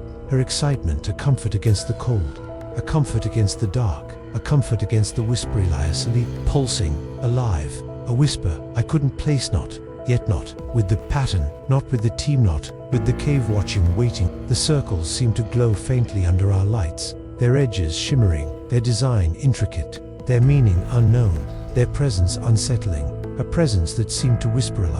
Elias weaving, pulsing, alive, a whisper I couldn't place not, yet not, with the pattern, not with the team, not with the cave watching, white and calling. The circles on the cave floor held our attention, their faint shimmer under the portable light casting an eerie glow, their intricate design seeming to shift with every angle, a pattern that felt ancient, deliberate, alive, a pattern that seemed to whisper Elias weaving through the chamber, through the darkness, through the silence, a whisper I couldn't place, not, yet not, with the pattern, not with the team, not, with the cave watching white. Margaret traced the edges with her gloved fingers, her voice sharp but tinged with unease. This could be a significant discovery, but we need to proceed with caution. Her words echoing off the walls, her focus unwavering, her determination, a comfort against the cold, a comfort against the dark, a comfort against the whisper. Elias weaving, pulsing, alive, a whisper I couldn't place, not, yet not, with the pattern, not with the team, not with the cave watching, waiting, calling. Tom knelt beside her, his eyes narrowing as he examined the circles, his voice calm but tense. We should document this, take photos, but we need to keep moving. His presence, a comfort against the cold, a comfort against the dark, a comfort against the whisper. Elias weaving, pulsing, alive, a whisper I couldn't place, not, yet not, with the pattern, not with the team, not with the cave watching waiting calling. Jenna pulled out her camera, her hands steady as she began taking photos, her voice eager but uncertain. This is incredible, but it feels off. Her excitement, a comfort against the cold, a comfort against the dark, a comfort against the whisper. Elias weaving, pulsing, alive, a whisper I couldn't place, not, yet not, with the pattern, not with the team, not with the cave watching wait. I stood back, my headlamp sweeping across the chamber, my eyes searching for anything else, any other sign, any other clue, my mind racing, my heart racing. The whisper. Elias weaving, pulsing, alive, a whisper I couldn't place, not, yet not, with the pattern, not with the team, not with the cave watching, waiting, calling. The chamber felt larger than before, its walls stretching into the darkness, its ceiling lost in shadow, its silence heavier, more oppressive, a silence that seemed to grow with every moment, a silence that seemed to know me, a silence that seemed to want me. I moved to the far wall, my headlamp illuminating a narrow passage, its entrance barely wide enough for one person, its depths hidden in shadow, its presence unsettling, a presence that seemed to whisper. Elias weaving, pulsing, alive, a whisper I couldn't place, not, yet not, with the passage, not with the team, not with the cave watching, waiting, calling. I called to Margaret, my voice steady despite the unease creeping into my chest. There's a passage here, should we explore it? My words echoing off the walls, my focus shifting, my mind racing. The whisper. Elias weaving, pulsing, alive, a whisper I couldn't place, not, yet not, with the passage, not with the team, not with the cave watching wait. She looked up, her eyes narrowing as she considered, her voice sharp. Yes, but we go together, no splitting up. Her words, a comfort against the cold, a comfort against the dark, a comfort against the whisper. Elias weaving, pulsing, alive, a whisper I couldn't place, not, yet not, with the passage, not with the team, not with the cave watching waiting calling. We gathered our gear, Tom leading the way into the passage, his headlamp cutting through the darkness, his voice calm. Stay close, it's tight. His presence, a comfort against the cold, a comfort against the dark, a comfort against the whisper. Elias pulsing, alive, a whisper I couldn't place, not, yet not, with the passage, not with the team, not with the cave watching, waiting. Margaret followed, her focus unwavering, her voice steady. Watch your footing.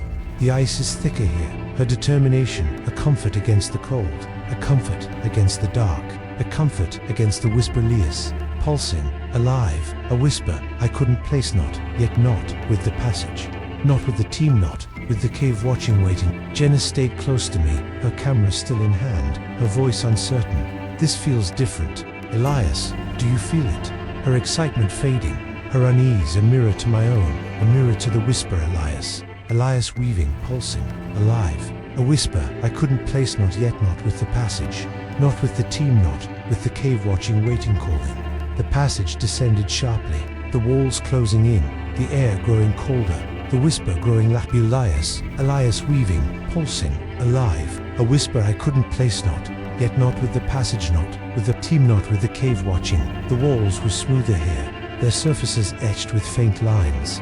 Possibly natural, possibly not, their patterns unsettling, their presence a reminder of the circles in the chamber, a reminder of the whisper Elias weaving, pulsing, alive, a whisper I couldn't place, not yet not, with the passage knot, with the team knot, with the cave watching wait. I felt the unease growing, the fear creeping in, the cold settling deeper, the whisper Elias weaving, pulsing, alive, a whisper I couldn't place, not yet not, with the passage, not with the team knot, with the cave watching waiting. Passage continued to descend, the air growing colder, the walls closing in tighter.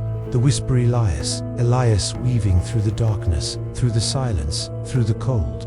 A whisper I couldn't place, not yet not, with the passage, with the team knot, with the cave watching wait. The faint lines on the walls became more pronounced, their patterns more intricate, their design more deliberate, a series of spirals and curves that seemed to shift with every angle, a design that felt ancient, a design that felt alive, a design that seemed to whisper Elias weaving, pulsing, alive.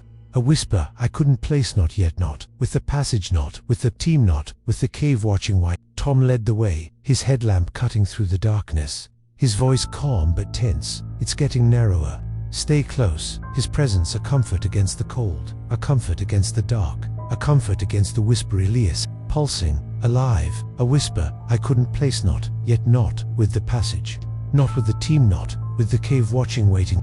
Margaret followed, her focus unwavering, her voice steady. These markings are consistent with the circles in the chamber. We need to document them. Her determination, a comfort against the cold, a comfort against the dark, a comfort against the whispery Elias weaving, pulsing, alive. A whisper I couldn't place, not yet, not with the passage knot, with the team knot, with the cave watching waiting calling. Jenna stayed close to me, her camera in hand, her voice uncertain. Elias, do you hear that? Her unease, a mirror to my own, a mirror to the whispery Elias weaving, pulsing, alive. A whisper I couldn't place, not with the passage knot, with the team knot, with the cave watching wait. I nodded, my heart racing, my mind racing. The whisper Elias louder, sharper, closer, a sound that seemed to come from everywhere and nowhere, a sound that seemed to know me, a sound that seemed to want me. The passage opened into a smaller chamber, its walls covered in the same intricate markings, its floor a smooth sheet of ice, its ceiling low, forcing us to crouch, its air heavy with the scent of damp stone and ancient earth, a scent that felt alive, a scent that felt like it was watching, a scent that felt like it was waiting. In the center of the chamber was a deep crevasse, its edges jagged, its depths hidden in shadow, its presence unsettling, a presence that seemed to whisper Elias weaving, pulsing, alive. A whisper I couldn't place, not with the crevasse knot, with the team knot, with the cave watching it. Margaret knelt beside the crevasse, her headlamp illuminating its edges, her voice sharp. This is a significant drop. We need to be careful. Her words a comfort against the cold, a comfort against the dark, a comfort against the whispering. Elias weaving, pulsing, alive. A whisper I couldn't place, not yet not, with the crevasse knot, with the team knot, with the cave watching waiting calling. Tom set up a rope anchor, his hands steady as he secured the line, his voice calm. I'll go first. Test the depth. His presence a comfort against the cold, a comfort against the dark, a comfort against the whisper Elias weaving, pulsing, alive. A whisper I couldn't place, not yet not, with the crevasse knot, with the team knot, with the cave watching wait. Jenna watched, her camera forgotten, her voice trembling. Elias, I don't like this. It feels wrong. Her unease a mirror to my own, a mirror to the whisper Elias weaving, pulsing, alive.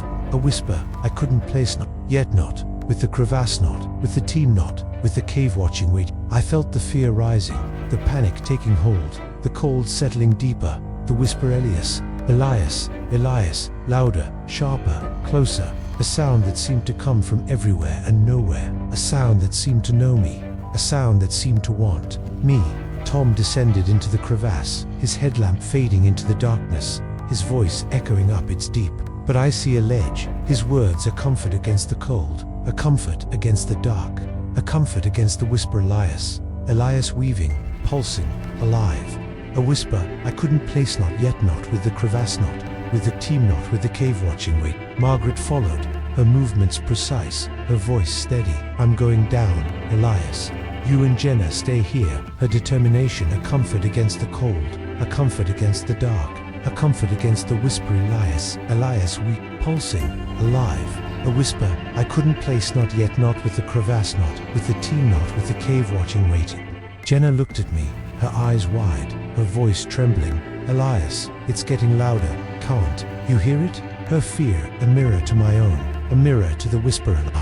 Elias, weaving, pulsing, alive. A whisper I couldn't place, not yet, not with the crevasse, not with the team, not with the cave watching. Waiting, calling. I nodded, my heart racing, my mind racing.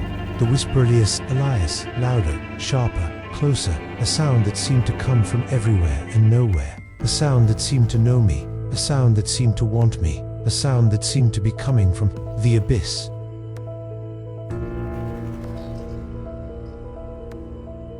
The shadow in the mirror. Summer of 2017 bathed the small town of Ashwood, Oregon, in a golden haze, a season where the days stretched long and lazy, the air thick with the scent of pine and wildflowers, the sun casting dappled shadows through the dense forest that surrounded the town, a forest that seemed to hold its breath, a forest that seemed to watch, a forest that seemed to whisper secrets I wasn't ready to hear. I was 29 that year. Clara Bennett, a freelance photographer who had recently moved to Ashwood to escape the chaos of city life, a petite woman with auburn hair that fell in loose waves to my shoulders, my grey eyes always searching for the perfect shot, my hands steady as I adjusted my camera, my boots worn from countless hikes through the woods, their leather scuffed and faded, a testament to the miles I'd walked, the moments I'd captured, the truths I'd sought. Ashwood was my new beginning, quaint town of 1,500 souls nestled in the Cascade Range, its streets lined with old brick buildings, its people warm but guarded, its history whispered in the creak of wooden porches, in the flicker of streetlights, at dusk, in the shadows that lingered just beyond the light, shadows that seemed to watch, shadows that seemed to whisper, shadows that seemed to know my name. Clara, Clara. Whisper I couldn't place, not yet, not with the town, not with the woods, not with the shadows watching, waiting, calling. I'd rented a small cabin on the edge of town, a cozy space with a slanted roof and a wide porch, its windows overlooking the forest, its walls lined with faded photographs left by the previous tenant, its air heavy with the scent of cedar and dust, a scent that felt alive, a scent that felt like it was watching, a scent that felt like it was waiting. The cabin came with an old mirror, its frame carved with intricate patterns, its glass tarnished at the edges, its surface reflecting the room in a distorted haze. A mirror that seemed to hold more than my reflection, a mirror that seemed to whisper Clara, Clara, weaving through the silence, through the stillness, through the light. A whisper I couldn't place, not yet, not with the cabin, not with the mirror, not with the shadows watching, waiting. I spent my days exploring Ashwood, my camera in hand, capturing the town's quiet beauty, the way the sunlight filtered through the trees, the way the river sparkled in the morning, the way the townsfolk smiled but never quite met my eyes, their warmth a mask for something deeper, something darker, something that lingered in the shadows, something that whispered Clara, Clara, weaving, pulsing, alive. A whisper I couldn't place, not yet, not with the town, not with the woods, not with the shadows. Dash watching, dash waiting, dash calling.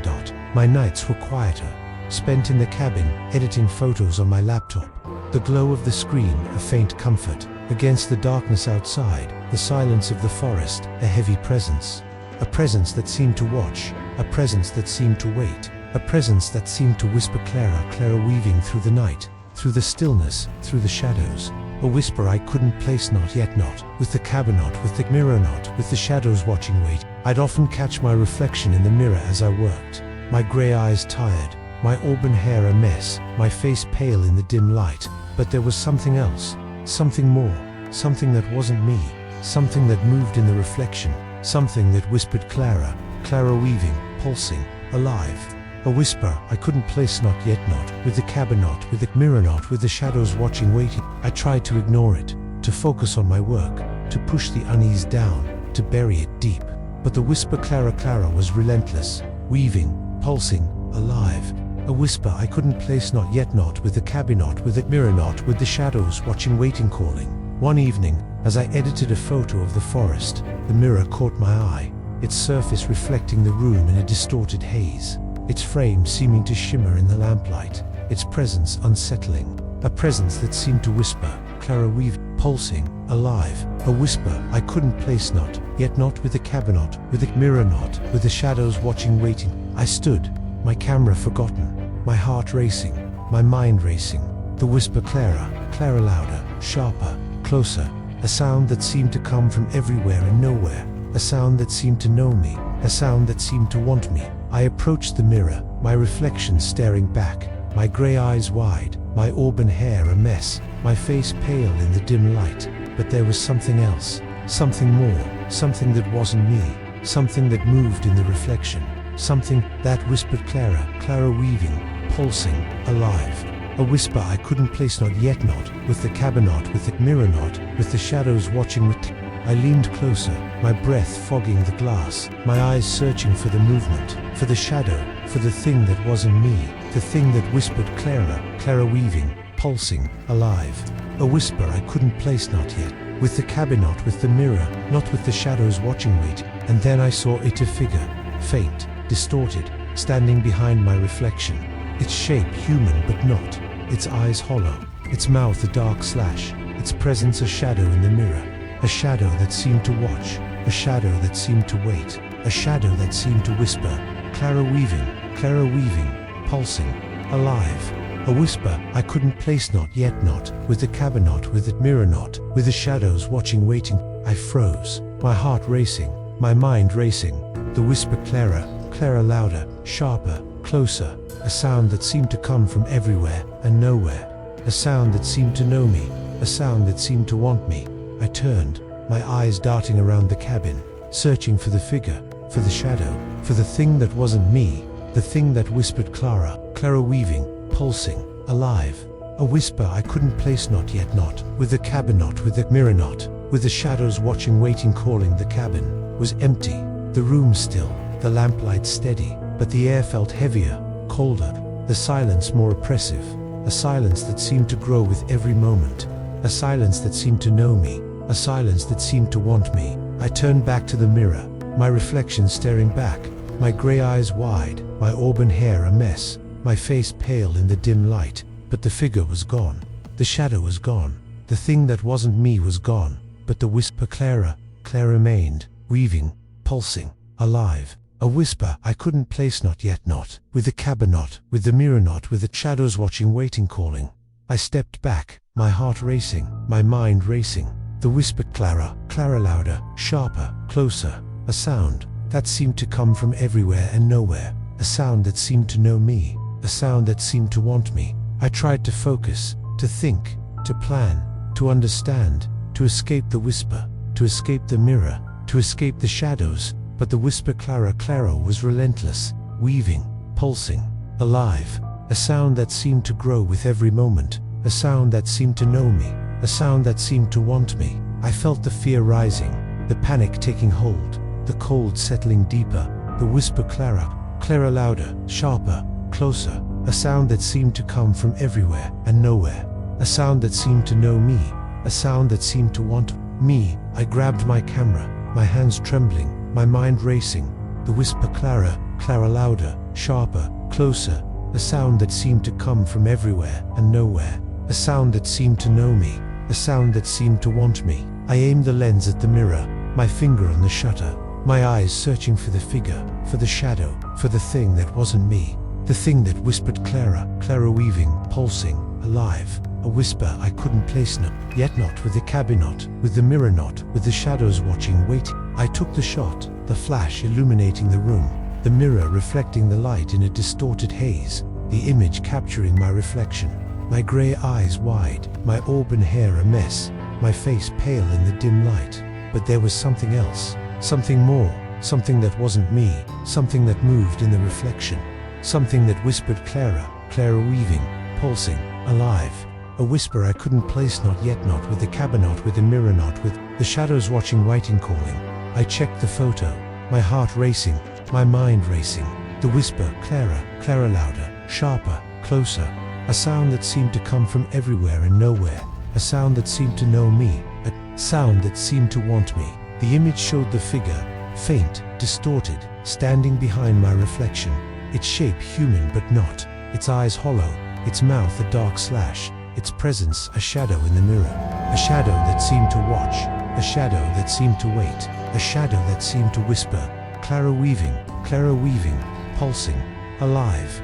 A whisper I couldn't place, not yet not, with the cabin not, with the mirror not, with the shadows watching, waiting. I felt the fear rising, the panic taking hold, the cold settling deeper, the whisper Clara louder, sharper, closer.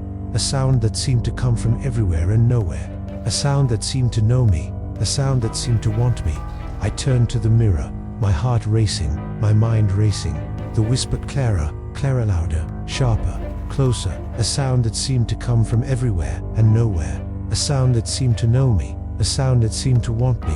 The figure was there, clearer now, its shape more defined, its eyes hollow, its mouth a dark slash, its presence a shadow in the mirror. A shadow that seemed to watch, a shadow that seemed to wait, a shadow that seemed to whisper, Clara, pulsing, alive. A whisper I couldn't place, not yet not, with the cabin not, with that mirror not, with the shadows watching, waiting. I felt the fear rising, the panic taking hold, the cold settling deeper, the whisper Clara louder, sharper, closer. The sound that seemed to come from everywhere and nowhere. A sound that seemed to know me, a sound that seemed to want me. I stepped back, my heart racing, my mind racing. The whisper, Clara louder, sharper, closer. A sound that seemed to come from everywhere and nowhere. A sound that seemed to know me, a sound that seemed to want me. I knew I had to act, to do something, to escape the whisper, to escape the mirror, to escape the shadows. But the whisper Clara was relentless, weaving, pulsing, alive. A sound that seemed to grow with every moment. A sound that seemed to know me, a sound that seemed to want me.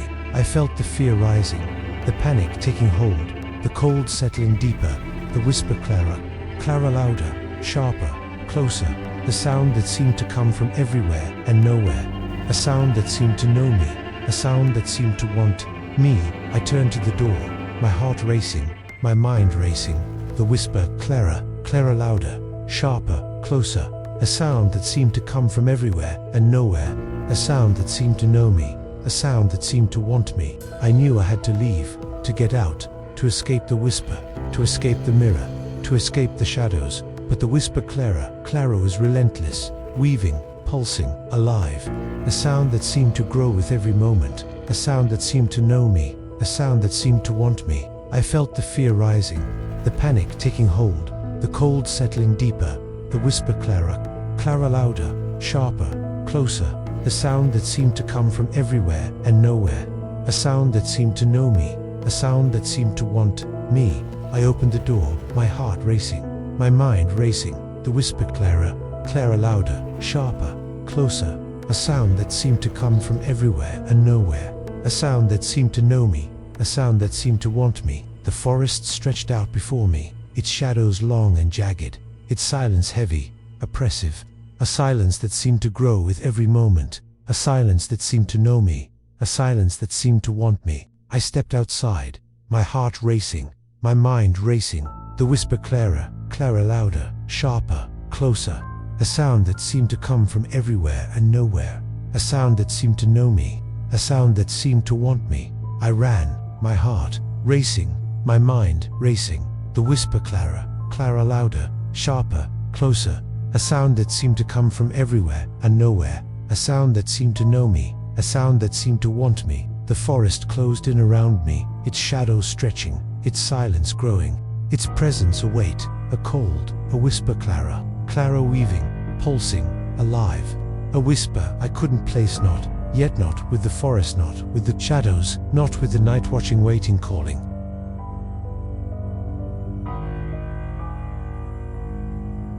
The song of the forgotten spring of 2018 painted the Scottish Highlands in shades of emerald and gold, a season where the hills bloomed with heather, the lochs shimmered under a pale sun, and the wind carried the scent of damp earth and ancient stone, a wind that seemed to sing, a wind that seemed to mourn, a wind that seemed to whisper secrets I wasn't ready to hear. I was 35 that year. Fiona MacLeod, a folklorist and historian who had traveled to the remote village of Dunlock to research its forgotten legends. A tall woman with raven black hair that fell in a loose braid down my back, my blue eyes sharp from years of studying faded manuscripts, my hands steady as I turned the pages of ancient books, my boots worn from countless treks through the highlands, their leather scuffed and faded, a testament to the miles I'd walked, the stories I'd chased, the truths I'd sought. Dunlock was my destination, a tiny village of 300 souls, nestled in a valley surrounded by rugged hills. Its stone cottages weathered by time, its people quiet and wary, its history whispered in the crackle of peat fires, in the clink of glasses at the local pub, in the shadows that lingered just beyond the light, shadows that seemed to watch, shadows that seemed to sing, shadows that seemed to know my name.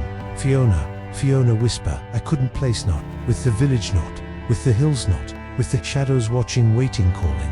I'd rented a small cottage on the outskirts of Dunlock, a quaint space with a thatched roof and a stone hearth, its windows overlooking the loch, its walls lined with shelves of dusty books, its air heavy with the scent of peat and old paper, a scent that felt alive, a scent that felt like it was watching, a scent that felt like it was waiting. The cottage came with an old gramophone, its brass horn tarnished, its wooden base scratched, its presence a relic of a bygone era, a relic that seemed to hold more than music, a relic that seemed to sing Fiona, Fiona weaving through the silence, through the stillness, through the light. A whisper I couldn't place not, yet not, with the cottage not, with the gramophone not, with the shadows what. I spent my days exploring Dunlock, my notebook in hand, interviewing the villagers about their legends, capturing their stories of the forgotten, the lost, the unseen, the tales of the Sidhe, the fairy folk who danced in the hills, the tales of the Kelpies, the water spirits who lured travelers to their doom, the tales of the forgotten, the ones who vanished into the mist, their names lost to time, their voices lost to silence, their songs lost to the wind, a wind that seemed to sing, a wind that seemed to mourn, a wind that seemed to whisper, Fiona, Fiona weaving, pulsing, alive, a whisper I couldn't place not, yet not, with the village not, with the hills not, with the shadows dash, watching dash, waiting dash, calling. My nights were quieter, spent in the cottage, transcribing interviews by the light of a flickering lamp, the glow of faint comfort against the darkness outside, the silence of the hills, a heavy presence, a presence that seemed to watch, a presence that seemed to wait, a presence that seemed to sing Fiona, Fiona weaving through the night, through the stillness, through the shadows, a whisper I couldn't place not, yet not, with the cottage not, with the gramophone, not with the shadows, watching what. I'd often hear the wind outside, its mournful song weaving through the hills, through the loch, through the night, a song that seemed to carry voices, a song that seemed to carry names, a song that seemed to carry my name, Fiona, pulsing, alive, a whisper I couldn't place not, yet not, with the cottage not, with the gramophone not, with the shadows, watching, waiting. I tried to ignore it, to focus on my work, to push the unease down, to bury it deep. But the whisper Fiona, Fiona was relentless, weaving, pulsing, alive. A whisper I couldn't place not, yet not, with the cottage not, with the gramophone not, with the shadows watching with. One evening, as I transcribed an interview with an elderly villager named Angus, who had spoken of a forgotten song, a melody sung by the lost, a melody that called the living to join them, the gramophone caught my eye, its brass horn gleaming, in the lamplight, its wooden base seeming to shimmer, its presence unsettling, a presence that seemed to sing Fiona, Fiona weaving, pulsing, alive, a whisper I couldn't place not, yet not, with the cottage not, with the gramophone not, with the shadows watching, waiting. I stood, my notebook forgotten, my heart racing, my mind racing, the whisper Fiona, Fiona louder, sharper, closer, a sound that seemed to come from everywhere and nowhere, a sound that seemed to know me, a sound that seemed to want me. I approached the gramophone, my fingers brushing against its surface, my eyes searching for a record, for a clue, for the source of the whisper Fiona, Fiona weaving, pulsing, alive, a whisper I couldn't place not, yet not, with the cottage not, with the gramophone not, with the shadows watching, waiting, calling. I found a record, its label faded, its surface scratched, its presence a mystery that seemed to sing Fiona, Fiona weaving, pulsing, alive, A whisper I couldn't place, not yet, not with the cottage, not with the shadows watching. I placed the record on the gramophone, my hands trembling, my heart racing, my mind racing. The whisper, Fiona, Fiona, louder, sharper, closer. A sound that seemed to come from everywhere and nowhere. A sound that seemed to know me. A sound that seemed to want me. I turned the crank, my fingers steady despite the fear clawing at my chest. The needle touching the record, the gramophone coming to life. The music beginning, or haunting melody. A song of the forgotten. A song that seemed to carry voices. A song that seemed to carry names. A song that seemed to carry my name. Fiona, Fiona, weaving, pulsing, alive. A whisper I couldn't place, not yet, not with the cottage, not with the gramophone, not with the shadows watching. Whiting calling, the melody filled the cottage, its notes weaving through the air, through the silence, through the light. A melody that seemed to grow with every moment. A melody that seemed to know me. A melody that seemed to want me. I felt the fear rising, the panic taking hold, the cold settling deeper. The whisper, Fiona, Fiona, louder, sharper, closer. A sound that seemed to come from everywhere and nowhere. A sound that seemed to know me. A sound that seemed to want me. I looked around, my eyes darting to the windows, to the shadows, to the darkness outside, searching for the source, for the voices, for the thing that wasn't me, the thing that sang, Fiona, Fiona, weaving, pulsing, alive. A whisper I couldn't place, not yet, not with the cottage, not with the gramophone, not with the shadows watching, waiting, calling. The shadows outside seemed to move, their shapes shifting, their presence growing, a presence that seemed to watch, a presence that seemed to wait, a presence that seemed to sing. Fiona, Fiona, weaving, pulsing, alive. A whisper I couldn't place, not yet, not with the gramophone, not with the shadows watching, wait. I saw them, figures, faint, distorted, standing in the darkness, their shapes human but not, their eyes hollow, their mouths dark slashes, their presence a shadow in the night, a shadow that seemed to watch, a shadow that seemed to wait, a shadow that seemed to sing. Fiona, Fiona, weaving, pulsing, alive.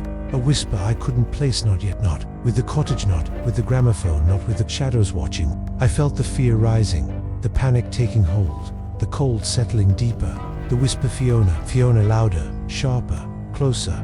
A sound that seemed to come from everywhere and nowhere. A sound that seemed to know me. A sound that seemed to want me. I turned back to the gramophone, my heart racing, my mind racing, the melody growing louder, the voices growing clearer, the names growing closer. Fiona, Fiona, weaving, pulsing, alive. A whisper I couldn't place, not yet, not with the cottage, not with the gramophone, not with the shadows watching, waiting. I reached for the gramophone, my hands trembling, my heart racing, my mind racing. The whisper, Fiona, Fiona, louder, sharper, closer. A sound that seemed to come from everywhere and nowhere. A sound that seemed to know me. A sound that seemed to want me. I lifted the needle, the melody stopping, the voices fading, the names retreating. But the whisper, Fiona, Fiona, remained, weaving, pulsing, alive. A whisper I couldn't place, not yet, not with the cottage, not with the gramophone, not with the shadows watching, waiting. I turned to the window, my heart racing, my mind racing. The whisper, Fiona, Fiona, louder, sharper, closer. A sound that seemed to come from everywhere and nowhere. A sound that seemed to know me. A sound that seemed to want me. The shadows outside were clearer now, their shapes more defined, their presence more real. A presence that seemed to watch, a presence that seemed to wait, a presence that seemed to sing. Fiona, Fiona, weaving, pulsing, alive. A whisper I couldn't place, not yet, not with the cottage, not with the gramophone, not with the shadows watching, waiting. I saw them, figures, faint, distorted, standing in the darkness, their shapes human but not, their eyes hollow, their mouths dark slashes, their presence a shadow in the night, a shadow that seemed to watch, a shadow that seemed to wait, a shadow that seemed to sing. Fiona, Fiona, weaving, pulsing, alive. A whisper I couldn't place, not yet, not with the cottage, not with the gramophone, not with the shadows watching, waiting, calling. I felt the fear rising, the panic taking hold, the cold settling deeper. The whisper, Fiona, Fiona, louder, sharper, closer. A sound that seemed to come from everywhere and nowhere. A sound that seemed to know me. A sound that seemed to want me. I knew I had to act, to do something, to escape the whisper, to escape the gramophone, to escape the shadows. But the whisper, Fiona, Fiona, was relentless, weaving, pulsing, alive.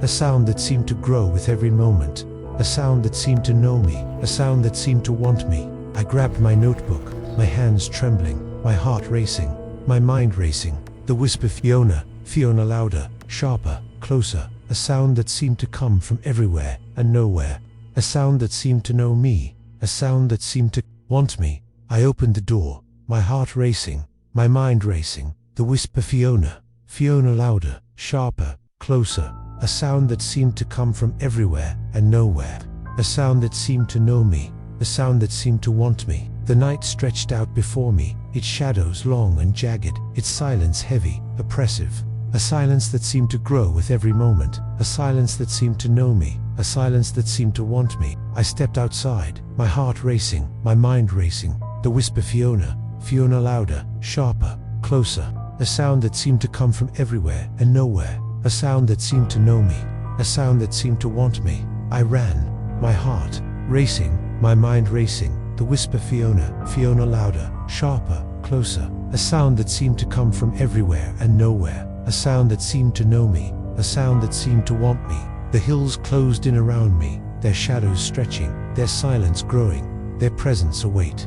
A cold, a whisper, Fiona, Fiona, weaving, pulsing, alive. A whisper I couldn't place, not yet, not with the hills, not with the shadows, not with the night watching, waiting, calling.